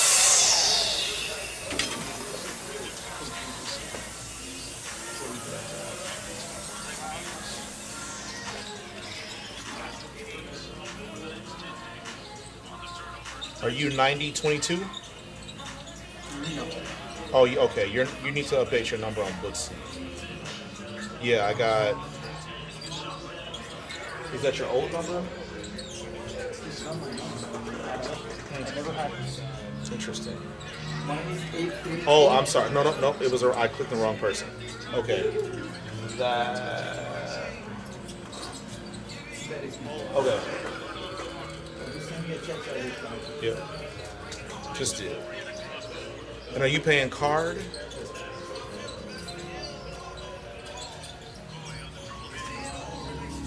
And many You got of the these, text? yeah, Oh, cool. Oh, cool. Okay. many of these they have like copay cards that as Like long as Good someone RX? call, Like Good RX or kind of, but these are like company need 'em. cards. These are not like third-party cards. Yeah. So if someone qualifies, like the price drops. Yeah. Because for them, it's just like they've done their research. It's whatever they make, they make.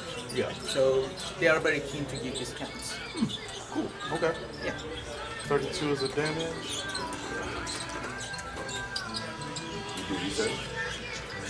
I work in a pharma company. You work in pharma too?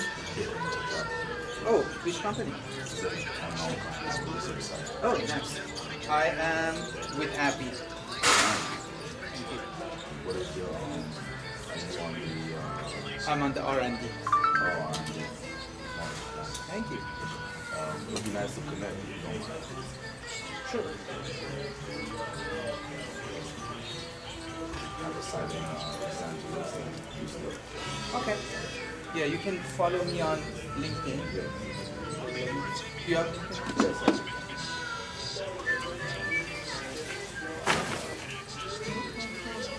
The usual, right? 1.5. Yes, sir.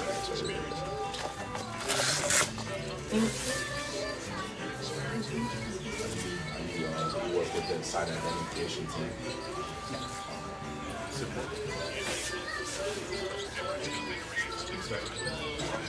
This is me. See if you don't have like anyone, so. Oh, do you have? So you should be able to invite me.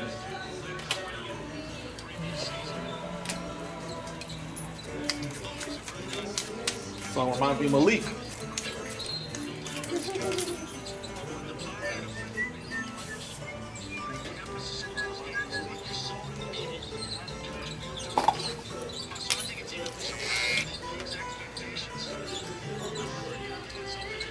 So whenever you want to send it, invite me. I will. Yeah. We'll Thank you connect. so much. Hey, have a good week, buddy. Good to see you. So much. Bye. Bye.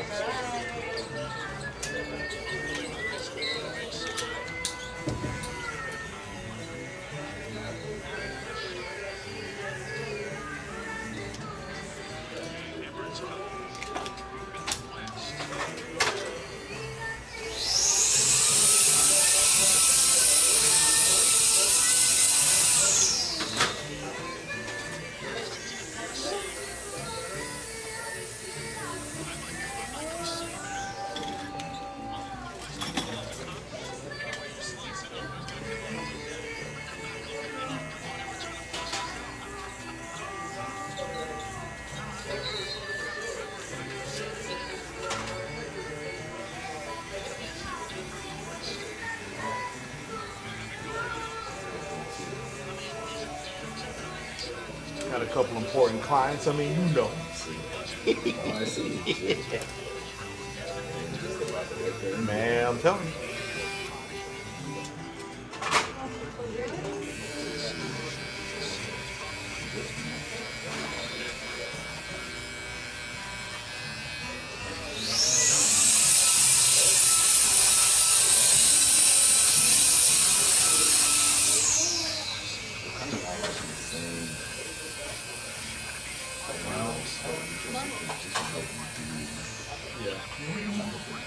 Yeah. He's a very good dude. Been kind of there for a few years. Ellison.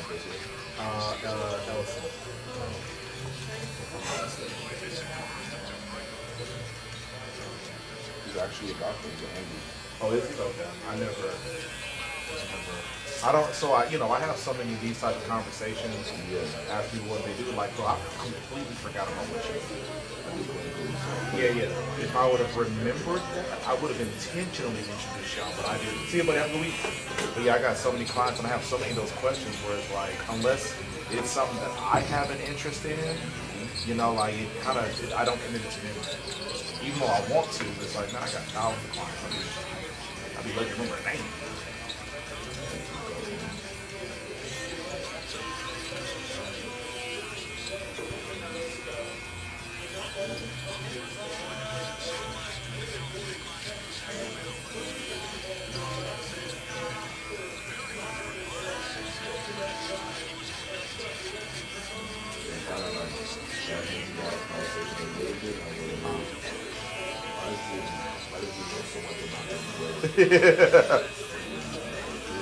Have you ever heard of it?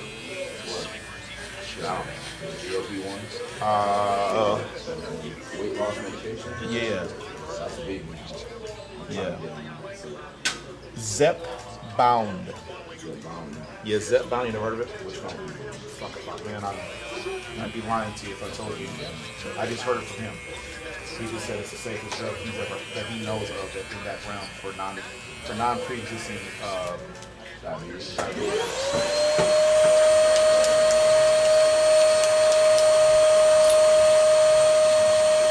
Thank you, ma'am.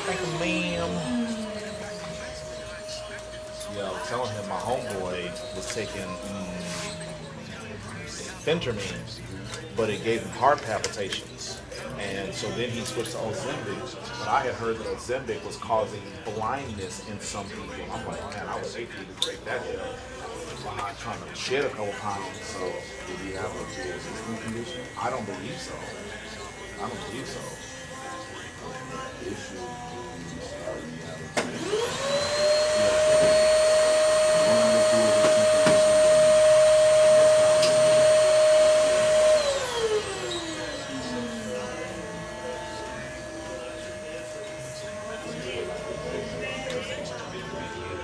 See, he looks it. I mean, he's 6'5". He's not look. No, you're right. That's my point. I don't know. You know, it's impossible to know by looking at a person, but he looks like one of the most healthy, more healthy people walking around, you know, the Katy, Cypress area. But yeah, you never know somebody's biology or something like that going on. Family history. Right. There's a lot of people. I always get shocked. So today I was talking to him. I just went through something. We're talking about blood pressure medication. It's a great gun. You should be taking it. You should find a way to remove it. But I mean, if you take it to stabilize, you need to leave it. They like, let's say 4 people and 2 of them still up, and he's like, yeah. I'm 43 and my blood pressure is just now starting to get a little high. Like I've been taking my blood pressure every morning, every night for the last like 3 days, trying to make sure that I monitor it. And, yeah. But I'm 43, so it's like it's not. He is like 34. Yeah, one of my buddies from high school, he's been on blood pressure medication. He was 28. I said, how? Yeah, how? 28. I said, bro, you wow. Once you start that early, that's it. Yeah. It has to be a lifestyle. Yeah. And he wasn't in terrible shape, but he definitely wouldn't take care of himself. But he could see, you know what I mean? I don't never see you. So this my boy was saying that he got off the meds, and I was like, he said he got off the meds like 3 years now. Yeah. So that shocked me. So like, wait, did you take your meds when you were 30? You know what I'm saying? Like, he said he's been off the meds for like 3 years now. Because he plays a lot of soccer. And see me, like, granted, golf ain't like soccer by no means, right? But like golf and bowling, and I lift almost every day. So like, I'm definitely active. Am I as active as someone that plays soccer 2-3 times a week? No. But I would say for 43, I'm still staying pretty busy. Because the running is what opens up. Yeah. Yeah, I use my elliptical 30 minutes a day. I haven't done it for a couple weeks, but before a couple weeks ago, I was using my elliptical 30 minutes a day, probably about 4 or 5 days out of the week, sometimes 6.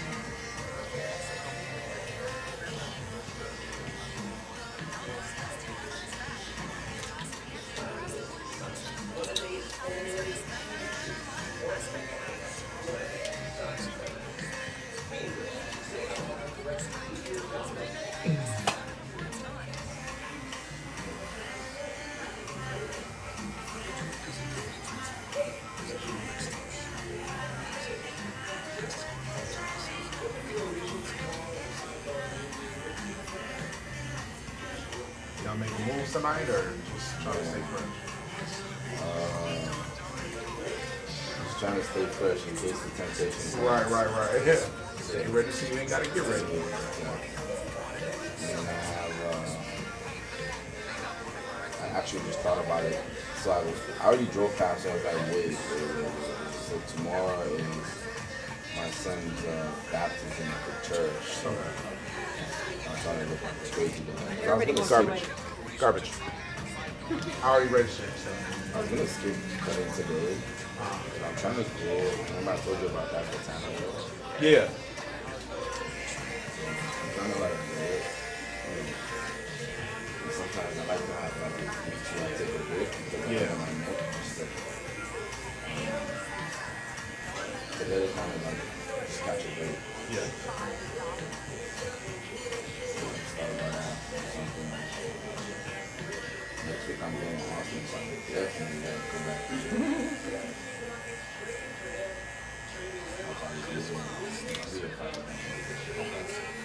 to book it now. Yeah.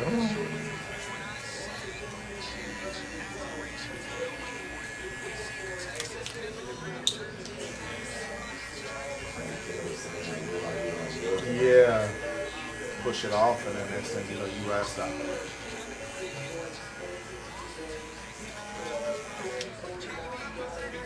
I figured I was going to You say what? I figured I was going to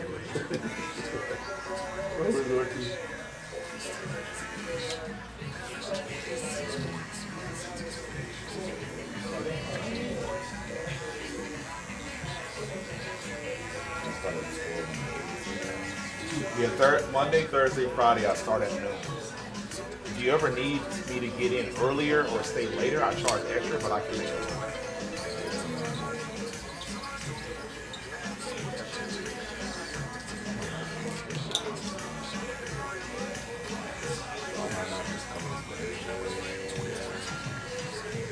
So now I have to figure out what day what time I'm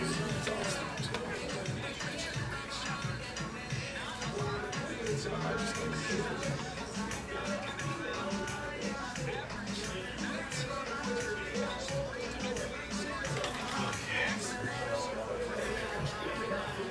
I just seen you guys have somebody move this year. What sign did I see the other day I was driving by?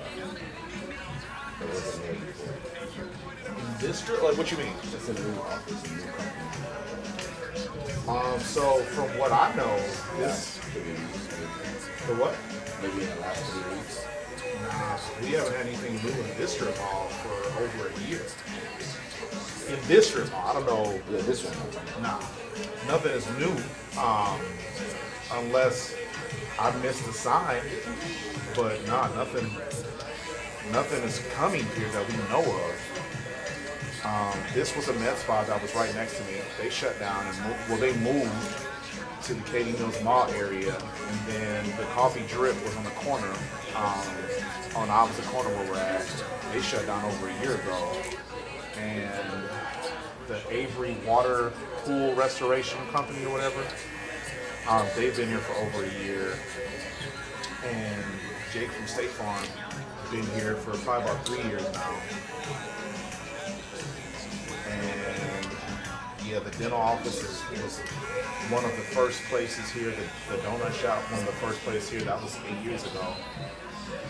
And the gun store came probably about six months, maybe, yeah, about 6 months after we opened the gun store. So everything here has been here.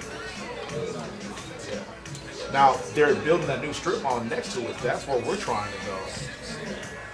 But I don't know if that was a sign you saw, but I don't even think it's a sign.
Yeah, she came back. Who did? Oh, y'all could hear it? For real? Y'all playing, man. Get out.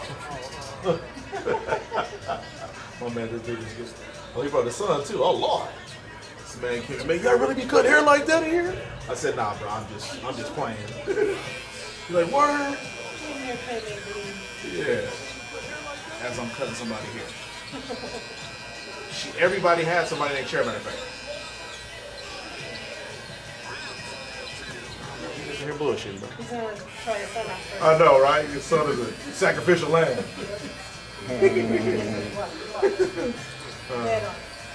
Hi. What's up, best friend? What up, my friend? What up? What up, man? Man, you gonna make your son be the sacrificial lamb, man? You gonna make him go first? Take one for the team, pops. Yeah, I'm going first. That's funny. It happens all the time, man. You ain't the only one.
Nah. Like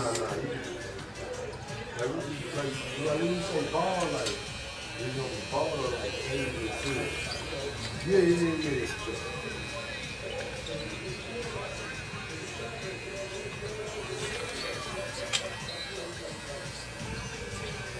You must have had a few bad experiences, huh? Wait, what you mean? Bald? Man, listen, I understand. I am not mad at you, brother. We gonna get you together, I promise. My man brought his emotional support animal and everything, man. So let me bring my son, man. So in case I gotta crash out, I'm gonna think about my life choice, man. Because if I'm by myself, man, I'm going to jail.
People stay down the street.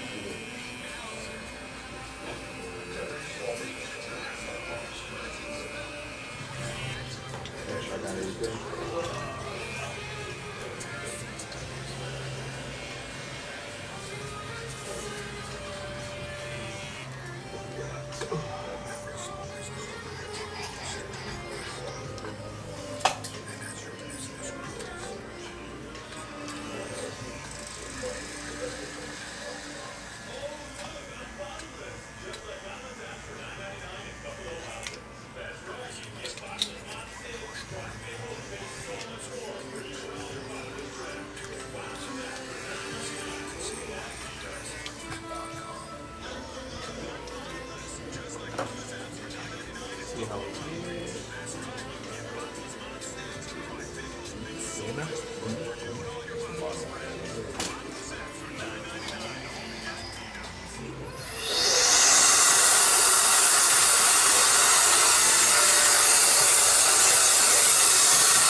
helps me.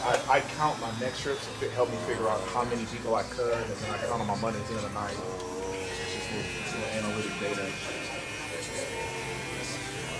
Help me kind of stay on top of my finances and just help me look at my data and say, do I need to do something different with my business? It just gives me data points to make sure I'm running the way I want. Out of all the time. I ain't 6 weeks of models at 3 all of it.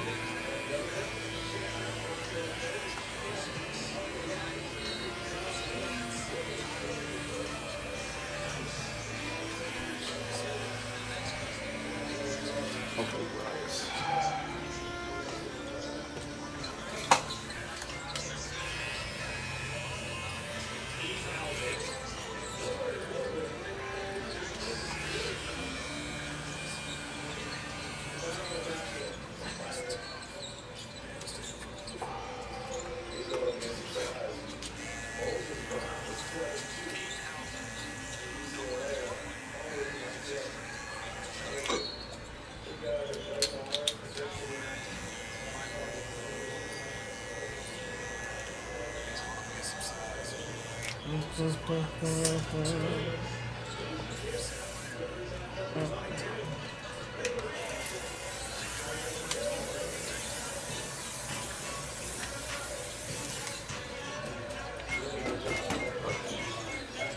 Yeah.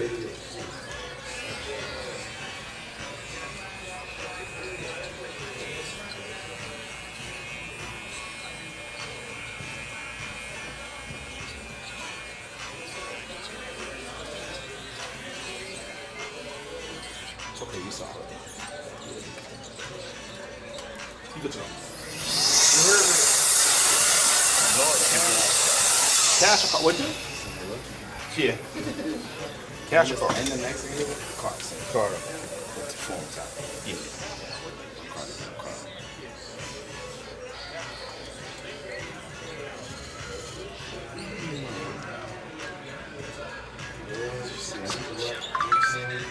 Yeah, what you watching on your phone? So same game? Yeah. I'm really just I got that onto my screen on timeout because I'm dealing with customer because I'm dealing with customer support on this app. I'm trying to figure out why my account is messing up. So I'm not paying no attention. Yeah, for sure. Thank you. We'll see you. I'll see you Friday or Thursday, whichever one. Yes. Hey, my man, can I give you some food? Yeah. I ain't just going to grab her, you know what I'm saying? Bro, that's what this is for. That's what this is for. You like these? The person behind me, you just go watch the test.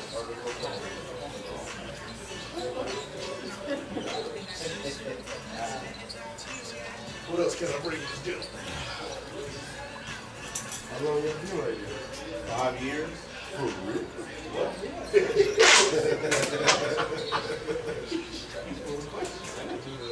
We'll discover. Y'all be cutting here for real. I'll be there. Year 5. We're about to move, girl. Oh, yeah? We don't know where, but we're going to be close. That's what's up. Yeah, we try to be family friendly, so we feel good them being here. You don't bring them. Yeah. I'm sure some of the shop you done been to, you can't really feel comfortable with your kid in the room. Yeah. Sure. Especially I got girls too. I got 2 daughters. So. Yeah. We don't play that. We don't play that. Can you bring in something else? He's like, what else you got? Keep it coming. Toy buffet. You look like you got some useful talent too. Okay, bring this piano. Okay. Then, you truly a rock star. Got into the guitar. On the other side. Okay. Bang. There it is. Okay. Express yourself, all right?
one of my Paw Patrols has been missing for 6 months.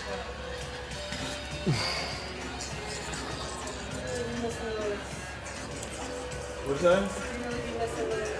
Yeah, I do.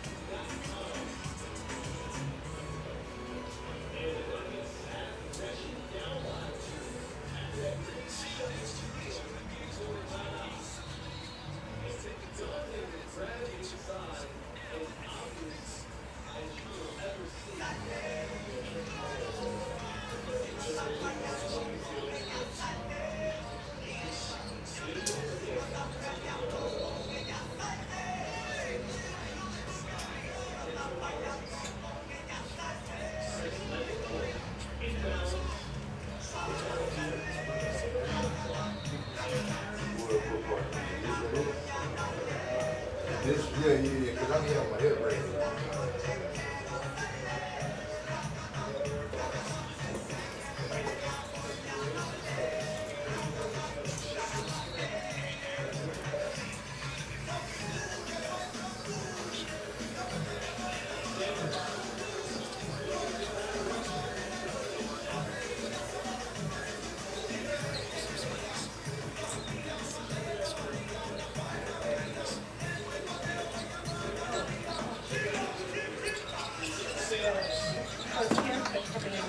You say what? I don't think so. Yeah, I cut his hair. Yeah, I cut his hair. This is at least the second time, if not maybe the third. Welcome back. What's up, best friend? How you doing, mama? We bought back up. I see. Better. What up, guys? How you doing, buddy? What up, guys? Aw, man, again? This again? Come on, buddy. You can do it. You can do it.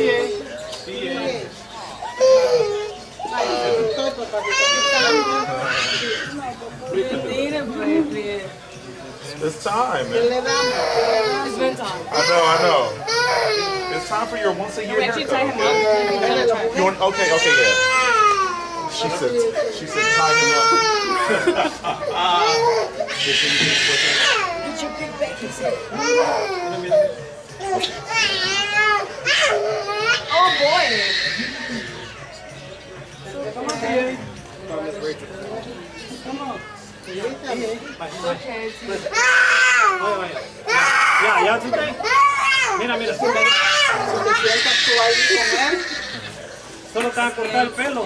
No, solo te van a cortar el pelo. Just do your haircut and go.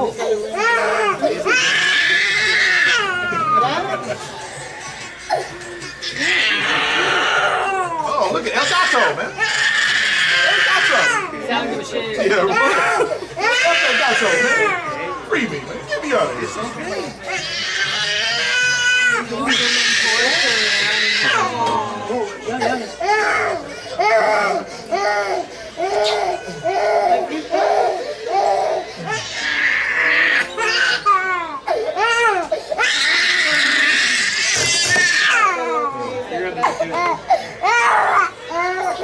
What am I doing for the sign? Is it like real light or ball, or what am I doing?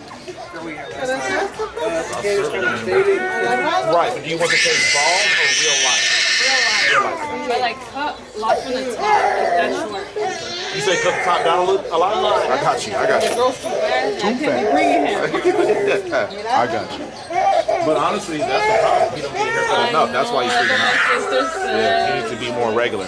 But I get that your schedule and money, like, I get all that stuff. But it's not going to stop until you get used to it. So, but that's okay. I ain't scared. I ain't scared of you, boy. Think I'm scared of you, boy? Okay, here you go, Bobby.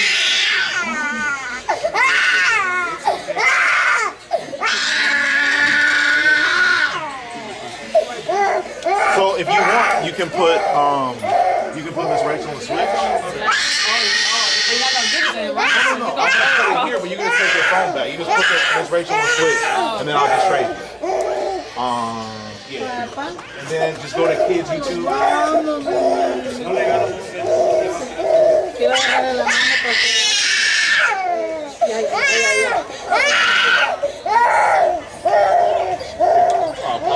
You're gonna look so handsome after, Bubba. Mira, papito. Oh my goodness. Mira, papá. Alright, let me start about this.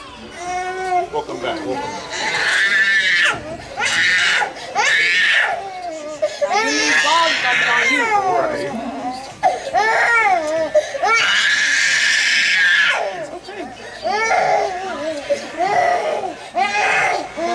It's a beautiful way, kind of.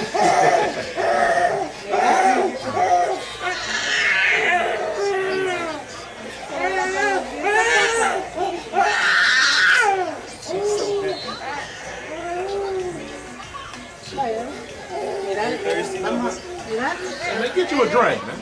Go ahead, man. Get you a beverage. Say, you drink it. Shut up, you drink it, man. Cut my hair, man. Get me out of here. Lucky I'm tied up. Ahí va.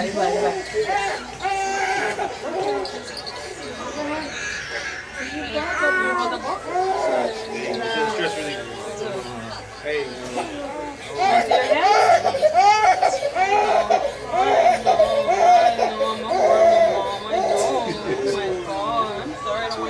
Right. How dare you make me fresh in the summertime?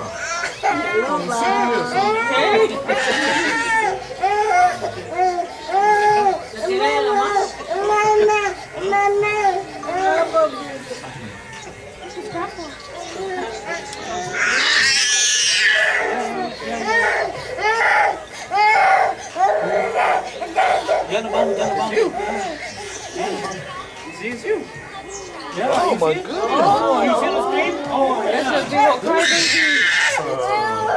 His nose is bleeding. Get what? Está sangrando la I nariz. have Kleenex right Agarra una Kleenex ahí. Tanto llorar.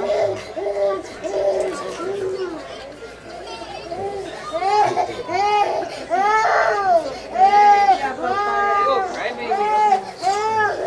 Okay, my bad. Then leave. ¿Y la bolita, papá?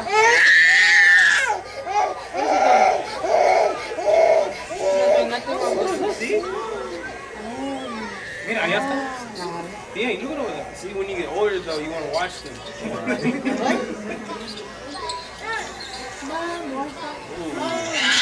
Miss Rachel, look.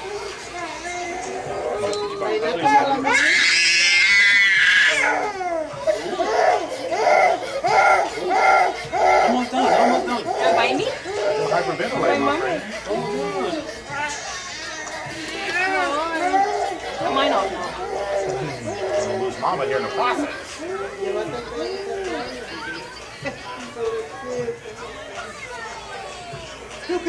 Como dice todo,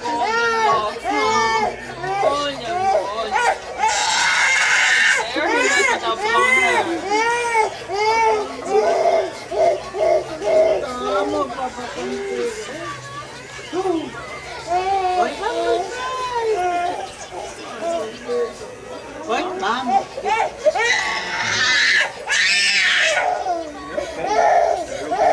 Ahí tiene el pimazo. He looked at me.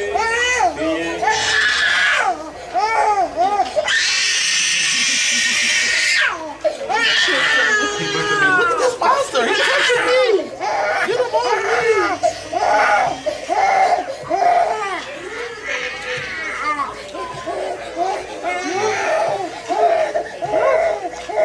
You want it? Okay.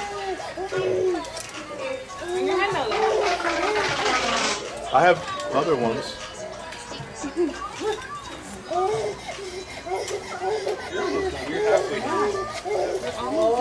at that one. Oh my God, though. My bad, man. He's like, shut up. Remember giving you a toy.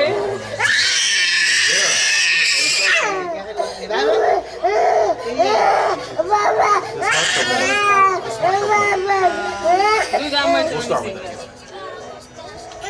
Mira, se lo vamos a poner a mami, ¿ves?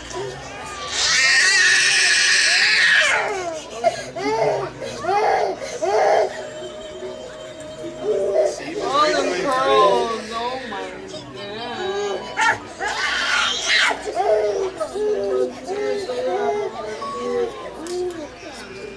You get a lot of kids that cry this much? That's why this is about this, you know. I've had kids punch me. I've had kids throw up. I've had kids use the bathroom. It's not a big deal. I just don't want y'all stressed out because it's like. Oh no, he stresses me out. Yeah, I can tell. That's why we got reinforcements. But like, no, this is nothing. That's why we set the environment up this way to try to minimize your anxiety. Because if you're stressed, he's definitely going to be stressed. And you know, we know that a lot of places don't have the patience to take this. Yeah. You know what I'm saying? So, So I told her, I was like, no, we have to go back to the Yeah, I wouldn't go real. yeah, I don't mind. I'll take all the hard haircuts. I don't even that's care. why I was like, oh, see if he's there.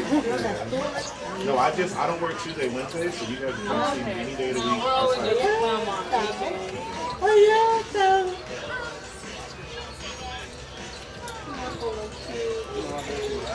Aquí está, ¿ves? Mira.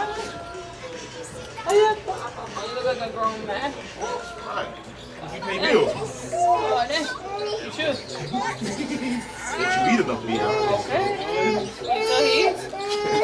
He's the thickest baby. Surface of lung. Do you think that's short enough? Should I go a little short? Hey, Gray. That's good? Okay. Now we need to look at Keep it girl still. yeah, he's on side. What up, todo el pedazo. Mira, ¿ves? Almost done. Look at you. Almost done. Almost done. A little bit more. A little bit.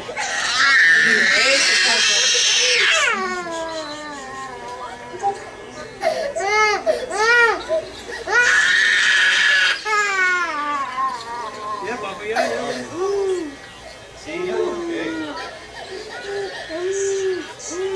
You look beautiful.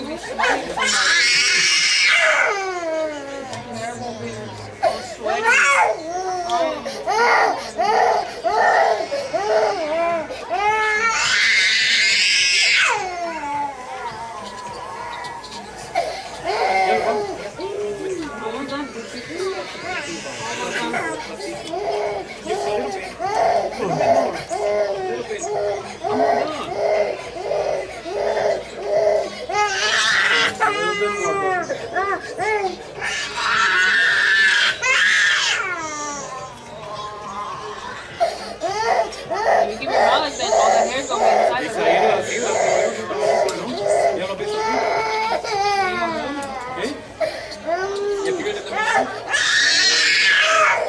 His cousin is so different. He just sits here. He's more chill. The other one, yes. He's a little more chill. A little bit? Just a little bit. No. It's okay.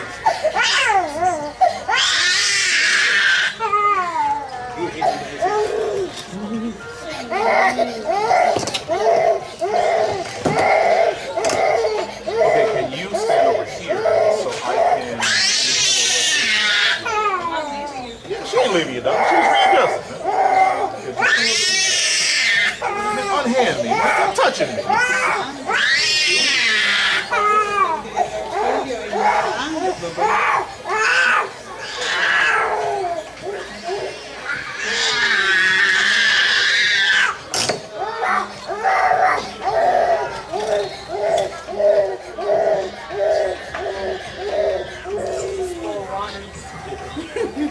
We should.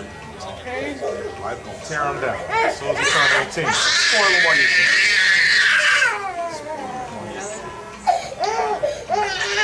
Gato, ¿eh?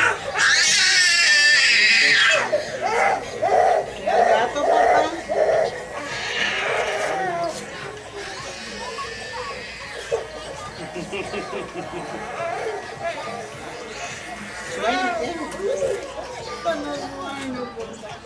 Look at them toes. You press the toes. Oh, no. Look at those. See them? Roasting you, bro. What there she did on your lip, man? That's crazy.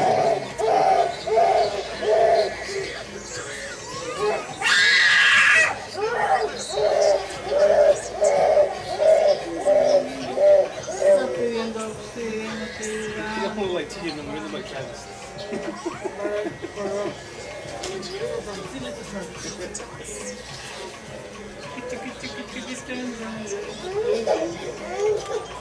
It was sad. I knew exactly what song he was singing. Do you guys push his hair this way, or like what do you think?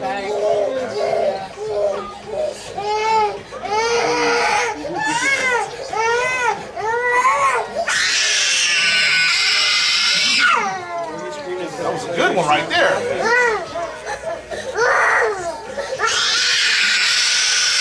That Mark Anthony, long one.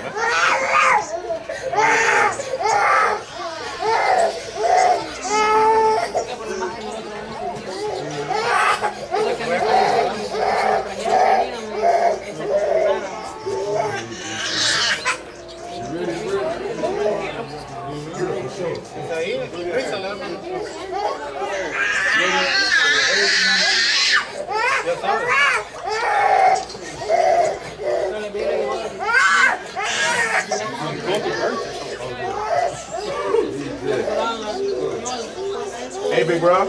Now you know you can write us a review, right? Yeah. I sure appreciate you, brother. His name is Matt. His name is Matt. My man. Appreciate it.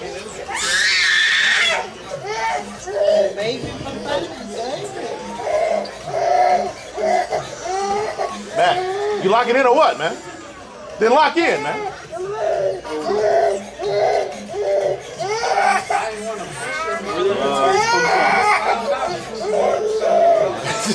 He just found out we cut hair while he getting the haircut.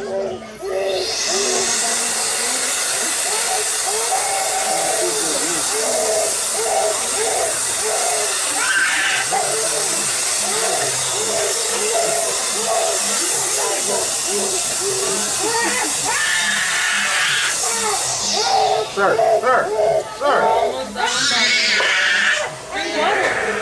Yeah, man, you need it, man. You gonna pass out.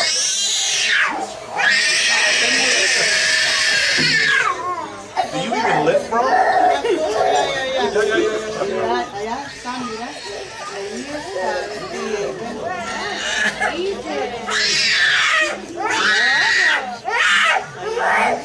He's almost done. He's almost done. It's okay. It's okay. Do you want to risk me trying to edge up back here? Because he's light as hell. He will turn red and probably bleed if I can't get him to sit still. I don't think it's worth it, but if you want me to try it, I'll try it. Okay, cool. Then I'm gonna get more used to it. Yeah. Then I'm gonna just do this line. Do you want me to, I can do the front without me. And plus, the skin is tighter there, so I won't scratch him there. It's just, yeah. He is exactly like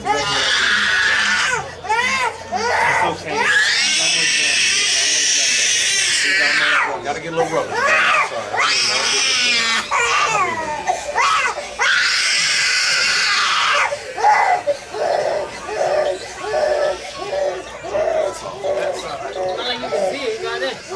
That's what I'm saying. Like his skin is so light, his hair is so light. It's the same color.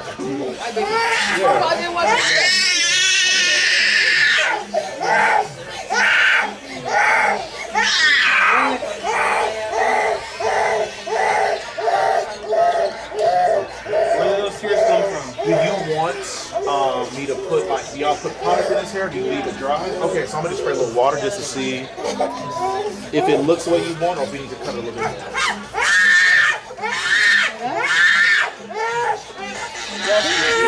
Why you cry like that? Why you cry like that?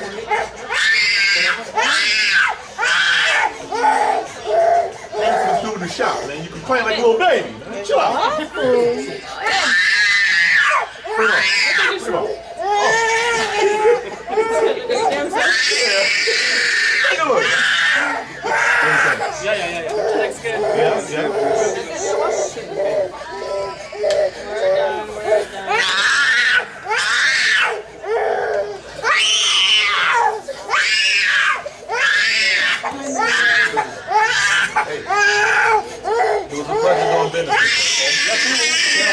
Can't wait to see you again. I'm looking forward to it. I'm gonna have nightmares about you. It's right. It's on this. Hold on.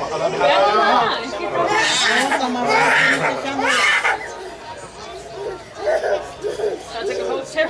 Right. Hey, don't ever come back, okay? Stay away from me, all right? Yeah, that's fine. You guys going cash, card?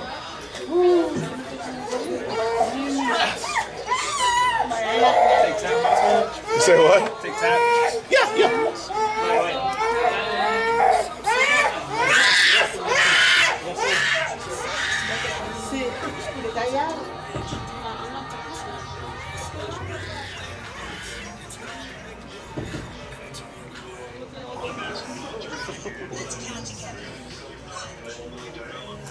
Okay. How much you charge for men? So with an appointment, 32.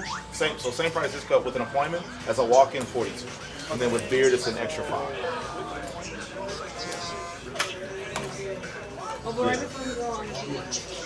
Yeah, you can use. A lot of times, people that are new to me, they will book like a kid cut or whatever for the kid, and then they'll try to do something different for the adult. Like you can use the same account to book any appointment. Yeah, like it's weird because I have fathers that bring their kid and ask me how to book. It's like the same way you booked your kid cut. Like yeah, Different options. yeah, it's yeah. But you don't have a difficult adult. No, I should. No, I don't though. So just don't be difficult, please. Thank you so Cool. much. Thank you guys. Have a good week. See you, bud. Yes, sir.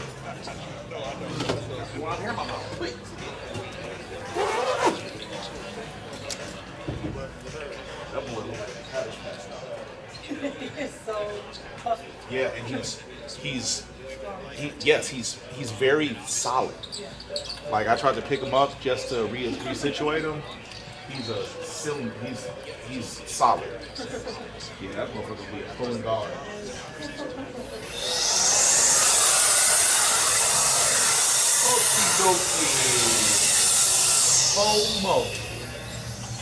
FOMO.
Oh, my shoulder.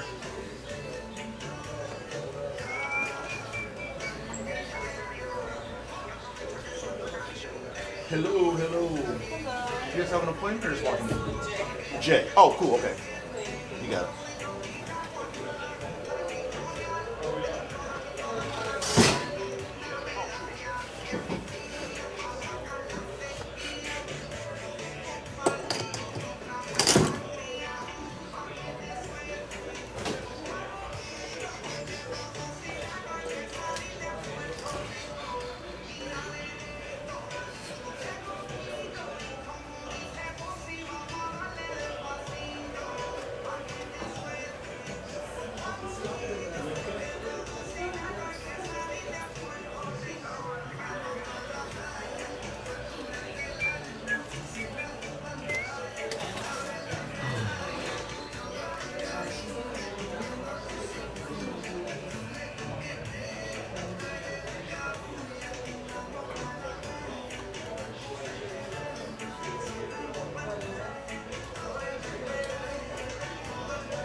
What up, my man?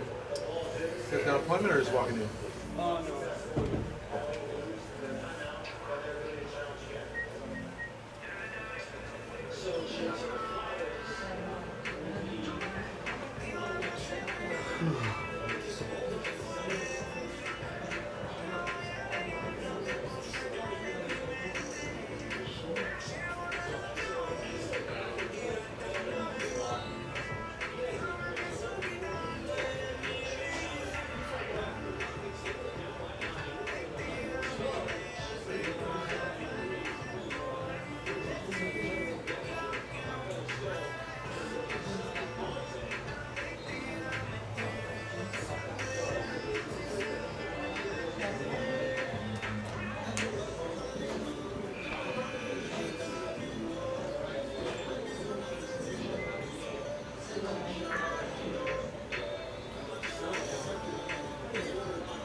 What's up, dog?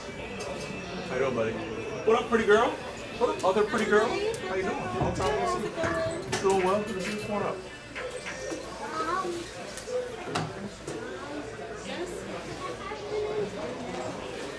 What did your dad say? Never. Yeah. Talk to Mr. Shawn. Yeah, man. Talk to me, dog. He's supposed to be my best friend, man. All of a sudden, the silent treatment, huh? Yeah, man. How's your summer going? Busy? Good? Busy? Is it busier than your school year, or is it about the same, or? Well, I mean, I'm homeschooling her right now, so I'm not working. Gotcha. But yeah, I feel like it's pretty busy Yeah. regardless. Yeah. Sports never stop for them. Right. You look straight back.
And not, you don't have to mess with the Top. I got mad at him because he was cutting it too short, or he was telling you to cut it too short. But he usually has me knock the front down and edge it up. Yeah. Yeah. Okay. Yes, ma'am.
Head down.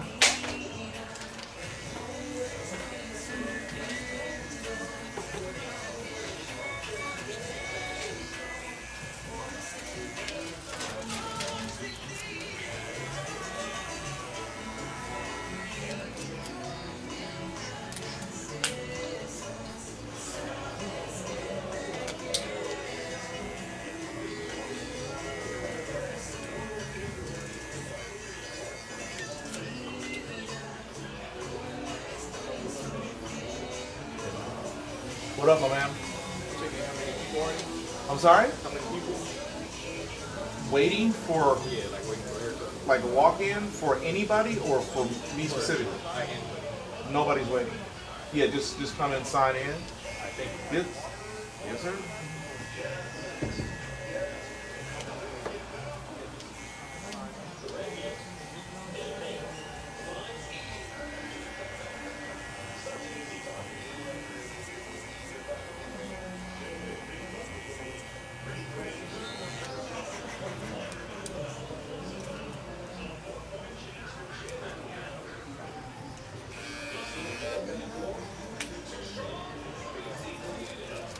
Okay, head down. Oh, what up, my man? She here today? Yeah.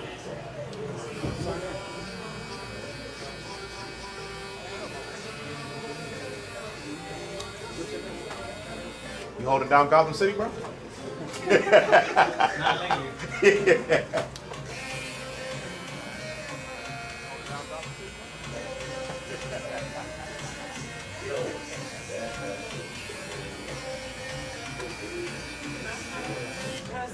Right back.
See you, buddy.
straight.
Oh, is it fine?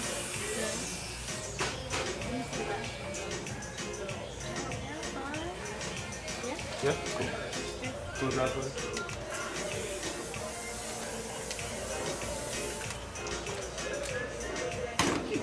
Wake up, son.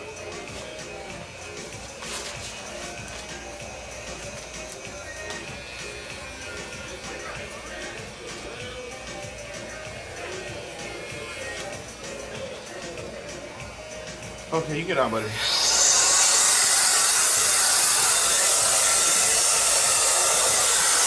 may. Brandon's gonna Cash out, yeah. That works. Hold on.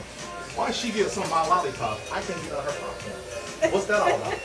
She don't offer me not one kernel, bruh. You gonna offer one of my lollipops? I don't know if you want these scraps of popcorn as well. It's all good. I don't. Y'all say thank you.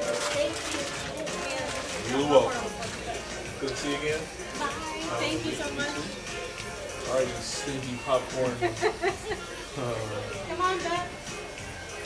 You need help? For a Come garbage. here. It's right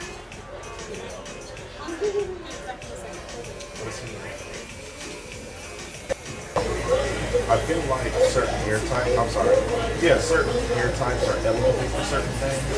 I would say people of African descent would get something called shag. Oh, okay. It's the same thing. It's just what term use our Oh, okay. but yeah, that.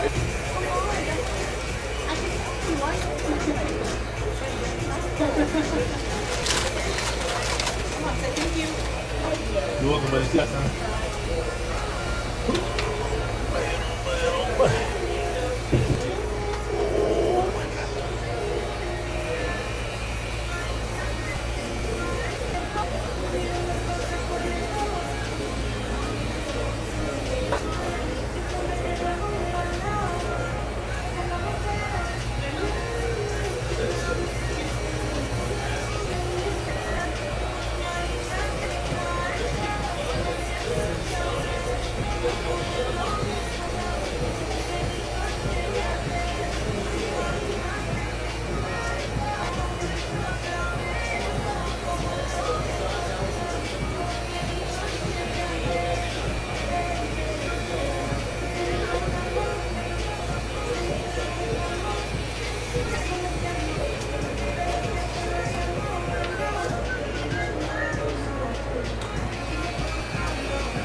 This guy's always late.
What's up, pretty girl? What up, best friend? What up, my boy? You getting a haircut today? Are you getting a haircut today? No. You sure? No. Your hair is so long. You don't want to cut some of it? Should I cut his hair? Yeah. What happened to his teeth? Oh, I lost it. You lost it? Let's go find it, man. Me and you. We'll go out there in the rain and search. Right now. Come on up. We're going to find that tooth, man.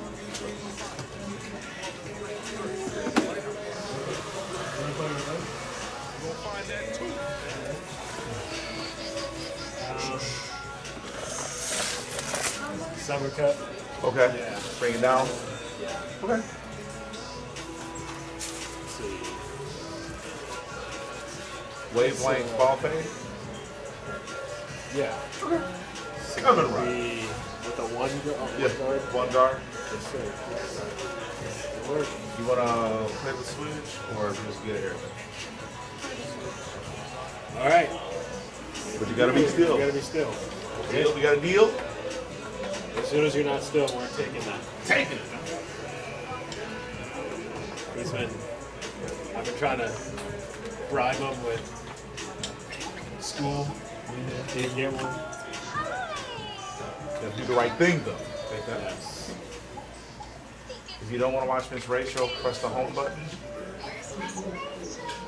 Gonna play a game. He knows his way around this. Yeah.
game might not work.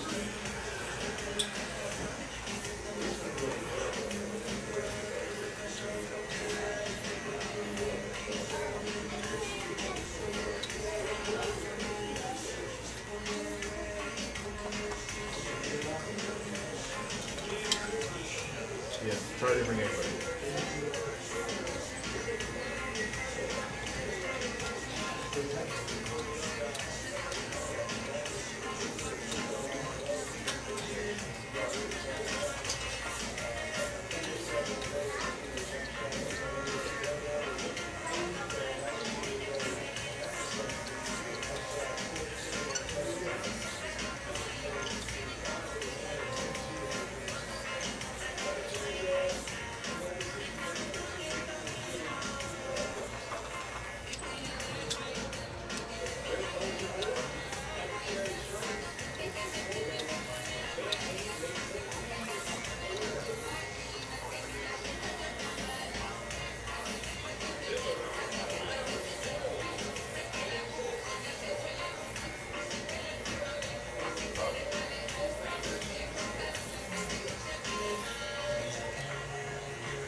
Cool, cool.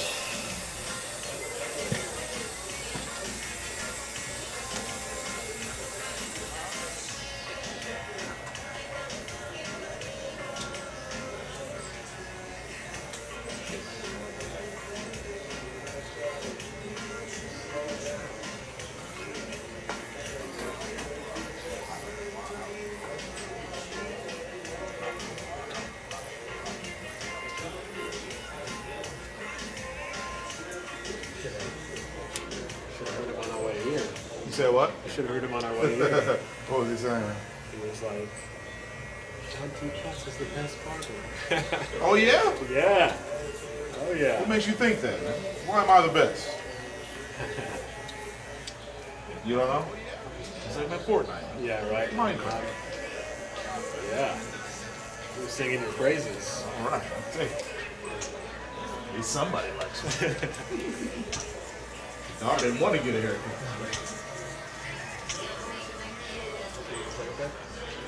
You want to get a haircut? You sure? I don't think you are sure just yet. So I'll ask you a couple hundred more times, okay? Yeah, this one is not afraid to speak about. I can tell. She looks like she means business. She might have to go to the potty. You good over there, sister? She already went to the potty. Oh, okay. That's a goldfish. I'll get a goldfish. Yeah, for sure.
Let's get started.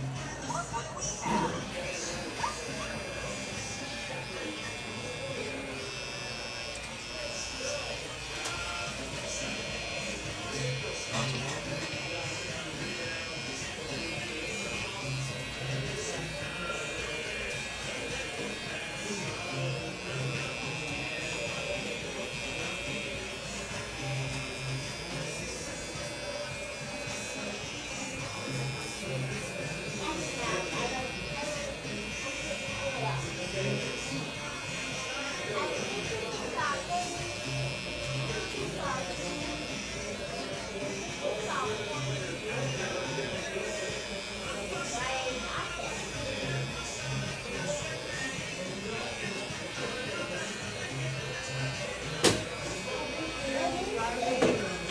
Have a good week, gentlemen.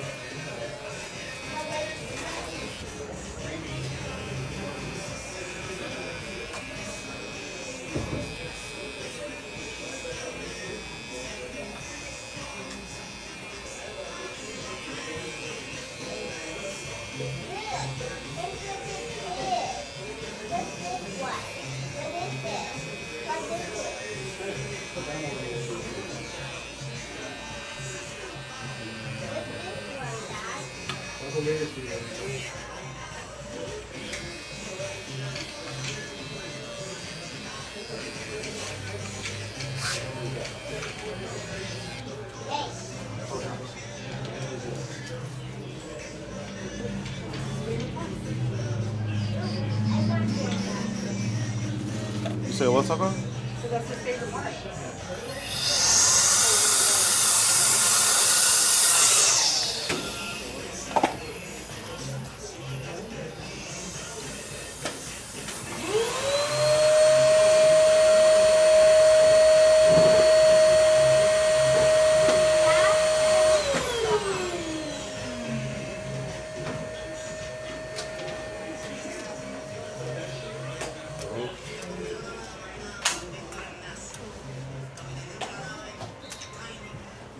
If you want, it's your difference.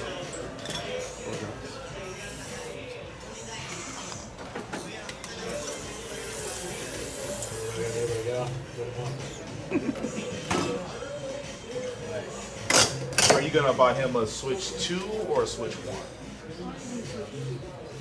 I was gonna say, if you're gonna buy him a Switch 1, I was gonna sell that to. Oh yeah? Yeah, I paid with all the games and stuff. So I don't know if the games are transferable, but I paid like almost $400 for everything. Okay. I was gonna sell it for $250. Okay. So if that interests you, LMK, you get out there. Otherwise, you're gonna buy a brand new Switch 2. Pretty sure they'll cost you like $550, almost $6. What? Yeah, I bought one a month ago. Yeah, I bought it at Target. What's the difference between the two? So you can play the same games. The 2 just has slightly better graphics. Okay. And like like Mario Kart, for example. Right. They make a new Mario Kart with every new system they make. Okay. But that's really all I know. It's a slightly bigger screen. Right. I'm guessing the battery life is better. Right. I know one of the differences I noticed is they have 2 charging ports, one at the top and one at the bottom, which is like, what's the value of that? But outside of that, it's a pump. So every time they say, oh, the processor's been updated, it's like, but they still work really fast. They still work really good. I would say personally, the only reason I bought the Switch 2 was because I want to play the new Mario Kart. I don't use it enough to play anything else. Okay. So I can't be the expert on why you should or should not buy one. I just know I don't have use for my for my one. Can you do like Madden? Can you play Madden? So I know you can play Madden on Switch 2. I don't know about the Switch 1. Gotcha. But yeah, I saw it on the Switch Marketplace, the Switch Play Store, whatever you call it. You doing a real low, all even, or you want to do a fade? All even. Okay. I dinged my head pretty badly. Uh huh. So I was a little sensitive. Okay. But am I bringing down a lot or just a little? Yeah, bring it like we did. Okay. Is he gonna just leave the Switch? What's he doing? Oh, okay. That's fine. Okay, I'll research it. Yeah. I'll let you know. So it's kind of like available whenever? Yeah. Okay. Yeah, that sure really is. So you have to buy the games? Yes. Yeah. So you have like an account? So I have an account, yes, but I don't.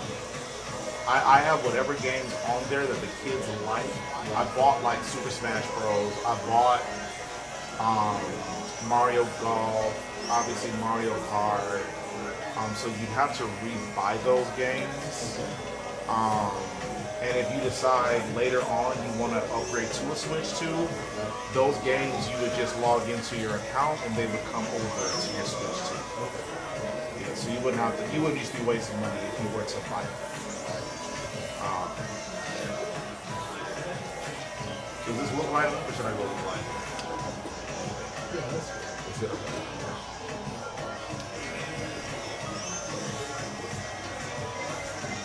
I would just ask Cash. You're gonna, if you end up, Cash, please. No. Sugar. Do you only cook it, goldfish or no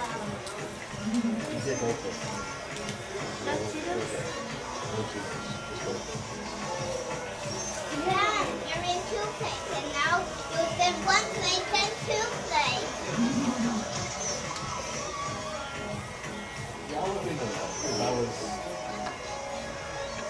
bribing them to do all school to get a Switch. But you didn't specify, right? You didn't say Switch 1 or 2, so. You can't. He's not that age yet. He'll come eventually. Snack that? Another snack? You gotta get at least 1 haircut then. You're gonna get another snack. You want a haircut? You sure? No. I feel like if you're gonna get a snack though, you should at least get one. I'll just cut one of the little braids in the front. No. You sure? No. You're not sure. So I can't cut a braid. Is that what you're saying? What are you saying? I don't get it. I don't want a haircut. Well then you don't want a snack. I want a snack. Then you want a haircut. Snacks and haircuts are the same. They're a package deal. They're a combo meal. Fine, then go get one. Hate my guts. He's a ball wrestler. Yeah, I can tell. I can tell. Yesterday it was so hot. I was working with She said you smell? Yeah, she's like, so like, we don't even read the story together. My wife's out of town, so she runs the house. Oh, yes. She's next in command. Yep, that's You're going to have me go cake. I guess she decided she's gonna have some Greek. She the boss. She the boss. Now you definitely gotta get over your brother. Yeah. Damn, she both them both. She forced your hand. The first time we've had snacks here, so when she's here. Snacks are never bought when we're here without her. That's fine.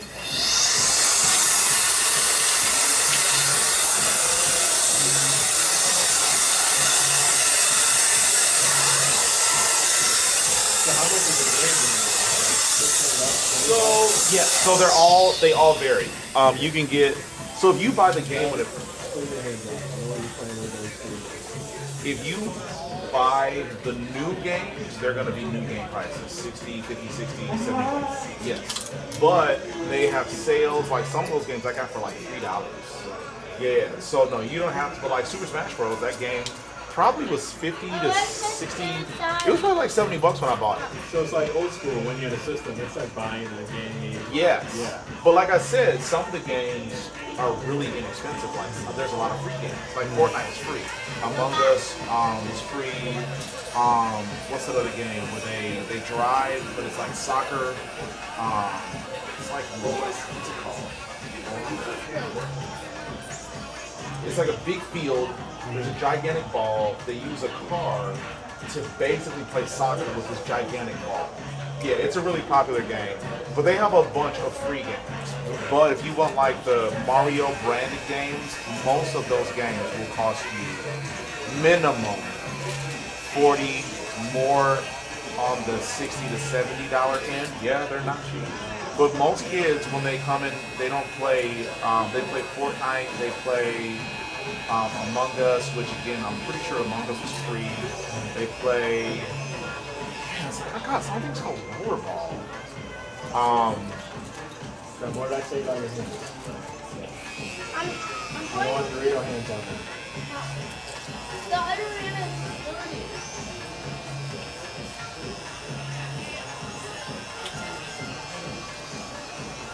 Okay.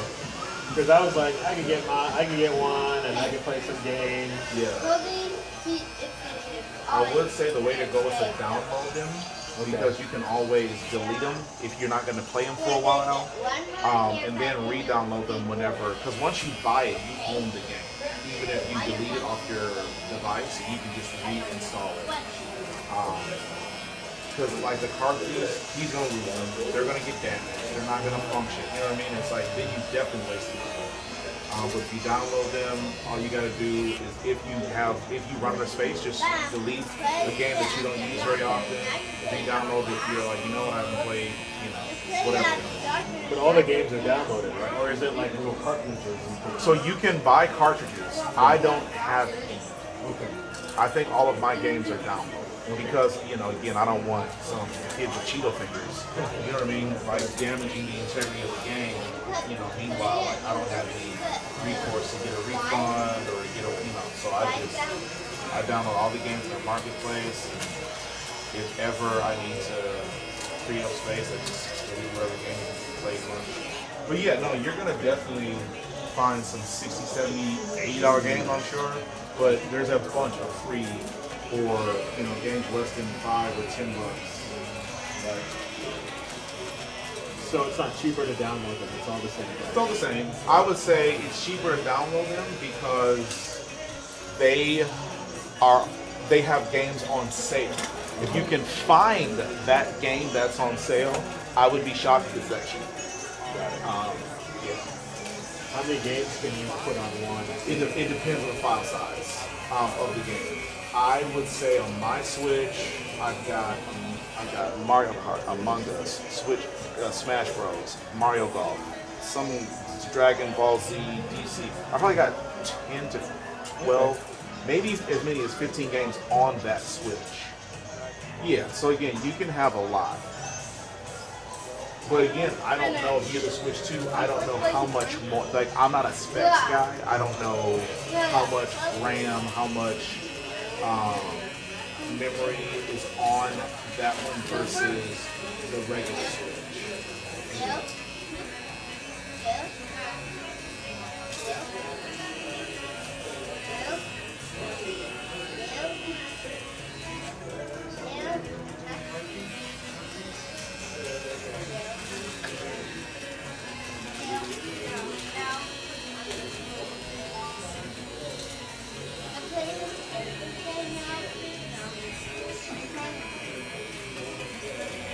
I was thinking about that, or getting like is that a PlayStation you have? Yeah, so I have a PS4. I have 3 Xboxes here, maybe 2. I got at least 2 Xboxes. And then I have a PS5 and a next-gen Xbox in the house. What's the newest? The 5? So the PS5 is the newest PlayStation, and the Xbox Next Gen is the newest Xbox. I think it's a One S. So I have both of those in the house. That's what, like $700? They're at least 5. They might be in the 6s, but I don't recall. One of my buddies, he sold me his. I don't know why, but he sold it to me for $300. But when I looked to buy another one, the one I saw was like $589 or something. I don't remember if it was a package, if it had like, some kind of bundle package, or if it was just a standalone device. But that was also a few years ago. So it could have came down. I wouldn't be surprised if it didn't, but I wouldn't be surprised either. Graphics wise, are they similar to the Switch? Literally, I think graphics are better. Yeah, but again, when I on the Switch, I only play Mario Kart. I did play Mario Golf for a little while. On my PS5 and my Xbox, only thing I play is Madden. That's it. I don't play anything else. Like I have not Killer. I have Mortal Kombat. I literally, I don't play it.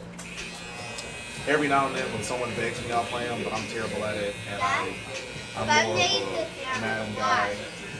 Dirty. Yeah. What did he do?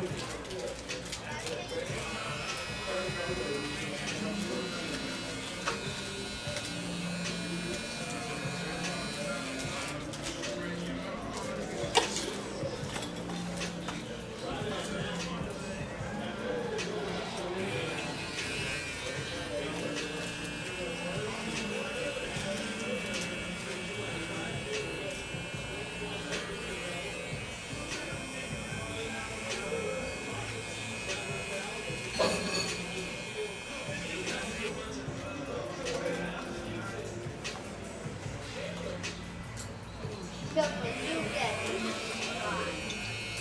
That look. Oh yeah. You can't ready that for your finger. No? See, today, that's why chips on that's why your finger. Oh, there's hair on your ear. Now everyone.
We good? Cool. Sorry.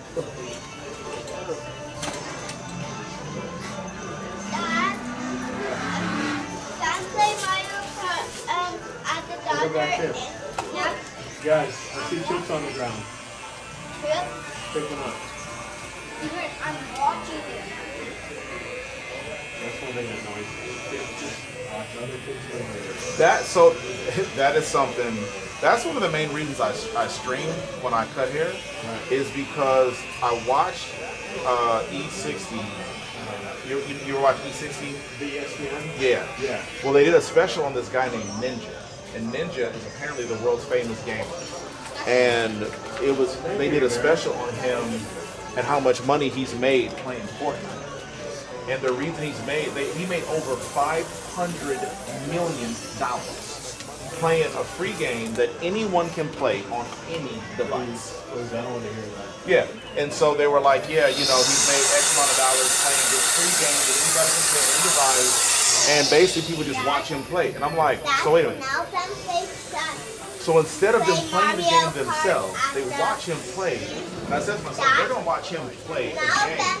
They'll watch me play. I'm wrong. It ain't worked out so far. That was 7 years ago, but I ain't made $100 yet. Okay, thank you. Yes, sir. I'll think about it. If you're Let me get all this Dorito dust off my Switch, man. Is there anything on the door? Are you doing Zelle or cash card? Dad. Zelle, okay. Dad, $37.22, and then the chips $3 or how much are they? $3.70. Well, it's $3.75 for the chips. Okay. So let me do the math.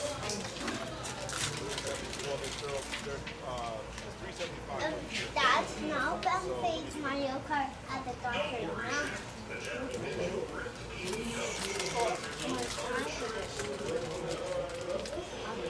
Okay, 37 plus 22 plus 3, 63 bucks. 62.75. Gotcha. No, you say it comes in third grade now. Yeah, you're in third grade math. You're not in third grade math. No? You're not in third grade math.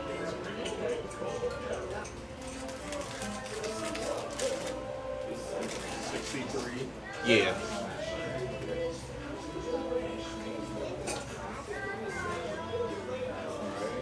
Oh, I can ask it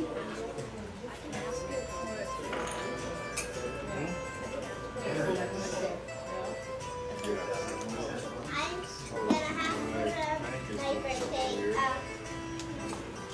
It could be the. You might need my Wi-Fi. Okay, let me do that.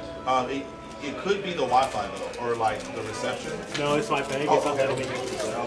Okay.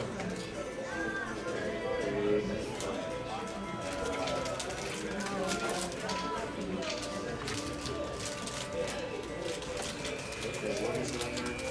612 325 1796. You got me smelling the Doritos. Now I want some Doritos. Man. Thanks, man.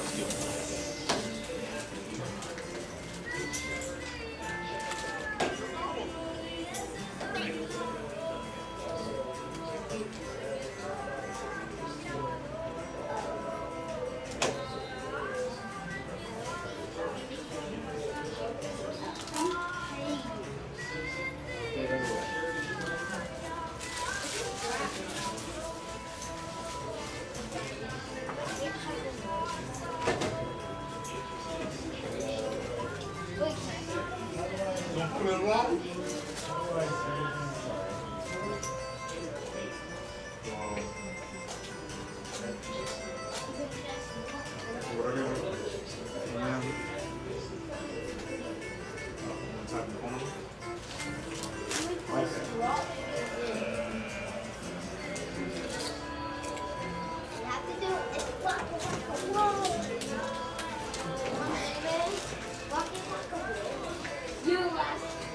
Okay, come on, guys. Alright. Alright. Done. Alright, appreciate it. See you, bud. See you, pretty girl. Thank you. Do I get some nuts? Why not? Alright, you're getting a haircut next time. Next time I get a haircut. Yeah. All right, Rockstar.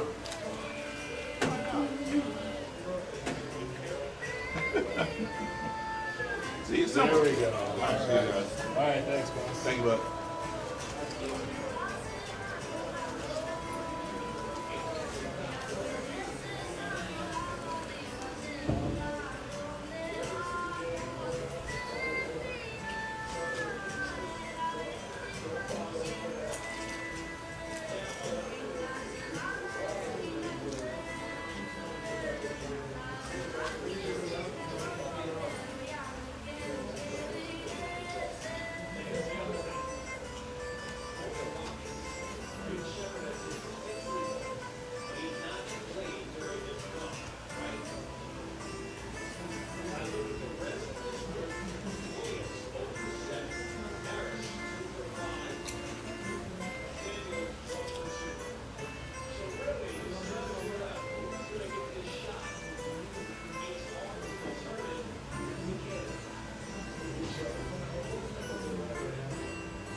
Don't worry. Dash Pass saves your money on your dash. Let's get the trips and groceries to work places to ride if you need to be. Dash Pass by DoorDash. Go to work or savings. Give me a copy of Cosmology.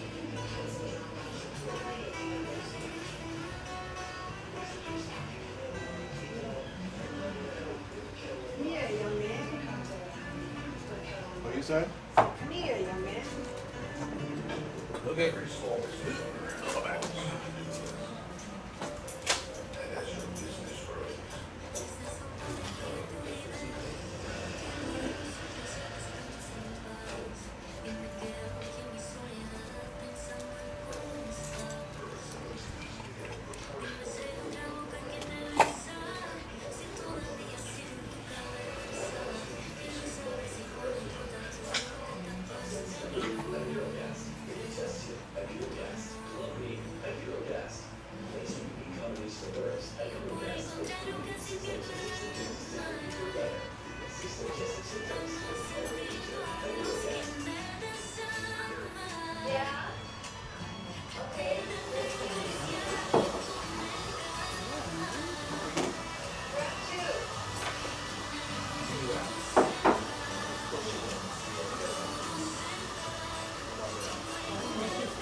Hello.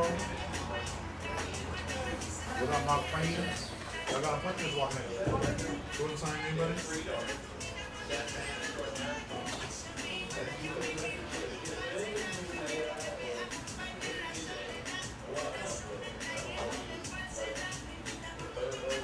Yes, your name. 8 o'clock right in front of you.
You was good. I got three back. I got three back to back to back.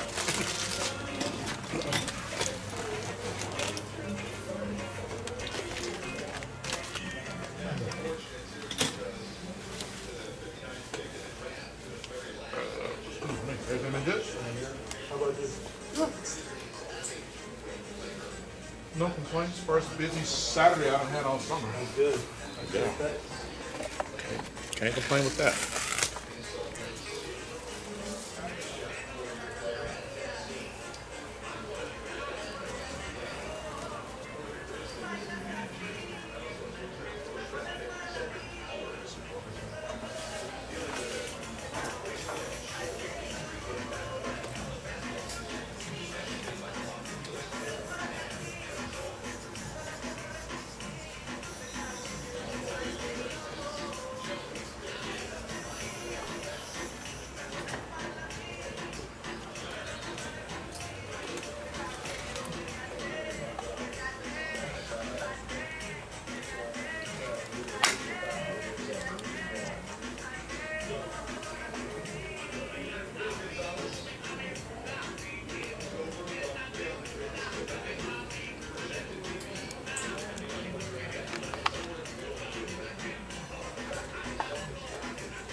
What up, my friend?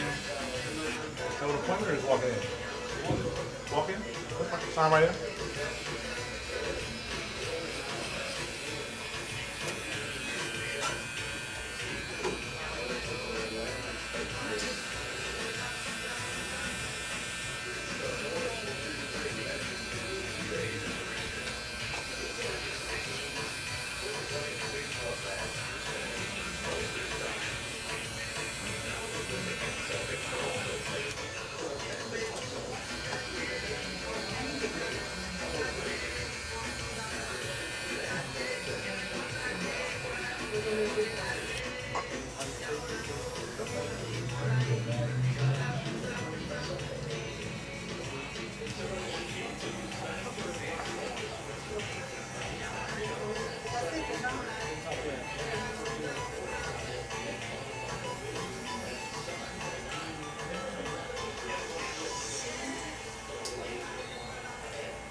What up, my man?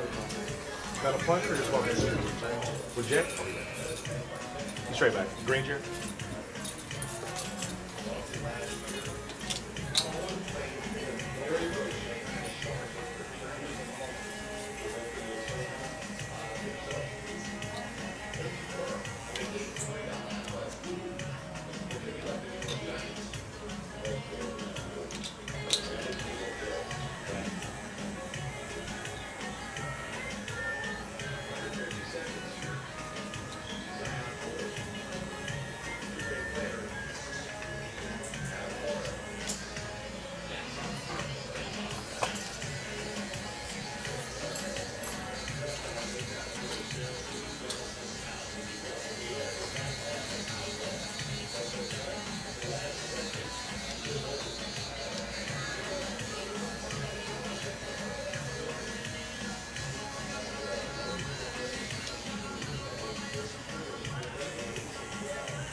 What up, dog? How's it going, man? Wonderful, brother. How are you? Hey, man.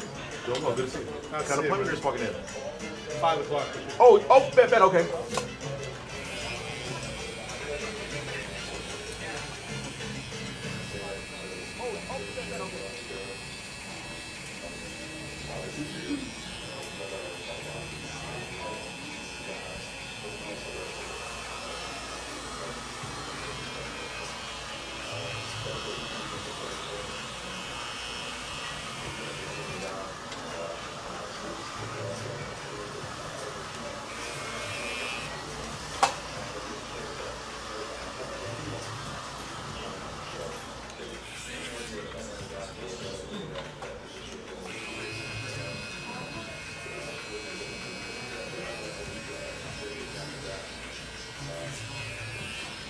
Have a good week. See you guys.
Who even are you?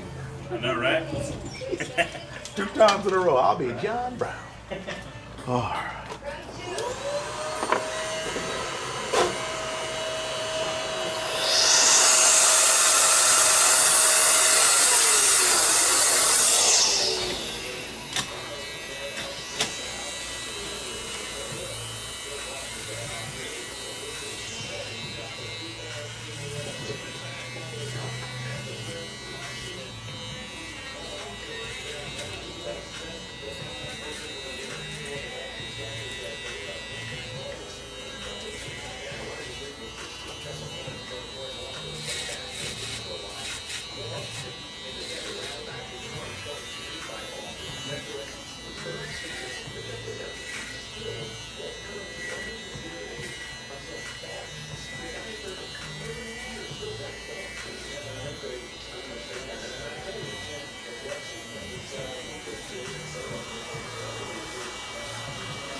Good.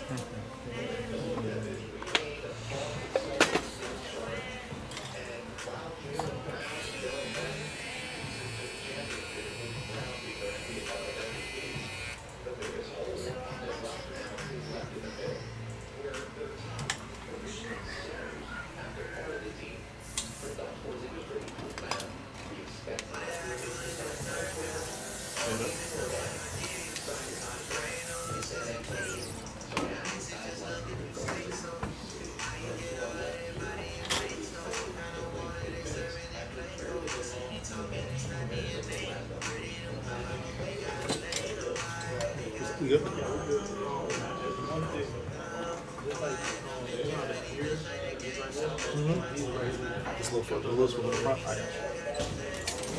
you. No, you straight. Man, look, bro, you paying your money. I'm trying to get it right.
Thank you, brother. We go.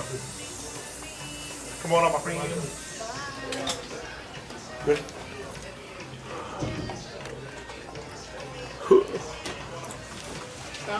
Long time, man. How you been, brother? Trying to get like you.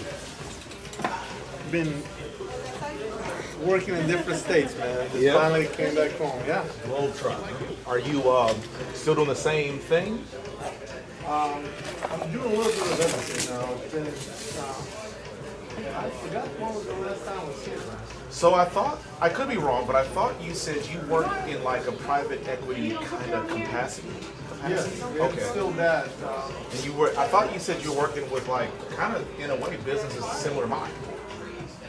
Yes. Okay. So that's what they basically they've been now pushing me to go and meet investors, get good investors, because I'm running their shop here as the CFO. So they Okay. usually want to talk to all these other investors, want to talk about impact, right? Right. So if they were to invest, how is that going to drive their return? So Right. It's been kind of like a week on the road, every second or third week, depending on the holidays, depending on the availability of people. So it's been nuts. If I'm not mistaken, you do like a low ball fade, right? Yeah, so let me show you. So it's a low fade, but my wife cut it some of my hair, man. I think I'm gonna show you the same video that I showed you last time. But that might help. Yeah. You guys have a good week. I don't know how to explain.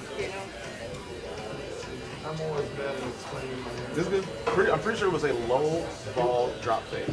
So how do you, when you say low bowl drop So fade? like down here is where the fade line is, Uh-huh. and everything else is light, but Yes. the bald part is the very bottom. Yes. Yeah. And so remember, I have. Yeah, I remember. Yeah. And so if you cannot show that would be great because it starts like an inch here. Yeah, that's You'll why. See it. Yep, I can see it. So if you can't show it, but what I do like, I like it short, not bold, but I like it. Yeah, you just like it shorter real on the light side. along the sides. And so you start slow, and then we'll see how far Yeah, it for goes. sure. And I'll record it once you. Okay. And up on the top, I like it longer, but maybe I don't know, just like a half an inch or so. For sure. And we go from there. Yeah, we're in the process. We're looking to relocate. Oh, really? And, yeah, we're out of here. And When are you out of here? so our lease is up in April. So we got to be out of here by then. Well, we got to be out of here by May 1. Okay. But we're looking for new places. I had a brief conversation with a guy that wanted to invest in the shop, but he just didn't understand how the business ran, and he revealed himself to be a not good candidate to partner in the way that I wanted to. So what are you looking at? I mean, what's your basic business model? So currently the basic business model is booth rental. So everybody that works here they are our customers. You are my customer because I am the barber. Yep. But as a shop owner, they are my customer. Yeah, you're leasing the spots. Correct. Gotcha. So we're kicking around the idea of maybe doing a commission-based model where every person that comes in the shop is the customer of the shop, but we haven't come to that. Even every barber that comes in is like a customer of the shop. Is that what you're saying? No, what I'm saying is we were considering a commission model where every customer that walks in the shop is our client. Collectively or separately? Collectively. Got it. Yeah. So instead of each barber paying us their weekly booth rent, we were thinking about a model, maybe even a hybrid, where we allow some barbers to do booth rent and newer barbers to just work on commission. Everything they cut, we get a share of that. Got it. Well, depends who you bring, right? I think that can work for you. But if that's their prior, like, are they bringing it's like me bringing a physician. I'm going to bring a physician and it's out of the med school or out of different states, and they need to build their clientele. patient clientele. Yeah. They might, the commission piece you might get impacted by that more. Maybe you do a hybrid. Yeah, that's what I was saying. What I'm saying, like, you do like a first for each barber. You say, hey, first 6 months it's flat, but after 6 months it's like a probation period, right? Yeah. In a good way.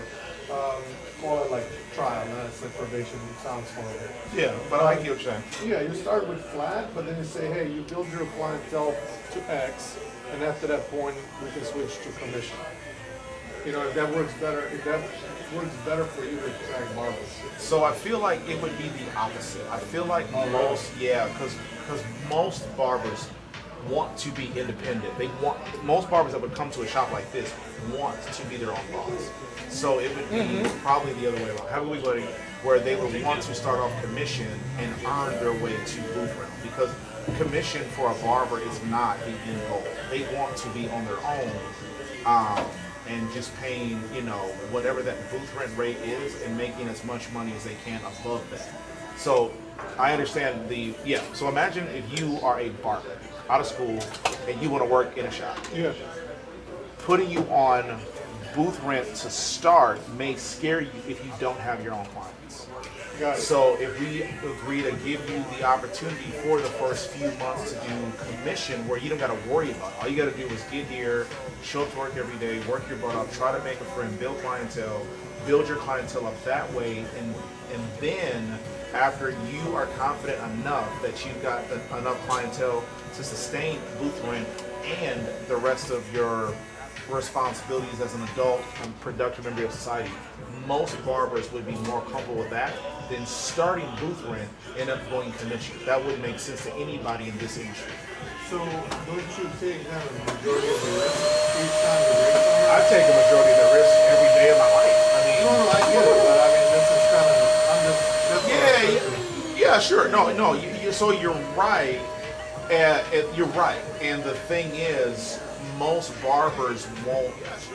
And this is something we're looking at exploring. Is we don't feel like most barbers would respond well to a commission model, unless that is what they are seeking. Because there are those barbers that want hourly, they want commission, they want security of knowing, hey, I don't got to worry about booth rent at the end of the week. I just pay a little bit every time I cut, and then the rest I keep. Like, there are some barbers out there, but a lot of them don't want to work in this kind of shop. Most of them want to work.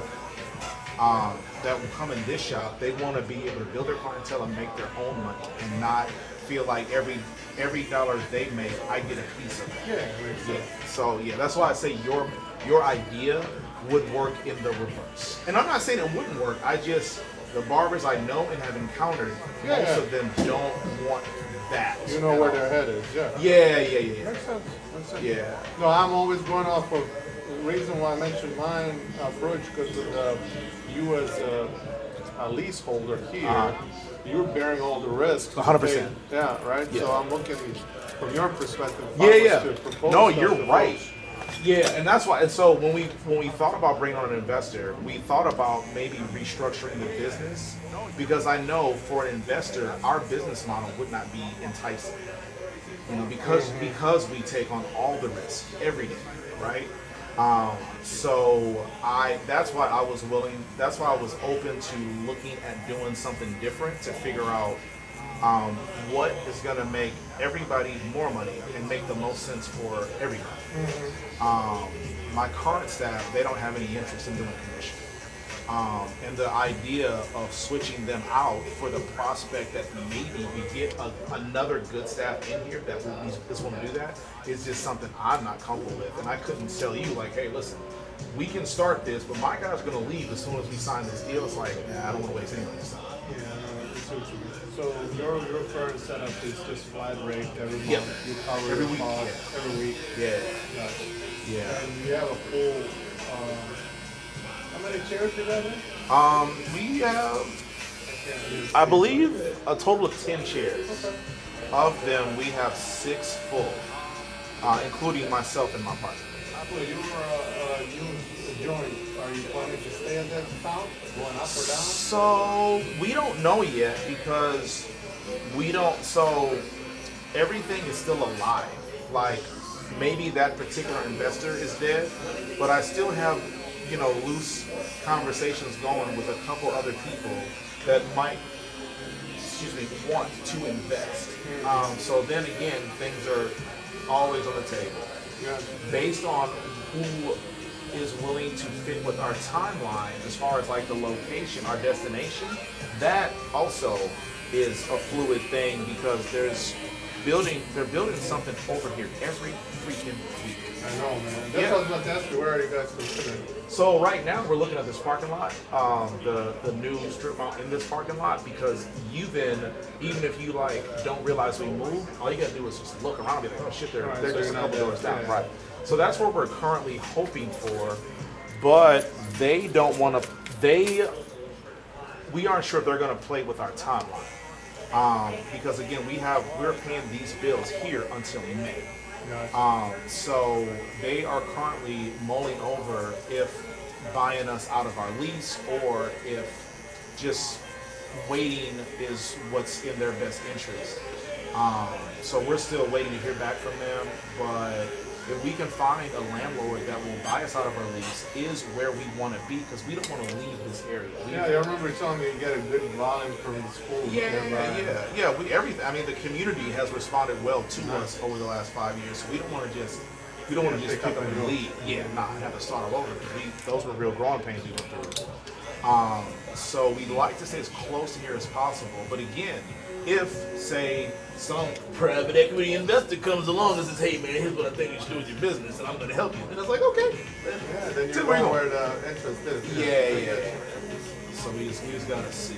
But based on what you know about our business, what is the likelihood that anybody would ever come near us with 10-foot pole? Because I can't see why this would make sense to anybody year round.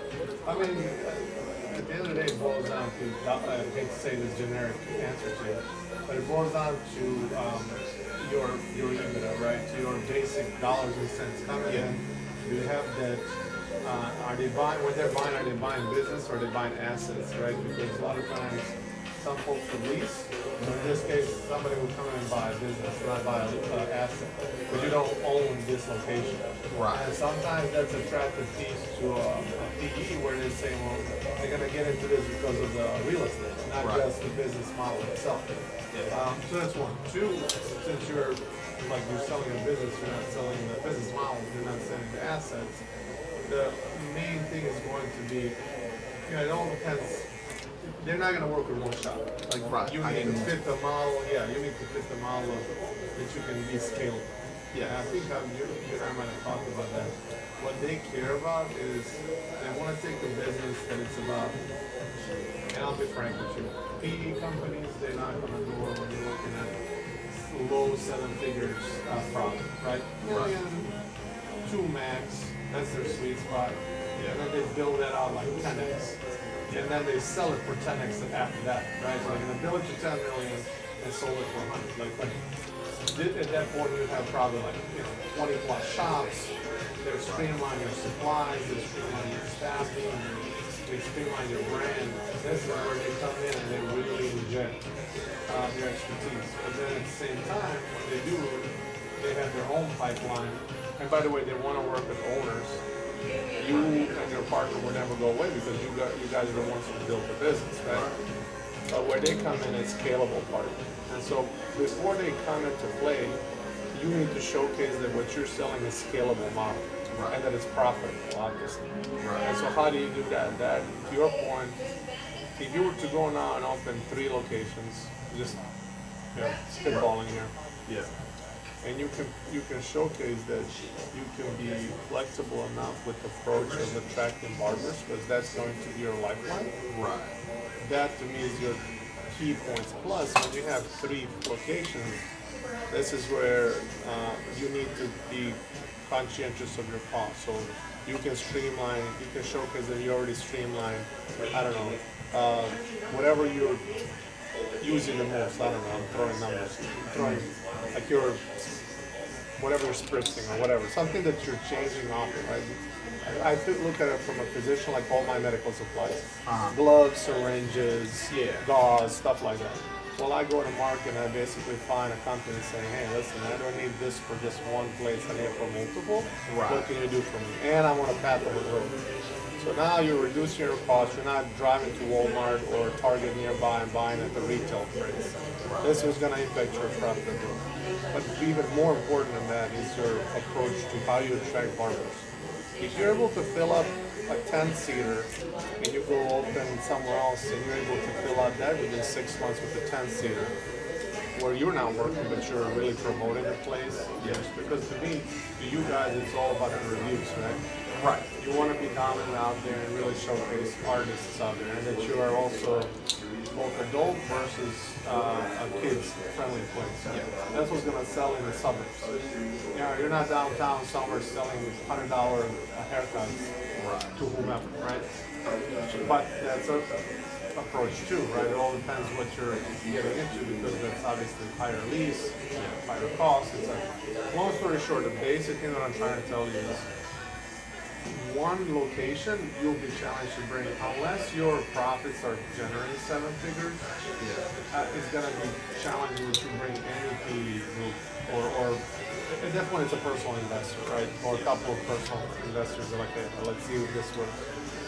But I think that might be your, if I was you, I think that might be a next step, right? We say, listen guys, here's how much you put a basics on a, do you have a CPA or I'm group? CPA. Just tell them, hey, run me last 2 years, keep my profit and loss, run me my balance sheet, And then showcase that. How would that work if I was at the 3 locations? You set up your own model and see if that makes sense. Is it something, how much capital you need, right, to start up? Because you know your basic cost, rent plus supplies.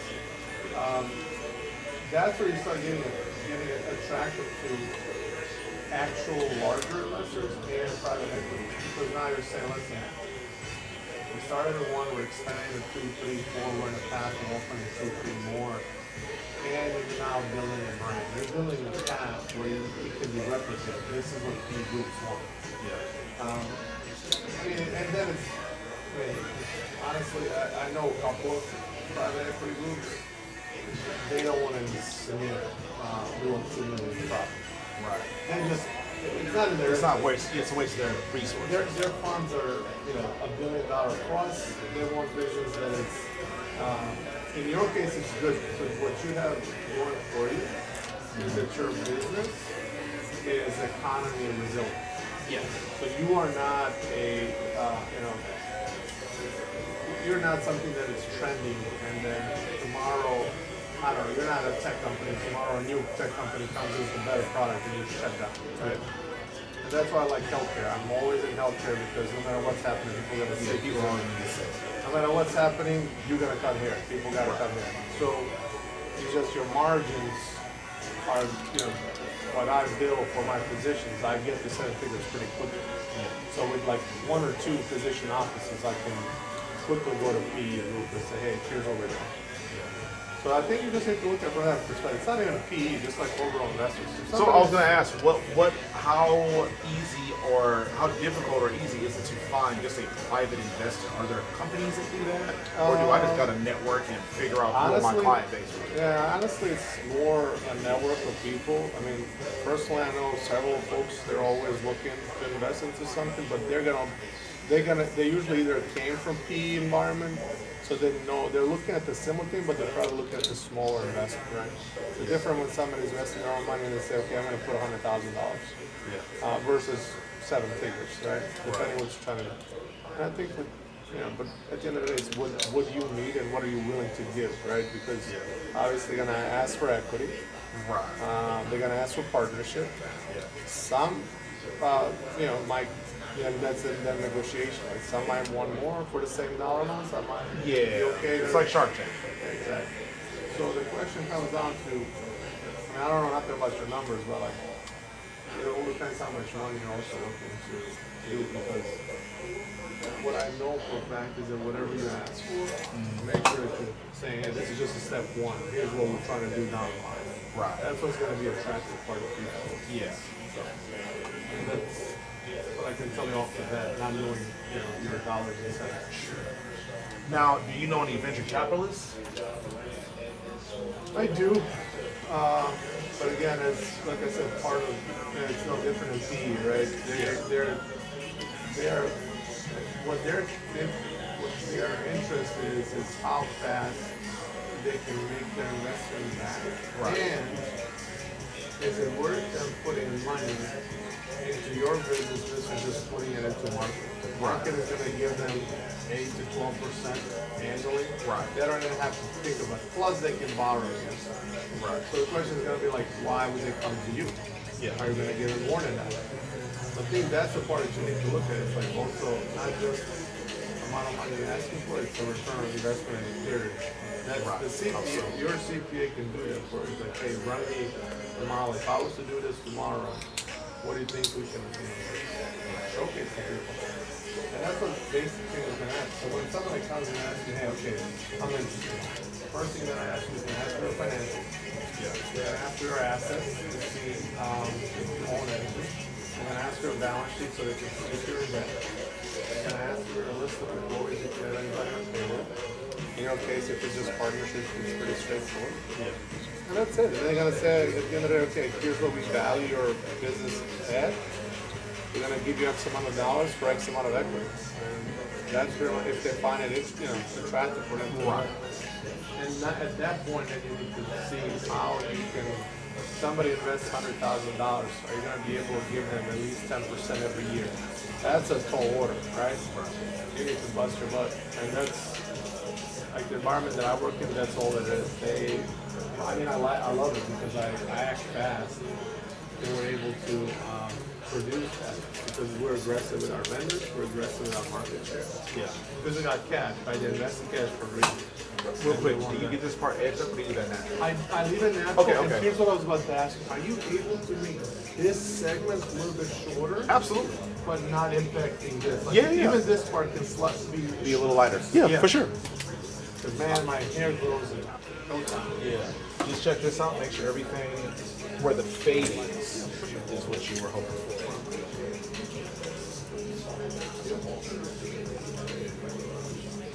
Yeah, perfect. I won't lift that anymore. So you just make this a little lighter and this segment lighter. I love it. Awesome.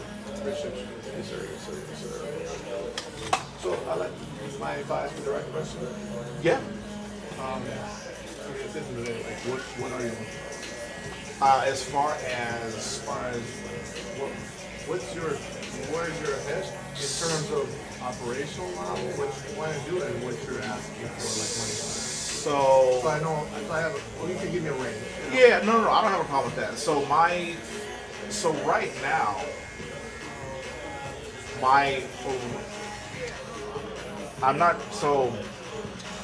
I didn't intend to go big. I just remember what you did, and I'm just curious first.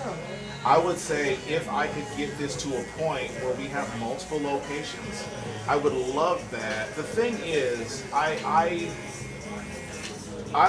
love this industry. This is gonna sound super corny and cheesy, right? I love the industry too much to do a sport clips because that is profit. That's it. That's all they care about, right? They're cookie cutter. They're cookie cutter, right? They are selling you the illusion that you're gonna get a haircut and some big boob broad is gonna run. You know what I'm saying? Like they're selling you. You get what I'm saying? They're selling you a falsehood. Whereas me is like, if we were to branch out and do several, 4, 5, 10 in every state, I would actually want people to get a real good haircut, have a real, I want this multiplied by a You want to keep the brand. I want to keep the brand and what we stand for, right? We value family, we value, a safe, productive environment. So I wouldn't want the sport clips, great clips, because a lot of those are just profit, turn and burn, get as many cuts in as possible, give you right? So I don't want that, but I also want my barbers I want them to be able to live a good life. So that already kind of takes away some of the company's profit because I want the staff to be taken care of more so than I would want an investor, But depending on, now that's tiger cuts. If we were to go do something slightly different, I just know that this brand means that to me. If we were to open up a different kind of hair facility, where this name wasn't associated, I wouldn't have a problem with the cookie cutter approach to expand, franchise it out, and make as much profit as possible. I just know this brand is near and dear to our hearts because of what we've been through the last 5 years. Just keep the doors open. Yeah, I understand. So I don't know if I answered your question or not, but so you did, for the most part. Here's what I'll ask you. Because here's what caught my attention, but I think it was very attractive. It's gonna come down to also your point, like clientele. Who do you want to come, right? Yeah. The part that I liked before I entered the building, not here, but what I realized it's a chain. But the concept. Have you heard about those boardroom haircuts? Yep. Okay. So as an idea, coming indoor and the whole aspect of they have a pool table and it's kind of like always. So I never set foot in one, so I didn't know that. Yeah. So that's what they're selling. They're selling you truly boardroom level, like executive or whatever. Yeah. Coming in and getting a haircut and being treated, blah blah blah. Okay. Yeah. Well, what they sell you on a website versus what you get when you get in are completely different things. Right. And the quality of cut, the people that are actually cutting it, the environment inside, it's almost like a facade from outside. Yeah, bait and switch. Exactly. And so I was there once and never again, right? Yeah. But what attracted me as a guy, right, was like, oh, okay, it sounds like a you can go in there and you get like a clean shave or Right. I don't know. The people make because thing is you also want to look at from a guy's like they're targeting. Yeah, their demographic. demographics. Yeah. Their demographic is you. Correct. Right. The demographic is like, hey, I want to get a person, and it might not be just a haircut. Maybe it's like a shave. Maybe it's like some facial thing. Whatever people do these days, right? Yeah.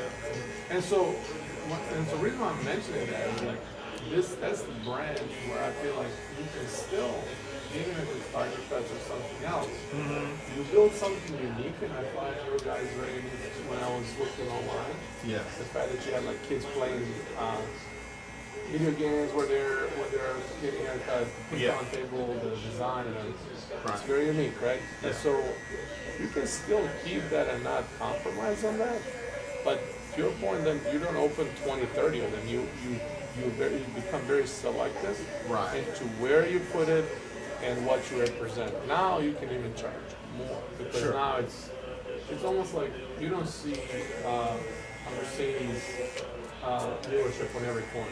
Right. But you They're see few like and far Toyota and Nissan all over. Yeah, the they're place, everywhere. right? On every major Or highway. Ford or Chevy, yeah. So you then build exclusivity through lack of availability. Right. And you can then contain, you can then contain the theme, the culture, what it represents, and still manage to have profit. And so here's what I was going to tell you. When I asked you, like, okay, what you're looking for in terms of investment right here, you need to be at least at 15% margin every year. Okay. So if you're making $1,000, you need to be 150 at the end of the year. Okay. If you're below that, and then it seems like you don't have a debt or whatever. That's a minimum threshold. If you can get north of 20, you're now capturing a lot of it. A little lighter, or is that enough? I think in the back you can go lighter. A little lighter? Okay. Yeah, no problem. let me just see, sir. Yeah, it can go a little bit lighter here. But on the sides is good. On the side is perfect. Yeah, cool. That's awesome. That'd be another like a metric that I can give you. Yeah. That we're looking at. So the thing is, we have no debt, but my profits are practically nothing because we value maintaining the no debt part. So I guess in one way we got one large piece of the puzzle accomplished. Yeah. But and the other, like I said, because of how we do business, we are not profitable, but we make a good living as our own barber. Her and I. Like, she makes a good living as Eva Never Cuts. I make a ton of money as Shawn Cuts and H. But owners of Tiger Cuts, our P&L sheet is very, it's very red. Yeah, because you basically you take what you earn, or you earn what you kill, I would call it, and then you bring your overall profit to a pyramid. That makes sense. Yeah. But so that's what I'm trying to say. So if you were to go out there, you still can. So when the way we work, you don't take a salary on the top line. You take a profit at the bottom. Correct. Right? Yeah. And that's where you can make a big difference in terms of a margin. Right? Yeah. And depending if you bring folks as partners, then just flip that at the bottom. Right? Like let's say there's 6 of you now, if those 6 people don't take a full salary at the top, or the cost of, but they contribute to the value of the business, and I have a pool at the end, you're still as partners split that, but you're showing a margin. Right. All of it. So there's ways, talk to your CPA, there's ways to showcase that differently that doesn't impact really your livelihood. Yeah. You don't want to just create a profit but undercut yourself. Yeah. But this is where then you can get into the cost of the rent, the cost of the haircuts themselves, which is your revenue, right? Right. How you leasing out these chairs, etc. So I feel like you have enough variables that you can get it to that point. Yeah. So what would you say a minimum number of locations I would need before I actually bother you about a serious conversation about that's good. That's good. I think you said it's a light trim on top? Yeah, maybe like a half inch. Yes. Yeah. I think you can. It really doesn't matter. So here's what I'm going to tell you. can do 2 and you showcase at least 6 months worth of consistency, and then you have a third one in a pipeline, now you have a pattern. Yeah. With 1, it's like it can be a lot. Yeah, a lot of variables can be in play. Yeah, and so your second one is going to work out all the kinks of expansion and replicating business elsewhere. And then if you have a third one, you already know what to do with third one, because the second one you've gone through a whole thing. So I would look at it from that perspective. I think if you have that set up at least, and you can showcase at least 15% margins, then you have people that are like, okay, this makes sense, let me help you. Because listen, you bring somebody, people know, real estate agents, they know, so they can maybe set you up to own a property versus lease, right? And you kind of lease it from them to own it, right?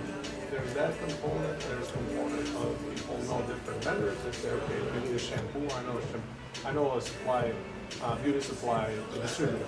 I'll get you your shampoo at the half of the price or 60% of the price. Now it starts adding up, right? It's more you're trying to have. Now, yeah, exactly. You keep your revenue steady and multiply it for each facility, but your cost is smaller. Yeah. And then you don't have to impact the livelihood of anybody, because you're now you're cutting costs on things that doesn't impact people. Yeah, you're just running more efficiently. Lean. Yeah, more lean. Yeah. That's what the whole concept of P is, or any group that's trying to land and expand. You know. I was going to put that there. Is it not for us? Or take a little while? We can do that fast. Yeah. Been doing it a long time. Yeah. A little more? Or? No, I think this is good. It's perfect. Yeah. Yes, sir.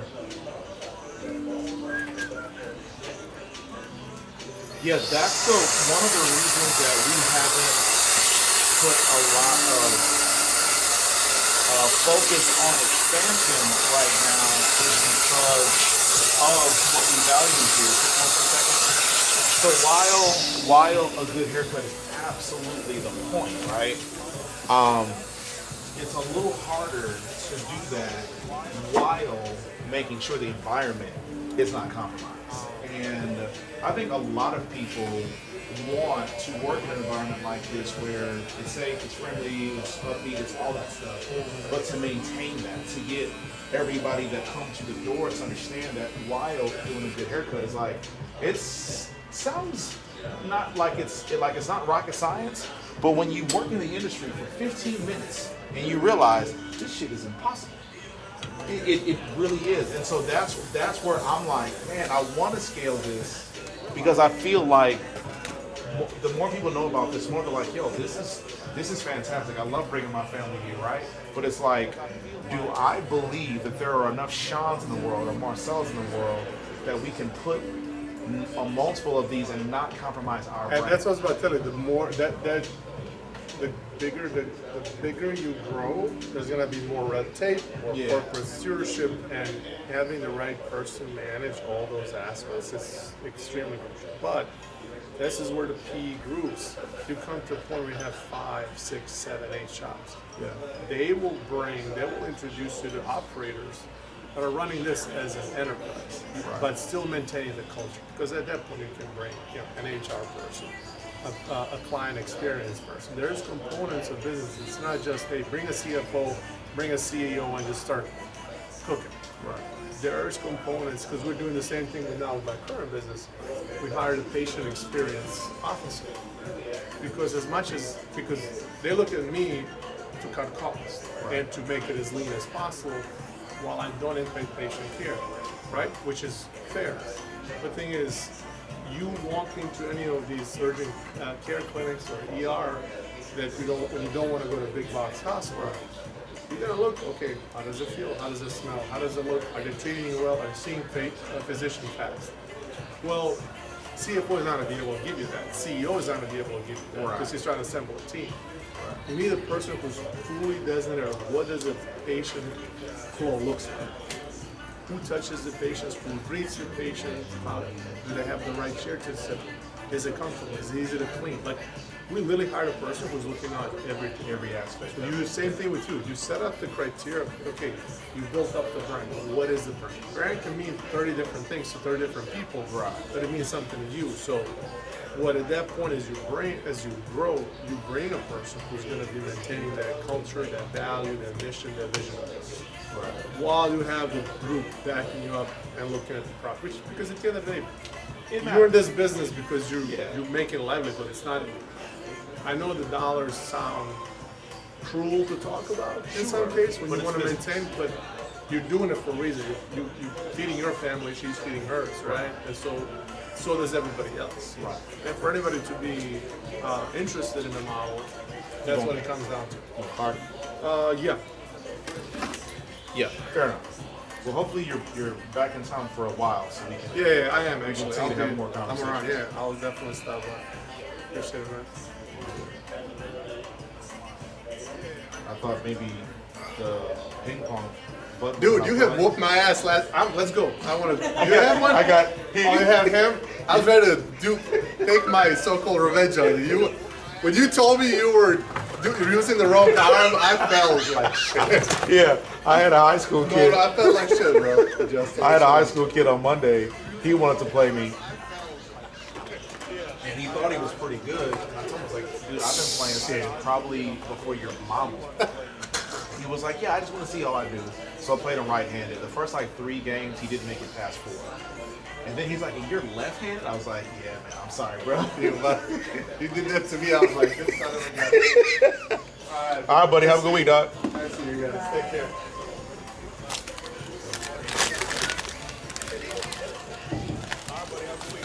Probably out from Australia, man. I'm talking business. Please forgive me. You show up early, I'm end up late. It's acting like you weren't even here. I know, right? It's called karma, man. You deserve it. Oh my God. Oh, he's done.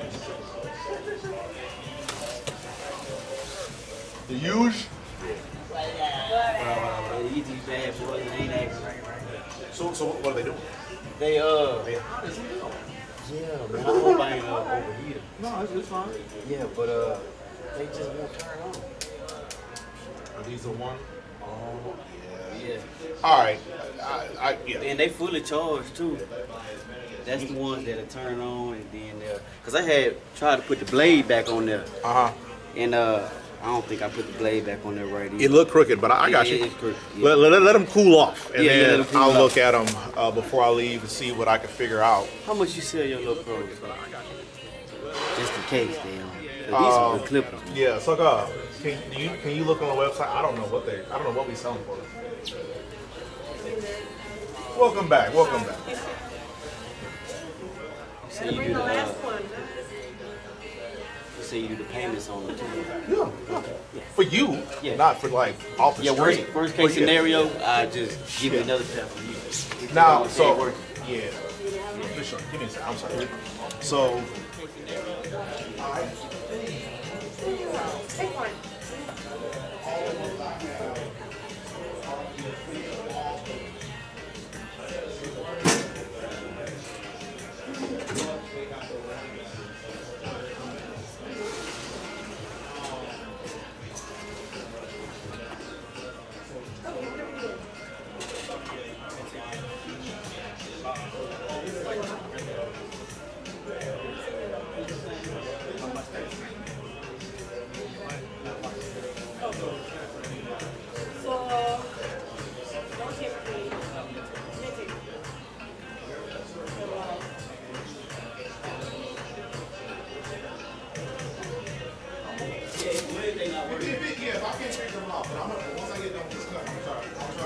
they need to cool off, but I'll look at them and see what I can figure out.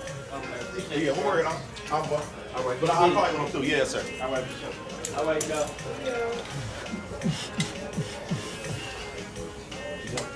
What's that? So he's a client of mine, but he works at another barbershop. And he has, well, you know, We're good people. yeah. So I don't remember. So he used to work at Kroger, and the first shop that I worked at out here was next to Kroger that he worked at. And I don't know where he was getting his haircut at first, but he eventually came to me. And then, just during COVID, his life changed. He ended up going to another barber. Yeah. And I think the barber that he works at now, the barber he works at now, was the guy that he decided to become a barber while he was going to him. Yeah. And I think that guy ended up mentoring him, which is why he's like, but the thing is, he's not a very good barber. But, you know, he mentored him, and so he's gonna stay loyal to him for as long as he has a shot. Which, you know, I'm not gonna pry him. If he decides to come here, cool. If he doesn't, yeah, hey. But yeah, he works down the street. He's not far from me.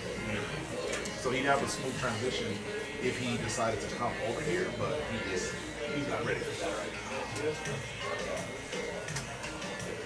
Yeah, I'm pretty sure the reason he's staying where he's at is because that guy mentored him and kind of helped encourage him to become a barber. See, that's what I'm saying. Like, I can't quite figure it out. It sounds like you're describing yourself. Yeah, I don't remember. I know. I remember there was a point in time where I talked to him about going to barber school, but I don't remember. I don't know what happened. All I know is he ended up going there, but he still comes to me for a haircut. So you know, I don't know.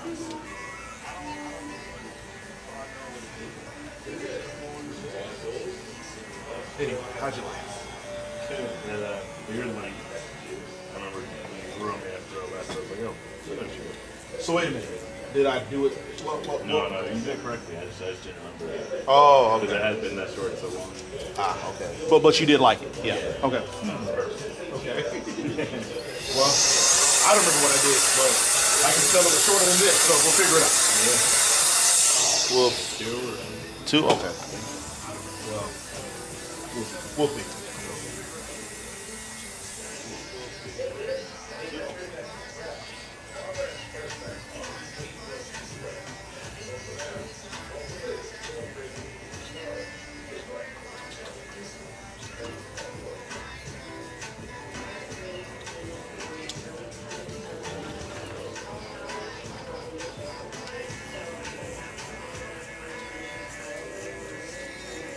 How's the production of content going?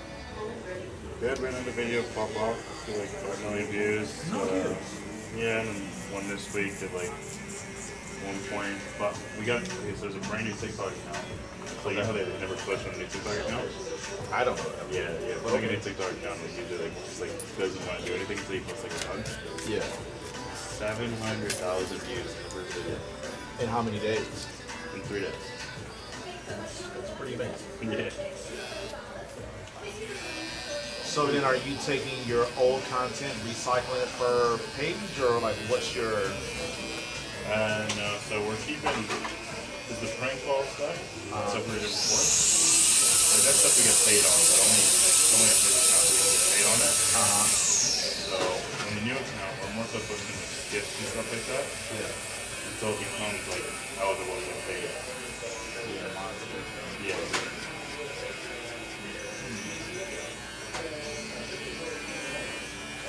Which it's not like it's gonna take like crazy amounts, but right. So for that video that did 700K in 3 days, is that monetization eligible yet? Nah, because anybody can get followers. How many followers did you get from that? Like 1,500. Yeah, them percentages are crazy. I've seen, you know, it seems like every time I talk to somebody about content, then the next time I open up TikTok or anything, there'll be a content creator talking about content. And someone was saying that like your followers don't matter. It's the engagement, it's the views, like that's what's getting you paid.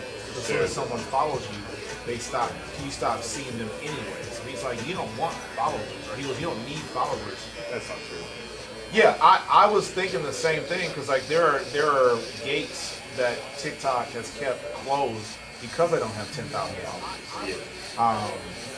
But I think he was just saying once you get to a certain follower number, you don't need followers. You need people's watch habits to continuously push your content to the next person. Yeah, okay, that makes sense. Yeah, he wasn't saying like you can have 0 followers and still make millions. No, he was just saying that like once you get to a certain amount of followers, it doesn't matter. Like if you're not getting paid for followers, because a lot of times your followers are never going to see you.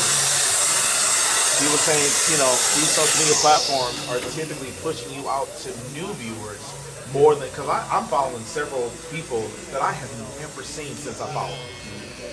And so he was just saying maybe, you know, followers aren't what you're worried about. It depends on the platform. So TikTok, the way it works is like your first, like, they'll do like an initial push. Does it round? The initial like round is only the followers.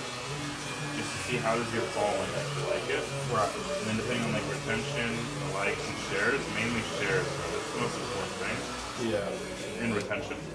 Then it'll push it more or His retention is how long they watch the video? Exactly. Yeah, okay. And so you said you have to have how many followers on TikTok before you can monetize on a video? I believe it's 10,000. 10,000. Yeah, I'm on. Have you ever heard of Flip? No. What's that? So it's a TikTok. It's another platform, but they pay you. Like they pay you for the videos you watch. They pay you for the videos you post. They pay you all the time for watching the video. Like literally, I can show you right now. So. And you can watch it straight. Yes. So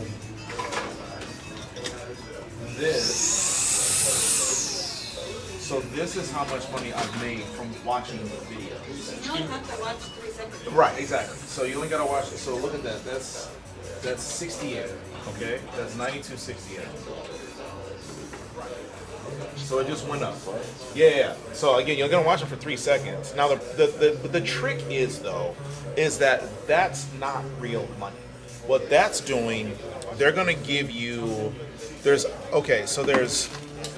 From what I've learned about that platform, there's 3 different kinds of money. There's flip money, there's watch money, there's engagement money, and then there's your money. When you buy things, because like one of the catches is you can't start monetizing until you buy something from the flip marketplace, right? And then they want you to do a review of that product. So I bought some golf stuff, I bought a freaking cup holder, and I don't know, I bought 3 things. Yeah. And when I tried to buy it, I was watching hundreds of videos trying to get my flip cash up so I could just buy it with their money. But they're like, nah, you ain't gonna give me like that, blam. So I just put my own money in. I've made like $200 in the last 2 months off of my content. Because all I'm doing is taking my TikTok on this day footage and then just turn around and bring it to them, right? Yeah. And I'm getting paid for it. Yes. That's why I'm talking to you about. I was like, bro, get your ass on Flip. I'll send you the referral link so both of us get $35. But yeah, the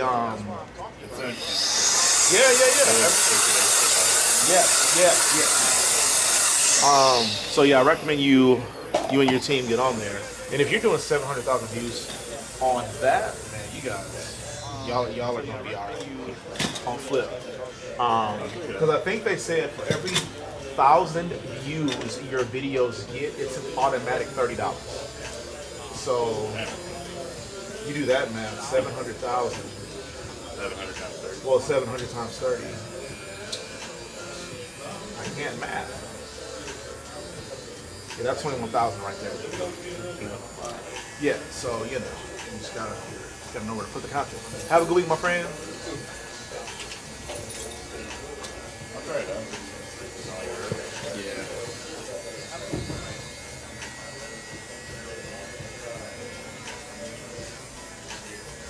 Do you have to go over a minute long?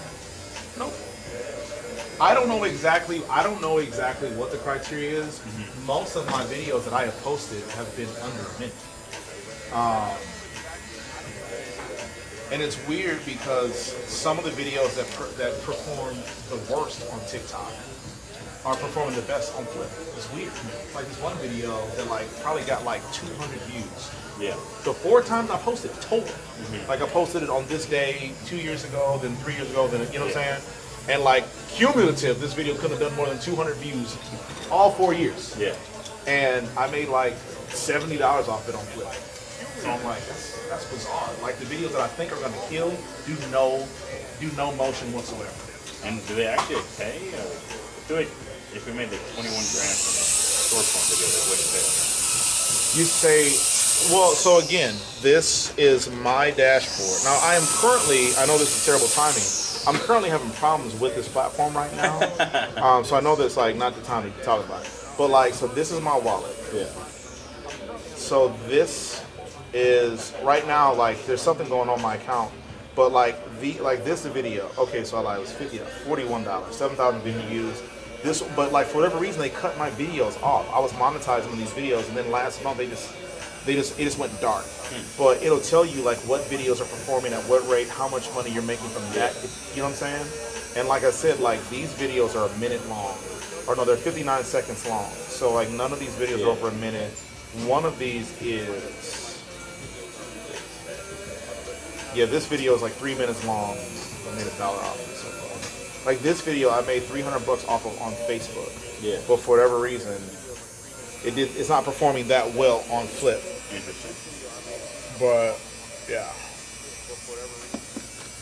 Yeah, man. Check it out. I'm gonna send you what do you call it? Rolling. Yeah, referral. Yeah.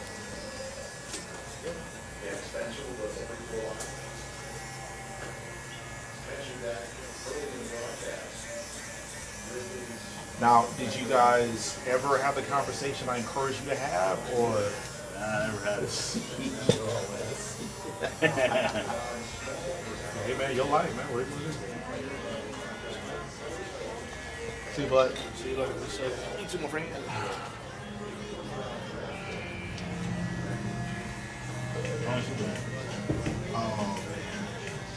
I would say, has Jay been here? He ain't been here a year, has he? Like, at least 9 months. That sound about right? Yeah, not quite a year. So I remember he started. Yeah, so he might have been, it might be damn near a year. But I mean, no less than 9 months. Yeah. No more than.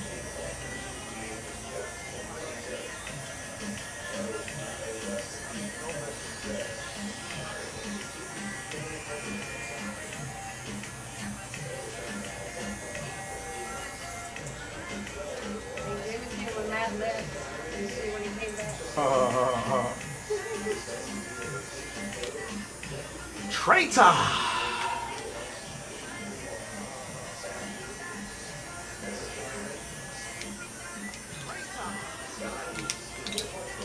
Man, you left in like December? Yeah. Like early December?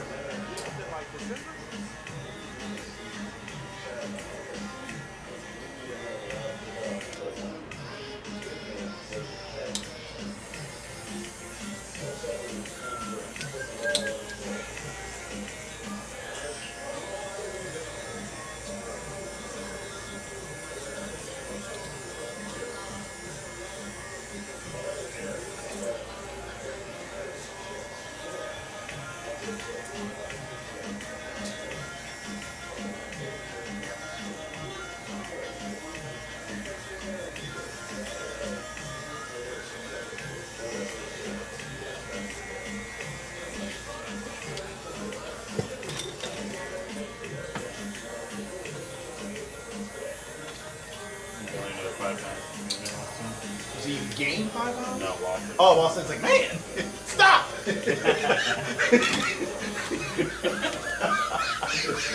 great. Right? It's like you're going the wrong way, for sure. Yeah, I need to get. I'm trying to get more serious about my weight loss as well. Although I didn't go to California and eat everything in sight, I might as well have. Because I would say, proportionate to how tall we are, I probably got you. I'm 230 at 5'8". I don't know how tall you are. Nah, Or how much you weigh. Nah, I think I got you. You still got me?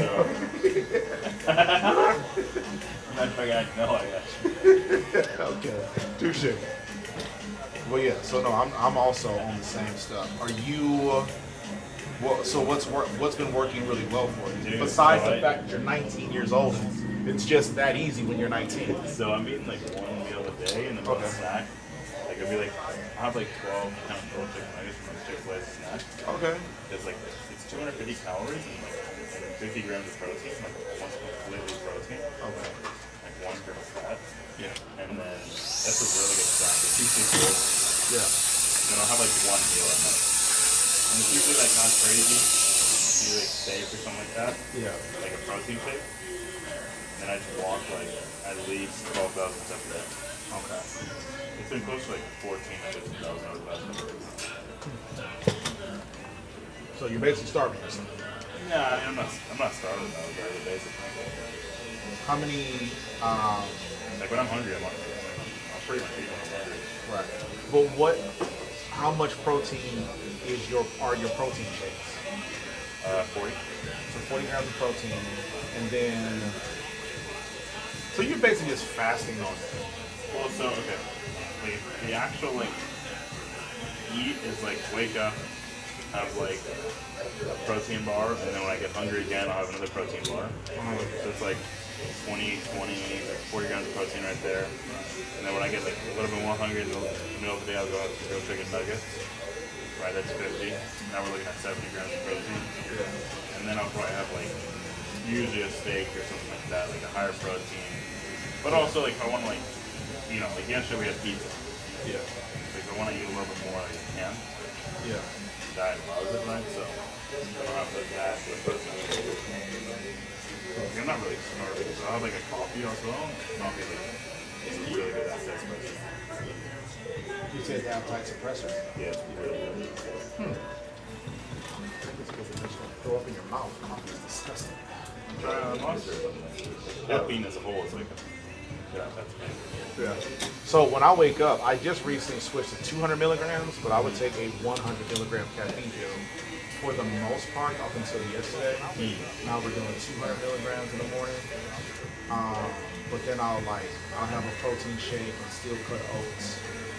And then I don't really eat a second meal until I eat dinner, and that's pretty much like I just finished a bunch of potatoes and chicken maybe like an hour ago.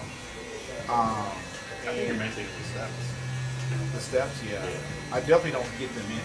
You know what I mean? Like I don't. But I lift. I try to lift at least 5 days a week. They're definitely. I used to do 30 minutes of cardio, but that would just get me nowhere.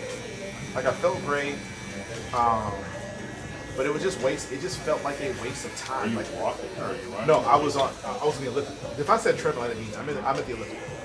No, you should. Oh, okay, yeah. No, yeah. So I'm on the elliptical for 30 minutes.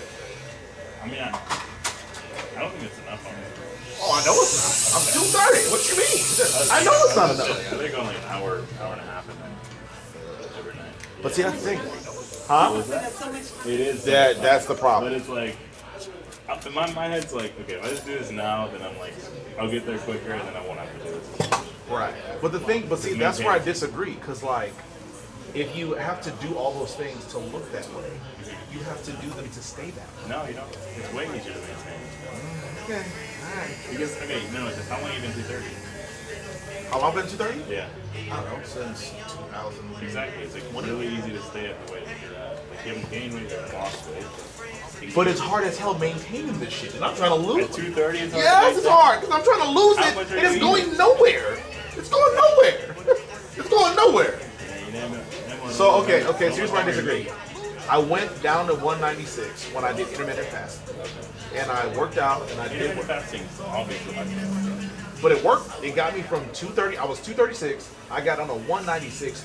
I feel like it was like a 3-month span it took me to get 30 pounds down. And I thought, I'll just maintain this. I stopped doing what I was doing because I'm like, because I thought, maintain will be easy. It was not. I was still working out, I was still lifting, but all that weight came back. It took about 6 months. It took twice long to get it back and get to lose it, but it still came back. Now, I don't know if it was like, because at the time I think I was 38, and so I think maybe that was the biggest issue. So maybe for you, it's super easy to maintain because you're a younger person, but I'm telling you, man, try 30, dog. Try 40. I'm telling you, I think it's like okay, to be correct, obviously, like the same way you're maintaining your weight, now you can't do the same thing with your 190. Like, Sure. So we're setting this frame correctly. But to get down to 190 is going to be a lot harder than it is to maintain 190. The amount of effort. Hold on. You said to get down to 190, it's going to be way harder. It's going to be harder. Hold on. You're saying getting down to 190 would be harder than me to maintain. So yes, I agree. I agree. But to me, like it's just a question of is that like sacrificing lifestyle, like that difference in maintenance at 190 versus 230, is it worth it? For me, hell yes. Because it's going to start coming with health issues if I don't get down to a reasonable weight soon. You have 20 years before that's an issue. I have 10 minutes. Like, eventually, I'm going to have a heart attack. I'm going to have a stroke. Right? Like, This way, I'll be right with you. Yeah, but you'll still need 20 years of being at that weight before that starts affecting you like it could affect me in the next 5 years, is my point. And so, of course, yeah, you're right. You're on your way, brother. But if if you stay there, yeah, you're on your way. But if you get back down to, say, 205, 210, what are you, 6 feet? 6'2"? No, 6'2". Yeah. I'm good at like 230, 240. Yeah. No, I'm a long way from home, brother. I should, per BMI standard, I should be 175 or 150. No, I think it's like 155. I think is what I'm supposed to be. But I am a whole lot of cheeseburgers past that. I'm supposed to be like 190. No, like muscle mass, I think it wouldn't be possible. Yeah. I'm a muscular. Like I have big muscles. Yeah. So I don't think I could ever get to 150 in a healthy pattern. No, yeah, like you definitely lose all your muscle. Yeah, but I feel like 185 is reasonable. I just gotta have a strict diet of air and thoughts for several months if I could ever get to that. Do you chew gum? No. Why do you chew gum? I don't know. Well, I think his issue is not eating too much. Yeah, it's moving too little, right? Yeah. I agree. Yeah. But you can only do one. Like, you can either move more or eat less. Yeah. So that would mean not eating. Hey, get it down. One of my clients works in pharmacy, and he told me about the healthiest weight loss drug in the industry. So I'm gonna see if I can get a doctor to prescribe. I don't know. Something Zepbound. I can forward you the. Matter of fact, let me do that.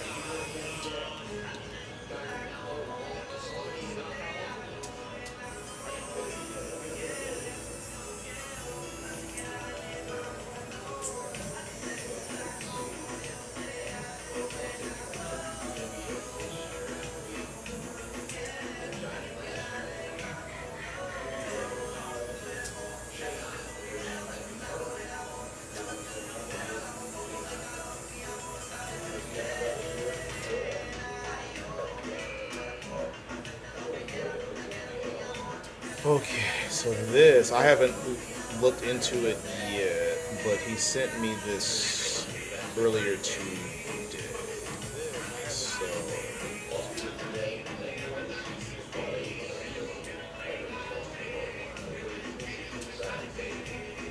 Zepbound. Okay. Yeah. So that's the stuff. I never heard of it. I've heard of Ozempic. I've heard of I Fentanyl. think it's like an Ozempic. Yeah, it's a similar deal, but I guess this one doesn't this is the one that if you don't have pre-diabetic or whatever symptoms, or pre-existing, I don't know, I don't know how to say it, but he was saying that if you are diabetic or pre-diabetic, then it's Ozempic, it's not even close. But if you don't have diabetic symptoms or whatever, then that's the one you want to go with. I actually wouldn't do that. I know he works in a pharmacy and shit, but like, I would go on the one I'm on because it's the one that's recommending you. It's a GLP-1. And the problem with the GLP-1, it's fine if you don't have muscle and everything, like you're like cool with losing that.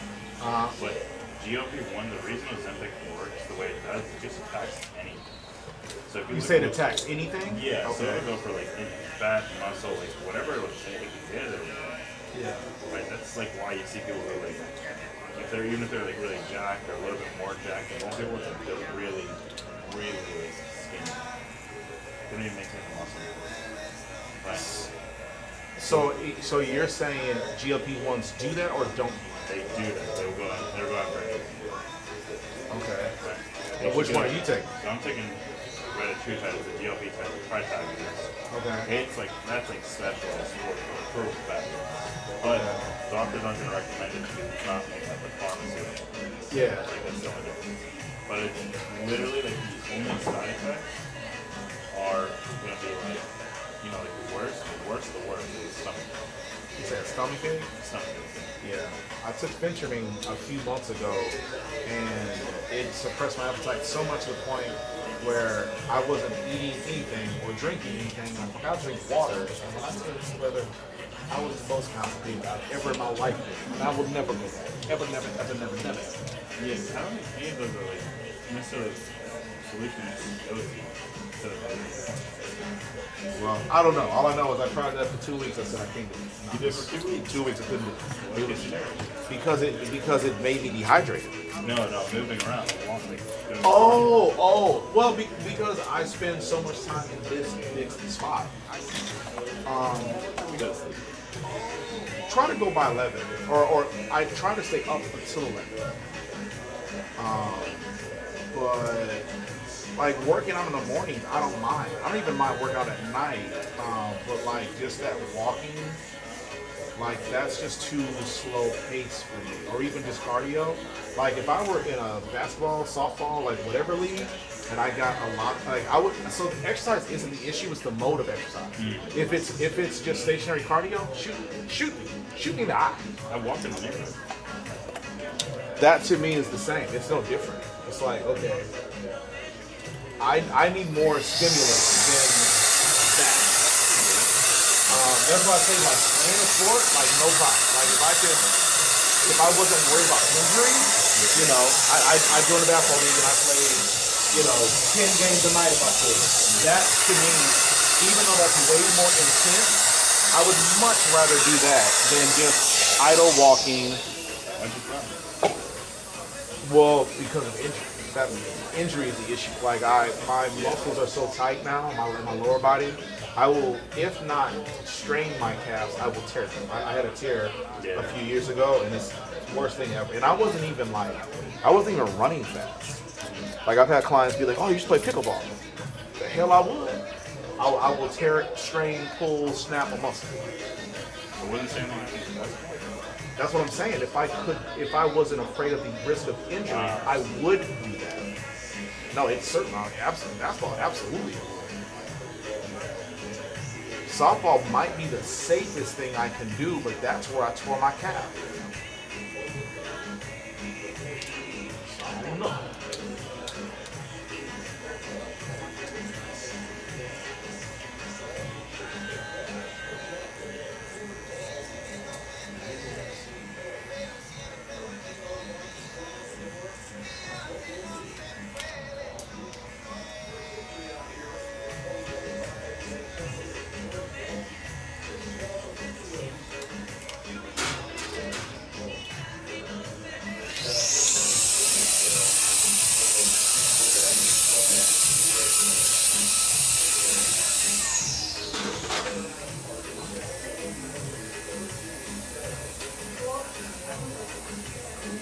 mom was telling me though, if I do like, I guess a GLP-1 type deal, that I will lose my muscle mass unless I work out and continue to, you know, eat as much protein as I can while lifting weights so that I don't lose my muscle mass. It's not guaranteed, but yeah, it's bad. Yeah. But again, my concern, and you know, I could be wrong, but I feel like my body type, I will put on muscle in a heartbeat. So even if I lose all my muscle mass, pretty sure I know how to gain it back. Unless Because if it just goes after your muscle mass, they're the same in here. sure, well, as long as I'm lighter, like that's the thing. Like that's my goal. Because right now, my issues are of being too heavy. Right? Like that's why I'm having high blood pressure symptoms because I weigh a little too much.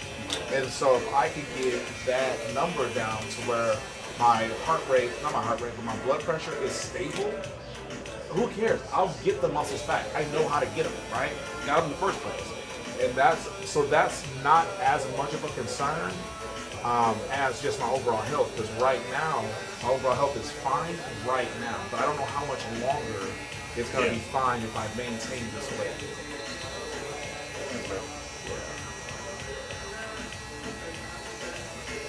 Yeah, trust me, I haven't been invited to a Mr. Universe competition in a long time. I don't think it's going to happen in the future either. So, here's these damn motions.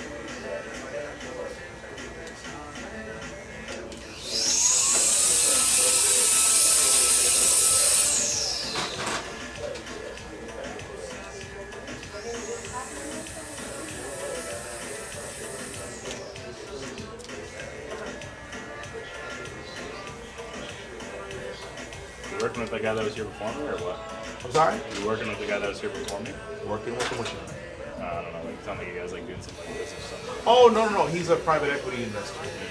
Or he works with or for a private equity firm. And so he mentioned one of the last times he was here, he hasn't been here in like a long time, but he mentioned one of the times previous that he works with companies like ours. And so it kind of, you know, got my wheels turning to keep my interest. But no, we don't have a business relationship. But he was just giving me some game if I decided I wanted to be more attractive to his company, what we would need to do to, you know, be more attractive. Well, he was just saying, first of all, we got to scale it, and we got to show that it's scalable. But he was saying that we need to be the first ones to scale it, as opposed to saying, hey, private equity investor, we have this great idea, but we haven't applied it yet. Why don't you guys take it and run with it? They want to see that we've done it, and then they will find ways that we are inefficient so that they can maximize our profits while obviously doing the same for their own. And so that he was just giving us some key points on how to do that in the short term, on the small scale. And he was just saying that they would then multiply that and try to grow everybody's pie to a degree that it's worth everybody's while.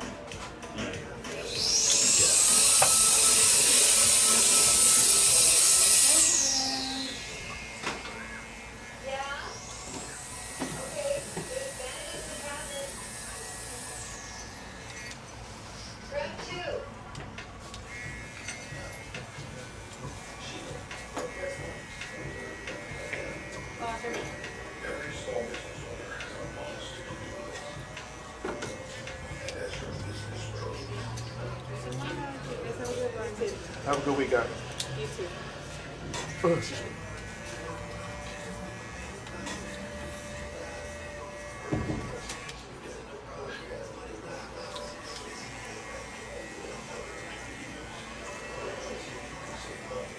do you think about?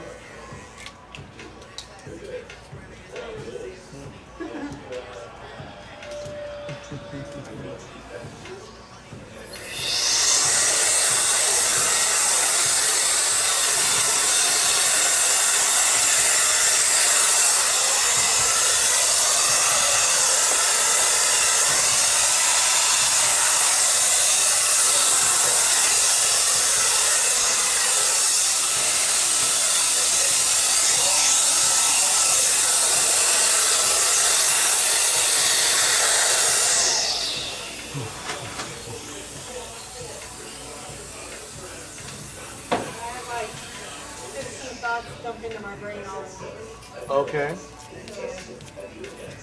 Give me your top 5 right now.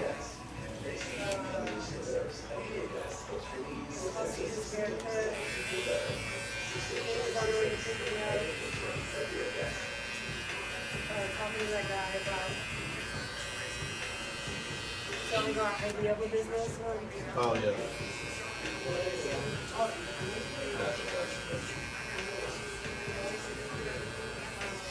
There were some other things, but yeah, they all jumped in at once.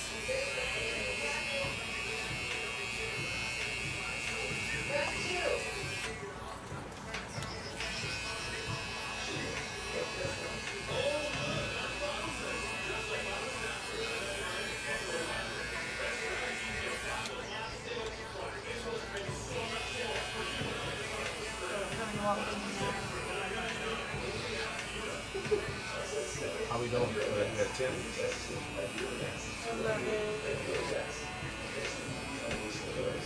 But now I'm thinking, did they sign in?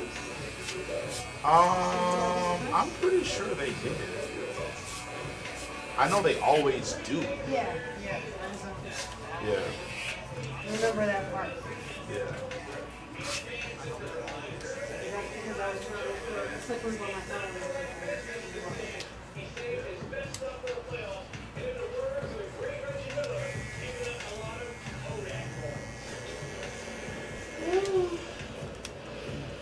Man, I don't know what their name is. Yeah. Well, I feel like the last walk-in, See, it says Alonzo, but I can't tell you for sure. Boris? They did, okay. You know their name? No. Me either.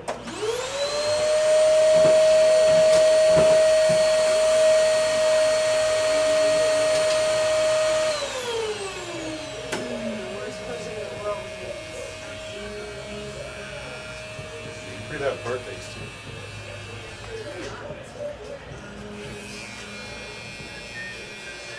There's a lot of knowledge in this. There's a ton. Birthdays ain't one of them. Yes. No, it's,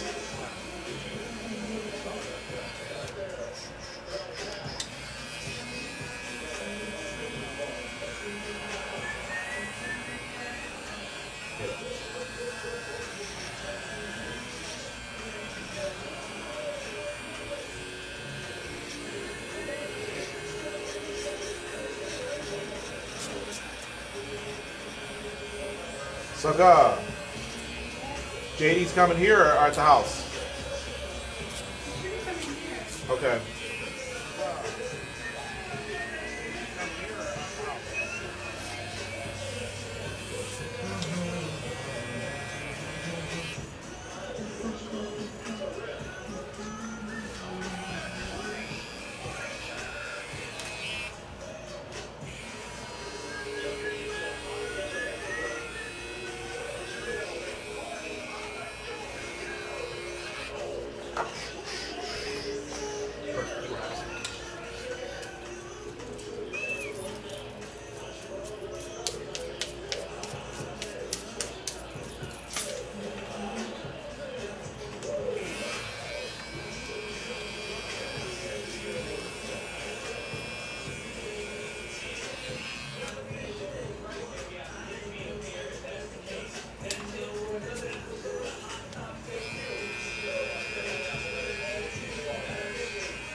was asking because I was gonna stick around and try to fix his blade, his clippers. So I didn't know if I had to get you home immediately or if she was coming.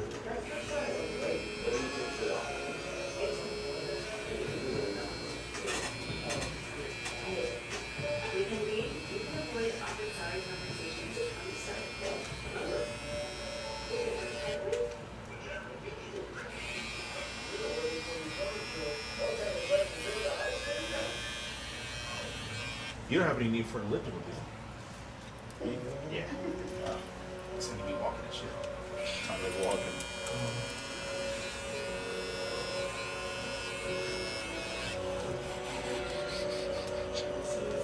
You can use that lifting. Well, I have two, and she doesn't. Like, use it. And so I'm kind of selling. Wouldn't be opposed to selling two, but at least sell one. Triple check it. Everything looks good before I do the eyebrows. Yep.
So, will you have time to try the things out for the IVAC tonight? Yes.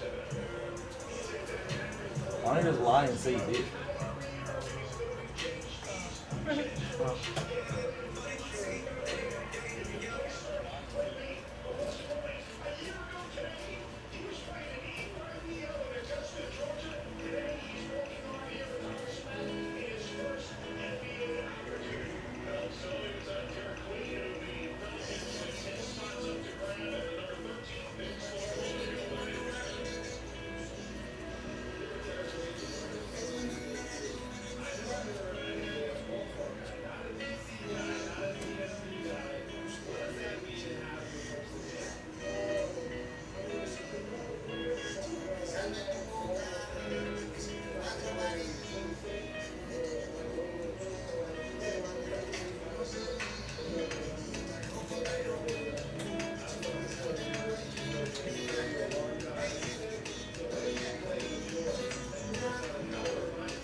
Yep.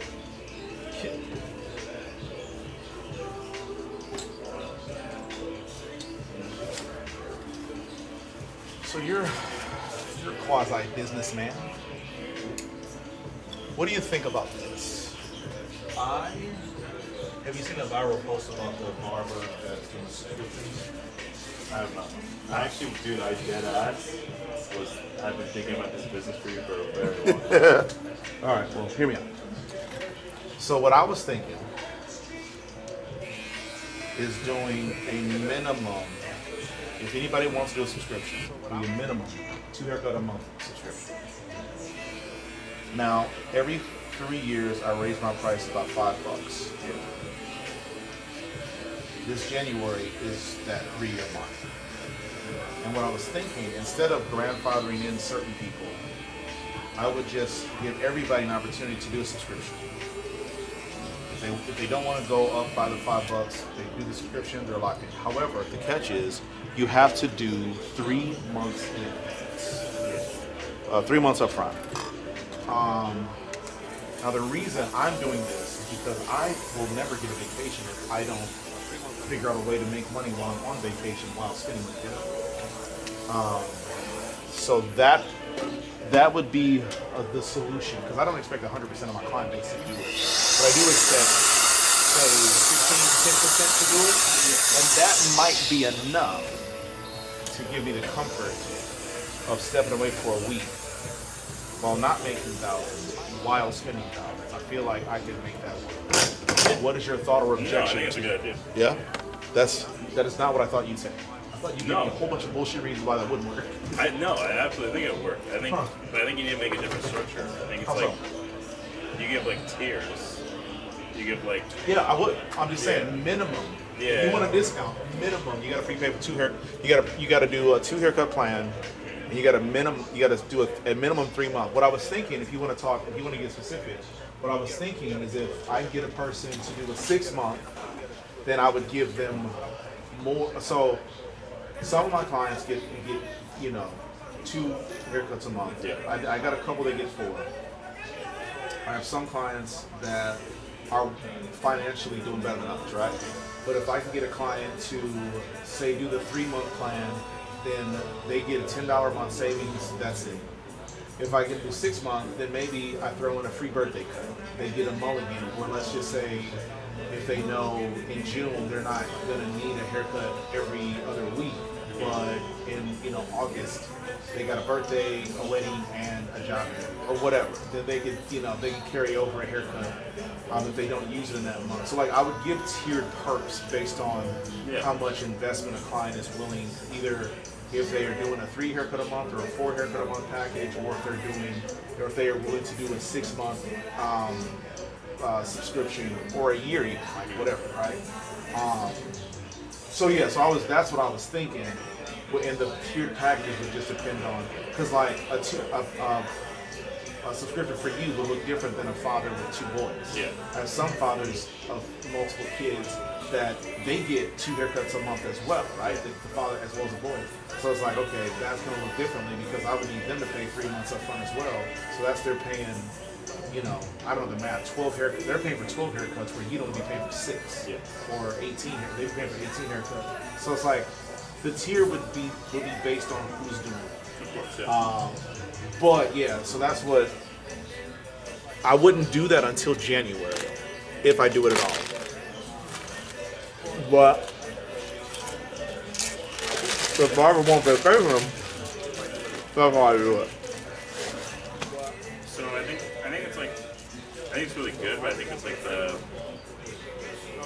because the goal should be let's get as many months up front as possible. Right. Yeah. So it's like there needs to be better incentive. It's like whether I don't know how it would work, but it's like dude, if you do a year up front, you get absolute priority. Like your VIP client, top priority. I don't know how that would work. See, that's the thing with Bootsy. With my schedule, that would be difficult. But it's like what that would look like is because you probably get 2 people. You're not gonna get 3. You're right. I might not get one. I might get one person. Yeah, even if you don't get if you get one person, maybe it's like the kid that just came. Well, the kid that was getting his haircut while you were walking in, he gets haircut every week. He would be the type of kid that would pay.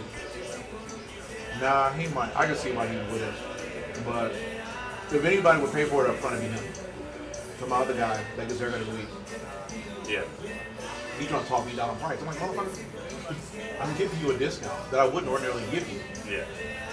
He's like, yeah, but I feel like you go down just a little bit more, for a guy like me. I'm like, nah, never mind, you blew it, never mind.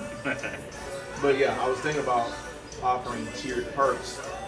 But like I said, I feel like at minimum it has to be 2 haircuts a month. Yeah. And you have to pay 3 months up front. But if you're a 4 haircut a month, because again, I have a handful of people. Actually, I got 3 people like that I can think of that I just saw this week. And I'm sure there's another one that I can't think of right now. But I think if you're doing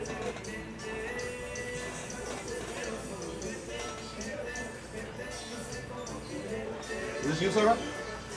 Like, do you know these people? Okay. You said what now? I think 2 haircut a month is like minimum of That's like, a minimum. like it doesn't work without that. Right. I think you do like you can probably do like 3, 6, 12 months and figure out like You talking about prepayments? no like 3 months up front or 6 months up front. Yeah, prepayment. But what Right. happens after that? Like do they pay, okay, so 6 months go by and they pay for the next 6 months, right? Yeah. Okay, yeah. So what I was thinking was, like, let's say you are ordinarily a 2 haircut a month, so you do the minimum package, right? Yeah. But then let's just say 1 month again, you got a birthday, a wedding, a funeral, Yeah. job interview, whatever. Then you would just pay regular price for out of plan haircuts. That was the only other caveat, or like, I don't know. Yeah, but that's fair, yeah. Yeah, but that'd be unless the you want to use like unless you want to bring forward. Right? Yeah. Yeah.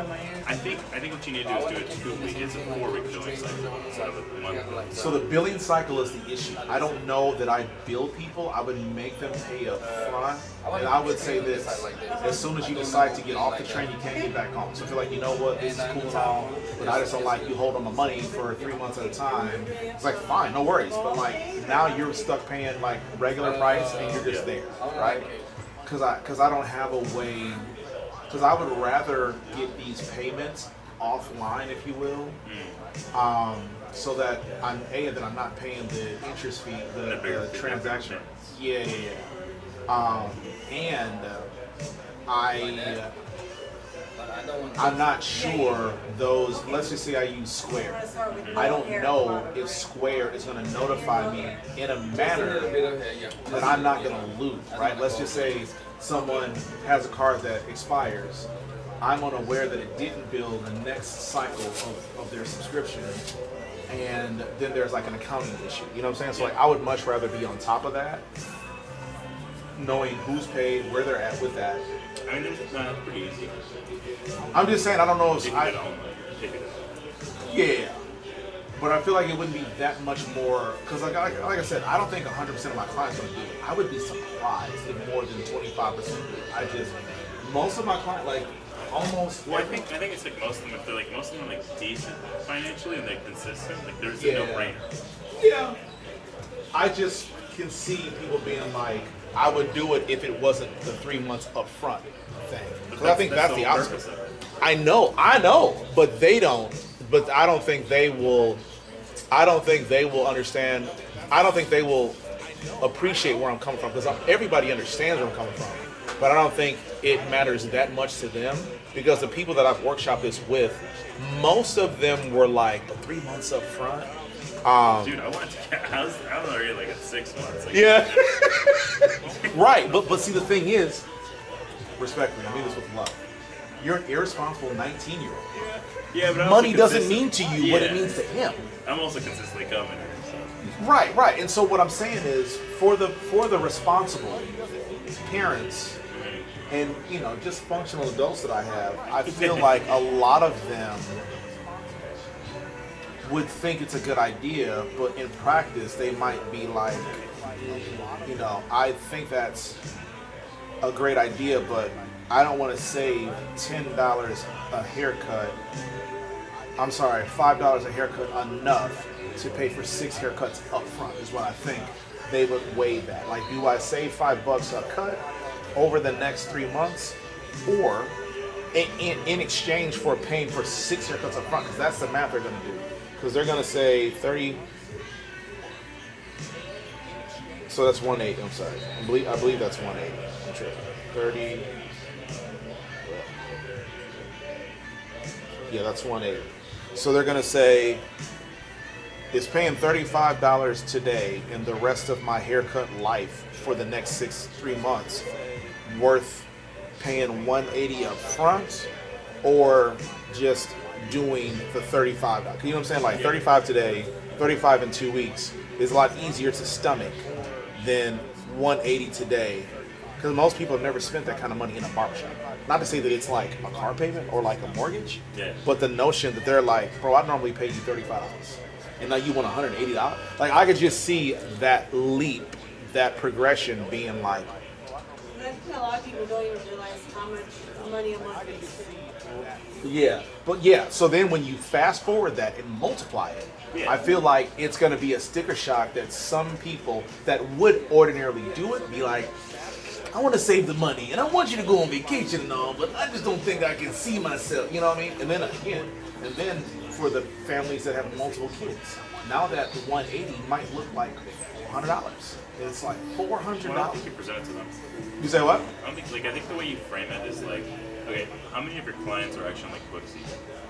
Oh, like 98% of them. Very why few don't of my you- clients walk in. What about like whenever you like do it on books? Like if you go on books, you send a message. You're like, hey, like it's 3-year mark. Price is always going up like $5. Yeah. But I'm gonna be introducing like the subscription model to save some money, help you guys save some money. If that's something that interests you, talk to me about it the next time in the shop. Yeah, so what I plan to do is just put it, so Well, no, because you don't want to market it up front. I have to. Because I have to. Because if I tell people that there's going to be a price increase, I'm already going to start to have, and maybe it's only 1% of my client base, but I'm going to start to have people checking out. People are getting screwed at the gas pump. They're getting screwed with all these other tariffs, and you know what I'm saying. So as soon as they hear that I'm going to start charging more, you know what I'm saying. So I have to let them know, hey, there's a price increase. However, there is a solution. I'm just going to put that in, like all my available appointments.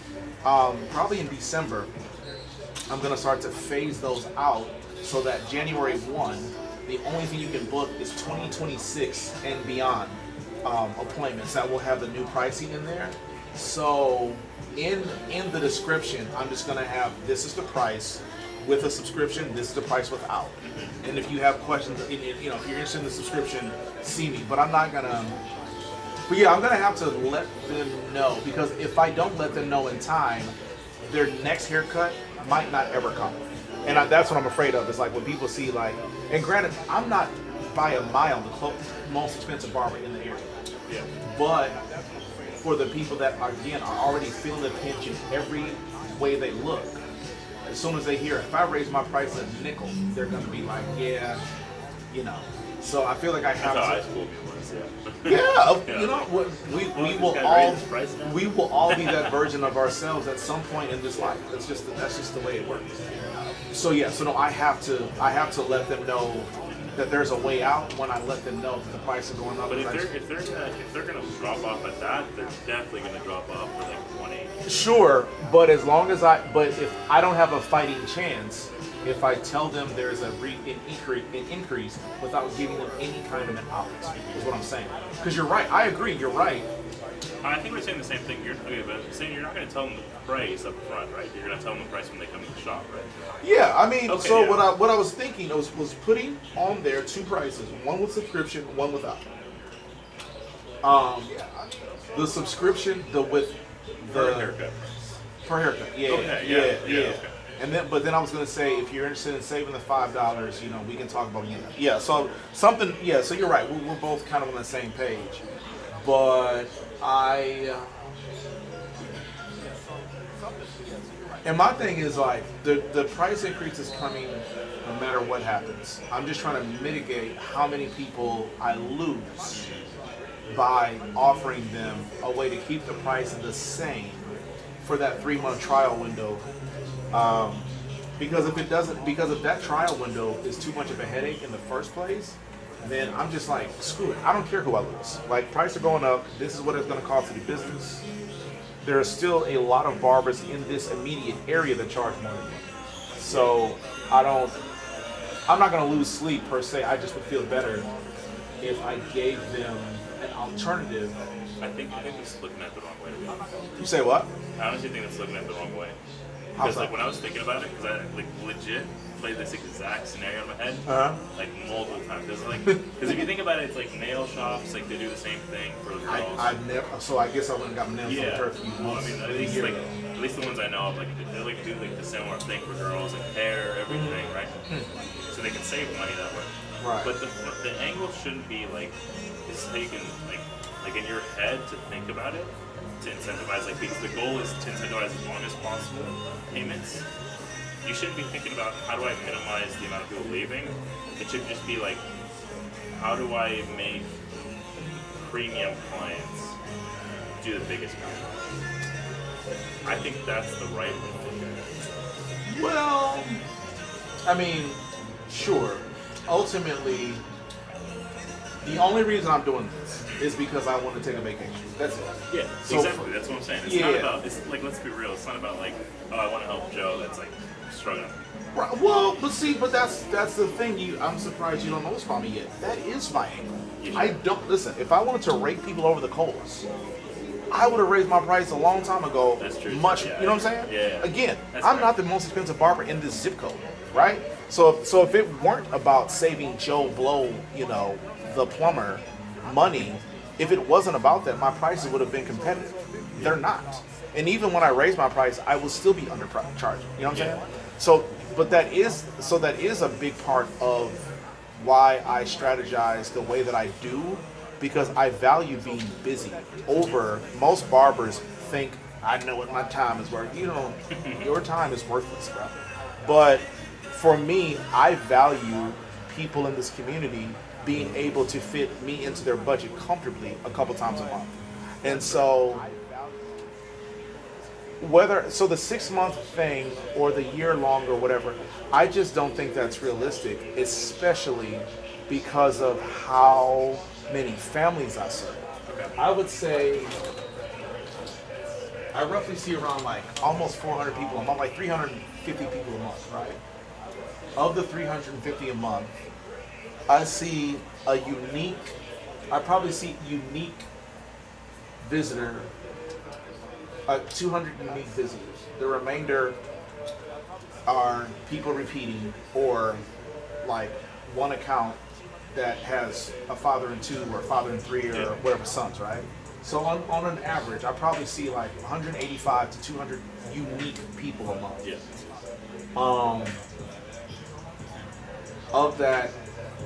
Of those 185 to 200, 50 of them are single men with no kids. Yeah. Those They would all guys, do it. yeah, I don't know that they would all do it, but the higher percentage of that demographic would do it. But again, that soccer mom that's got 3 boys, and I'm asking for $400 up front to save her, Yeah, 50. Yeah, it's not to say that it wouldn't happen.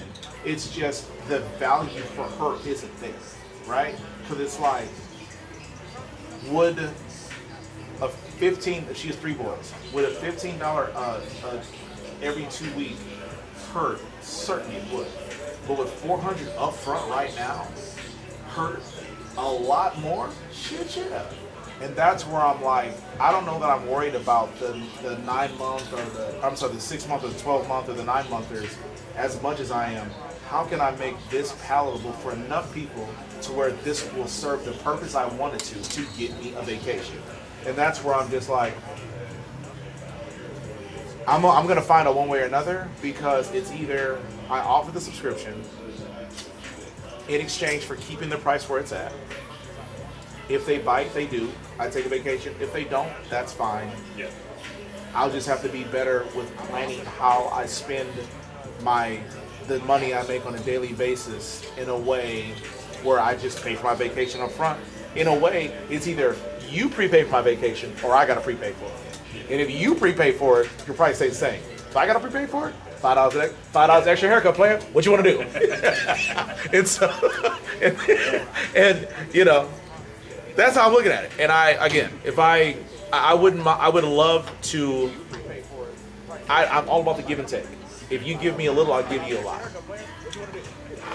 But if people don't see the value, or it doesn't make sense, or it just doesn't fit. Why not just not raise your prices and just introduce a subscription model? Because here's the thing, it's like... Hold on. I just want to... You said don't raise my prices, but add the subscription model? Yeah, so let's hear what I'm saying. I think if the goal is to do 2 things. Mm-hmm. The goal is to go on vacation. Yeah. And the goal is to also, not fuck people over and Right. keep them at a good price. Don't raise your prices and add a subscription model, because people like me, people like that kid, people like probably the guy before, like if people stays here, these people will pay for your vacation. right? As long as you make it like a good offer, right? Because then that won't fuck you over, and that'll But what? So pay for your vacation. So in other words, what you're saying is don't raise my prices, lower them. Is what you're saying. Because how do I make a subscription worth someone's while? Because think about this. Yeah. Let's just say my prices were, $50, right, for a haircut, right?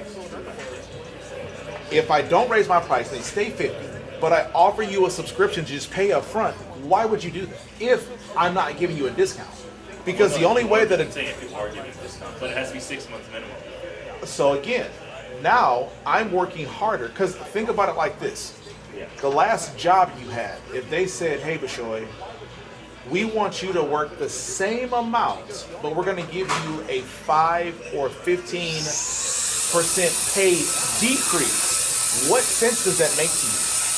I mean, I really love the company, but I don't love it enough to give money back.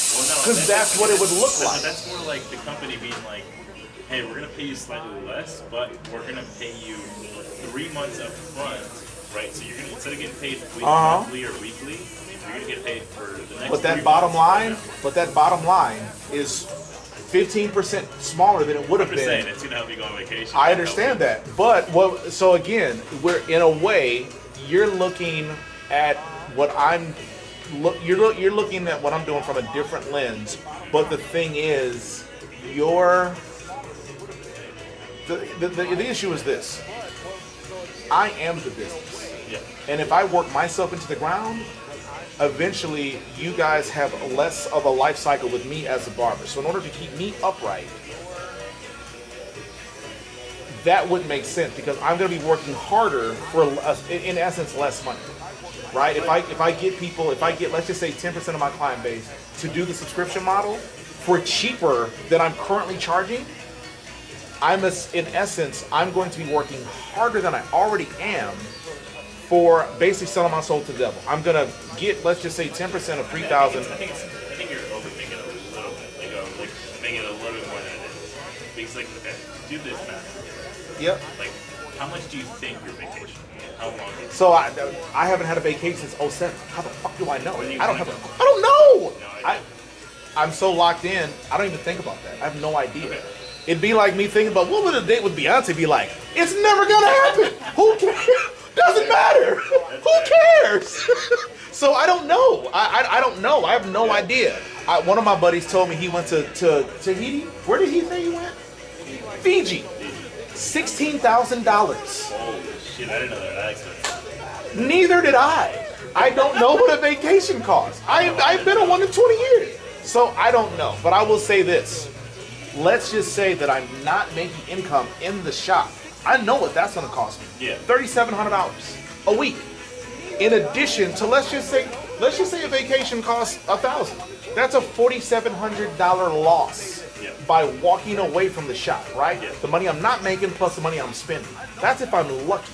But I believe that a vacation costs way more than that. So you're saying instead of charging people the 30 base price, charge them 25, but make them pay up front. That is a 16% decrease in revenue. That's why I think you're underthinking it. Is because if, let's just say I get 10% of my client base, which is 300 people. If I can get 300 people to pay 6 months up front, but at a discount of... What is the average like for the... Okay, because let's look at it like the single men are probably... Like So single men I don't have that data, but I can tell you that based on every haircut I do and what I charge for the haircut and what I get after a tip, I can tell you what that number is. But I haven't sectioned off my data in a way where single guys of this age, and I can't tell you that. But I can tell you, on average, let me pull this up. On average, per haircut. So roughly, a haircut with tip and all the averages, roughly $40 a cut. Okay. So would it be the worst thing in the world if you took a 5% cut in your income? 100%. If you went on vacation. 100%. Okay. Because again, I'm not gonna get a 5% discount on the vacation. Yeah. Right? I'm not. Right? And in addition to that, just to make what I've been making, which I'm barely skating by, you're telling me that I'm gonna work harder to make 5% less money. Yeah. Again. But you're also on vacation. But do you understand how I little? understand, but I'm trying to find the equilibrium between vacation and helping people. Well, the equilibrium is if I raise my prices by $5 once every 3 years, most people get a cost of living rate wage that probably is more than $5 every year, right? Okay. So let's just say, sir, what do you do for a living? What do I do? Yeah. I work offshore. You work offshore? Yes. You don't have to tell me how much you make, but do you get a regular raise? Every year. Okay. Is your raise, is it? Actually, every 6 months, my bad. Oh! So this motherfucker, respectfully, this motherfucker get a raise every 6 months. I want one raise every 3 years. And you're like, well, I think you're kind of looking at it wrong. If you just take a pay cut and then give people, fuck that. Because my original idea was like, okay, let's vacation is like the most important thing here. Let's make as much money as possible. Then you're like, whoa. My intention is to help people. No. So now I'm gonna do it. Yeah. No. So I do understand where you're coming from, but what you but what you don't understand is so do you know where do you normally get your haircut? I've never seen you in my shop before. This is the second time. This is the second time. Yeah, I did right over there. Okay, where do you normally go get your haircut at? I drive 1 hour. Yeah, where to? Hold on. Come again? Where do you normally get your haircut at? Memorial. Well, it doesn't matter where you go. Willowbrook area. Willowbrook. What do you pay for a haircut normally? About the same price I pay over here. Which is? I think like $40. 40? Okay. Yeah. I don't charge 40. I charge 30. That's my price. Yeah. No. Well, with an appointment, if you're walking, you'll pay 40, right? So, the reason I say I'm not trying to screw people over is that's the point. I'm already undercharging. He's driving to Willowbrook to pay $40. I literally agree with you. Okay, so you're saying I'm already undercharging, and you're saying just give a little bit more of a discount. I think the goal, okay, like my objective right now is like let's get the goal very clear. Yeah. And then the subscription's easy. But the goal is clear. You're gonna either pay $5 more than I'm already undercharging you, or if you don't want to deal with that price increase, because maybe that price increase looks like $15 a visit if you got 2 or 3 kids, right? If you don't want to do that, pay up front 3 months. I don't think that's what I'm saying. I don't think those people will do it. But see, that's the thing. I don't know, and I don't give a shit because I'm already undercharging. And if and the alternative is either to not take a vacation or to give a discount so that I could possibly take a vacation. Nah. It's again. I've been Brother Teresa for quite a long time. I've been undercharging my entire career. So if I start to inch my way up to a competitive number, and based on what barbers charge and how frequently they raise their prices, for me to snail my way up $5 every 3 years, I'm never going to catch up to the barbers in the area. I'm never going to catch up, right? Yeah. So it's like, so I'm always going to be undercharging. The give and take is either you get really comfortable with, paying a little bit more than I'm charging as an underpriced barber, or you just take the L and I don't get a vacation, but at least I don't work myself into the ground for nothing. Yeah. So yeah. But do a subscription. I'm thinking about offering that to try to help people save if they don't want to pay. Because next year my base price for an adult cut is $30. With an appointment, as a walk-in, it's $40. But if in January, my base price will go up to $35 for an appointment. But if they do a subscription, it'll stay at $30. But so, ask yourself: would you be willing to pay for 2 haircuts a month for 3 months up front if you could lock yourself in at that $30? And the catch is, if you do that, you have to stay on that plan. If you decide to get off the plan, you can never get back on it again. So if you say, you know what, in January, February, March, I either didn't get those 2 haircuts a month, or I just don't like spending that much money up front, that's fine. But if you don't renew that, but then later on you decide, you know what, that was actually a pretty good deal, it's like, was it too late, brother? You're stuck paying regular price. So, alright, so let's see. What's your name, man? Jose, I'm Shawn. Nice to meet you. Okay, go ahead. So let's see this way. So I work offshore. Yeah. I cut my hair like maybe once I get home, which I got home yesterday, so I come home here today. and before I go to work, which is in 21 days. Okay. So what will be the subscription for, let's say, in my case? So how many? Because I would like out of the year, I work like 6 months. You do like 21 on, 21 off? Yes. Okay. So I think in your, because I have a couple. Like, what do you call this? Seaman, shipman? Like, what is your? We're working drill ship. All right. Well, either way, I have a few people that do that, and I guess for them, because of how you work, I might make an exception and say. Total haircuts over. Yeah, total haircuts, but I would probably extend his window, right? Yeah, like because he's going to be 3 weeks out of a month, he won't be eligible to get a haircut in the area. Yeah. So I guess in that situation, I would be more flexible on what your subscription looks like, because the people that live here, they can't give me that excuse. You know, like, brother, you work from home. What the fuck you mean? You can't get here. Yeah, nah, screw that. But yeah, so I say in your situation, I would make an exception on how I would do that. Now, she's also going to look at doing a subscription, because I'm not taking vacation without her. So she's also gonna be doing it. So that's between you and her, right? So I would just say, if for my clients that are boaters, or I don't know what you guys call it, shipmen. Yeah, I probably offer them shoremen. Yeah, I probably offshoremen. Damn, who cares? Respect. I would probably offer the same 3. I mean, ultimately, it's a 6 haircut package, and I guess. I mean, yeah, there's an intelligent way to figure out what works for the both of us, so that neither of us are getting screwed. $2 a month for 3 months. So the problem is, let's just say I worked in an area where 95% of the people that get haircuts work like you, right? The point is, I want to be able to take 2 fucking weeks a year on vacation, right? If I sell a package like that to you, and I don't have a confined window for you to use those in, I'm not going to get a vacation, right? But my clients that come here every month, multiple times a month, for those people to prepay, I can get a week out of those people. I don't know how I would get a week away from the shop while my income is still coming in from you. That's a problem. Because he kind of figured out, yes, I want to save the people money, which is why I don't overcharge. But so I'm not just going to give a discount just because I'm Mother Teresa.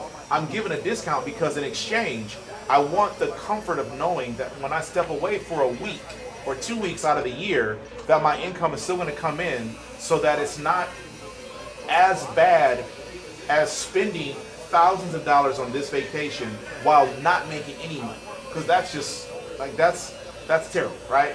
Whereas like you probably get PTO. You got like 21 days off. Okay, yeah, but you're yeah, okay. So it's not PTO, but you're not losing income, because if I step away from the shop, I'm losing money, and that's. If I step away from my job, I'm not making money. So the 21 days you're not working, you're not paid. You're only paid. Right, but you work 21 days in a month. Yes. Right. The average work month is 22 days. So you're still getting, I can see your situation. Yeah. It's slightly different, but it's very similar. So I get your point. Whereas my situation, so the difference is, though, I own the shop. So I got to pay all the bills out of my pocket from whatever the barbers, the income we're not making from the barbers, we are paying that out of pocket. So that's the slight difference. Like, not to say that your bills don't matter, but we have bigger bills because we have a mortgage. I have a mortgage. She has a mortgage. She got a car paid. Like, we got all that stuff. Then we got the thousands of dollars we paid for the shop.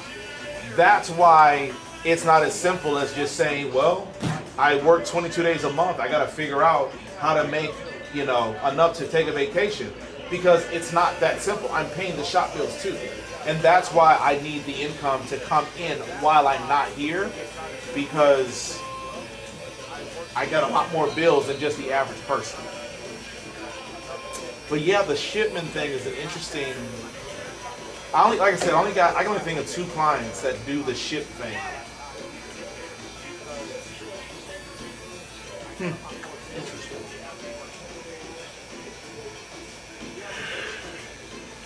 I think it's just like the window. You said the window? I think it's not like two haircuts a month. I think it's 6 haircuts over 3 months and stuff. It's easier. Right. And on Booksy, can you see like how many visits someone's had? Assuming they use their account. Yeah. I have some people that like get locked out of their account. They can't figure out how to get back in, so they got to start a new account with the same information. Yeah. But again, being that it would only be 2 or 3 people that work in Jose's capacity, it wouldn't be that hard to manage because it's only a couple people that I would do that for. Yeah. Well, on Booksy, can you use a second? Is there like calendar links? What do you mean? Like a booking link, right? There's a booking link. Yeah, but it only goes to Booksy. Like I can't Yeah, use. but can you use like two calendar links that link up to that sync with your calendar and have a subscription people book on that? So the subscription wouldn't matter on my calendar because I'm just counting how many people. Well, yeah, I would have to. Yeah, so that's not the issue though. I think I get what you're asking, but that's not the issue. The issue is, will I have enough revenue to justify taking a vacation? It's not a matter of when those people book because they got 2 months. I'm telling you the game. I've been trying to get. You're thinking about how to get people on 3 months rather than trying to get people on 6 months. So it's like, look, let's say this. Because if you get someone at 6 months, it's like getting 2 people on a 3 month. You say it's like in what? If you get 1 person on a 6 month, it's better. It's basically better to be consistent than getting 2 people on a 3 month. Well, right. Yeah, So I agree. Here's what you gotta do. It's like, let me just use an example. Like, out of the people who do 6 months, they probably don't just do haircuts. They probably do beards, they probably do haircuts. What you do is you're like, instead of discounting more, you're like, cool, since you're gonna do 6 months, obviously it's gonna be a little more incentive than 3 months. What you do is you get your beard free every time as well. So you're not losing money. You're losing 5 minutes, but it makes you get more revenue on the front. There has to be some sort of. But that's where the discount comes in. That's the point. And why would someone do 6 months instead of 3 months? Just so they don't have to pay every 3 months? Well, so the reason I'm even suggesting the 3 months is because I don't want to do 6 months to start because I don't know if this is going to work well enough to where it's worth my while. Because let's just say I get 100 people to do this and they're a fucking nightmare. Then I'm not doing it after that. I'm not going to do it another 3 months or 6 months or a year because these people just show me, well, this shit's a bad idea, right? And maybe if they just ain't work. You say what? Where do you feel like it could go wrong? I don't know. I have 3,000 unique clients, 3,000 unique personalities. I have no idea. I've run this by several people. Most people were receptive, but I haven't asked them for $180 yet, right? Yeah. Everybody's like, oh, that sounds like a great idea until it's time to pay. You know what I mean? So it's like, I don't know what's going to happen until it happens. When it happens, then I can evaluate and say, this didn't happen for this person because of this reason. Yeah. I know one thing. I have clients that always rescheduling. I have clients that no call, no show. I have clients that, oh man, I thought my appointment was tomorrow or was today. Can I come tomorrow? Like, nah. You know what I'm saying? So like, I got to figure out who is going to do this. Of those people that do it, what are the common issues? If I have a one-off that's not a big deal, or even a one-off that's a big deal, if it's a one-off, it's still not an issue. But if I have a bunch of really big issues that are different, that tells me this is a bad idea. You know what I'm saying? But if I have, a couple, I just want to take a 3-month trial run because in that 3 months I'm not going to take vacation. I'm going to be here every week like I always would be. In the second quarter is where I probably will take a vacation, but I don't want to do that initially because I don't know how well people are gonna behave on this model, which is why I want to, the first go around, I don't want to do a 6-month plan because now, you are pretty consistent as long as you're not out of town. Yeah, just out of the session. Yeah, there's probably a handful of people that I wouldn't have a problem going beyond the 3-month mark, but just collectively, I would only advertise to my client base a 3-month trial run just to see how is this impossible for me to manage? Do I need to do a billing system? Like that 3 months is to do field research and figure out, was this a terrible idea? Is this going to work? Is the juice worth the squeeze? You know, that's what I'm like. That's where I'm at. Okay. But I don't even know. I've only had 10 conversations about this. I don't know if through another 10 conversations I'm like, this was a bad idea, or if someone gives me the confidence of like, yeah, no, this is gonna work. Because like I said, I'm gonna try it because the prices are going up. Period. But if you know, do you like a piece of paper or something? There should be markers or I'm sorry, pens and. Oh well, there should be. Where is the?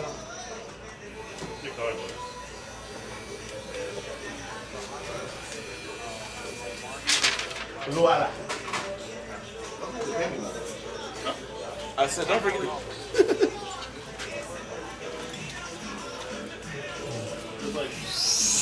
think the first thing you should do, actually, funny enough, is figure out the fucking vacation. You say figure out the vacation? Yeah. How much it's gonna cost you? Yeah.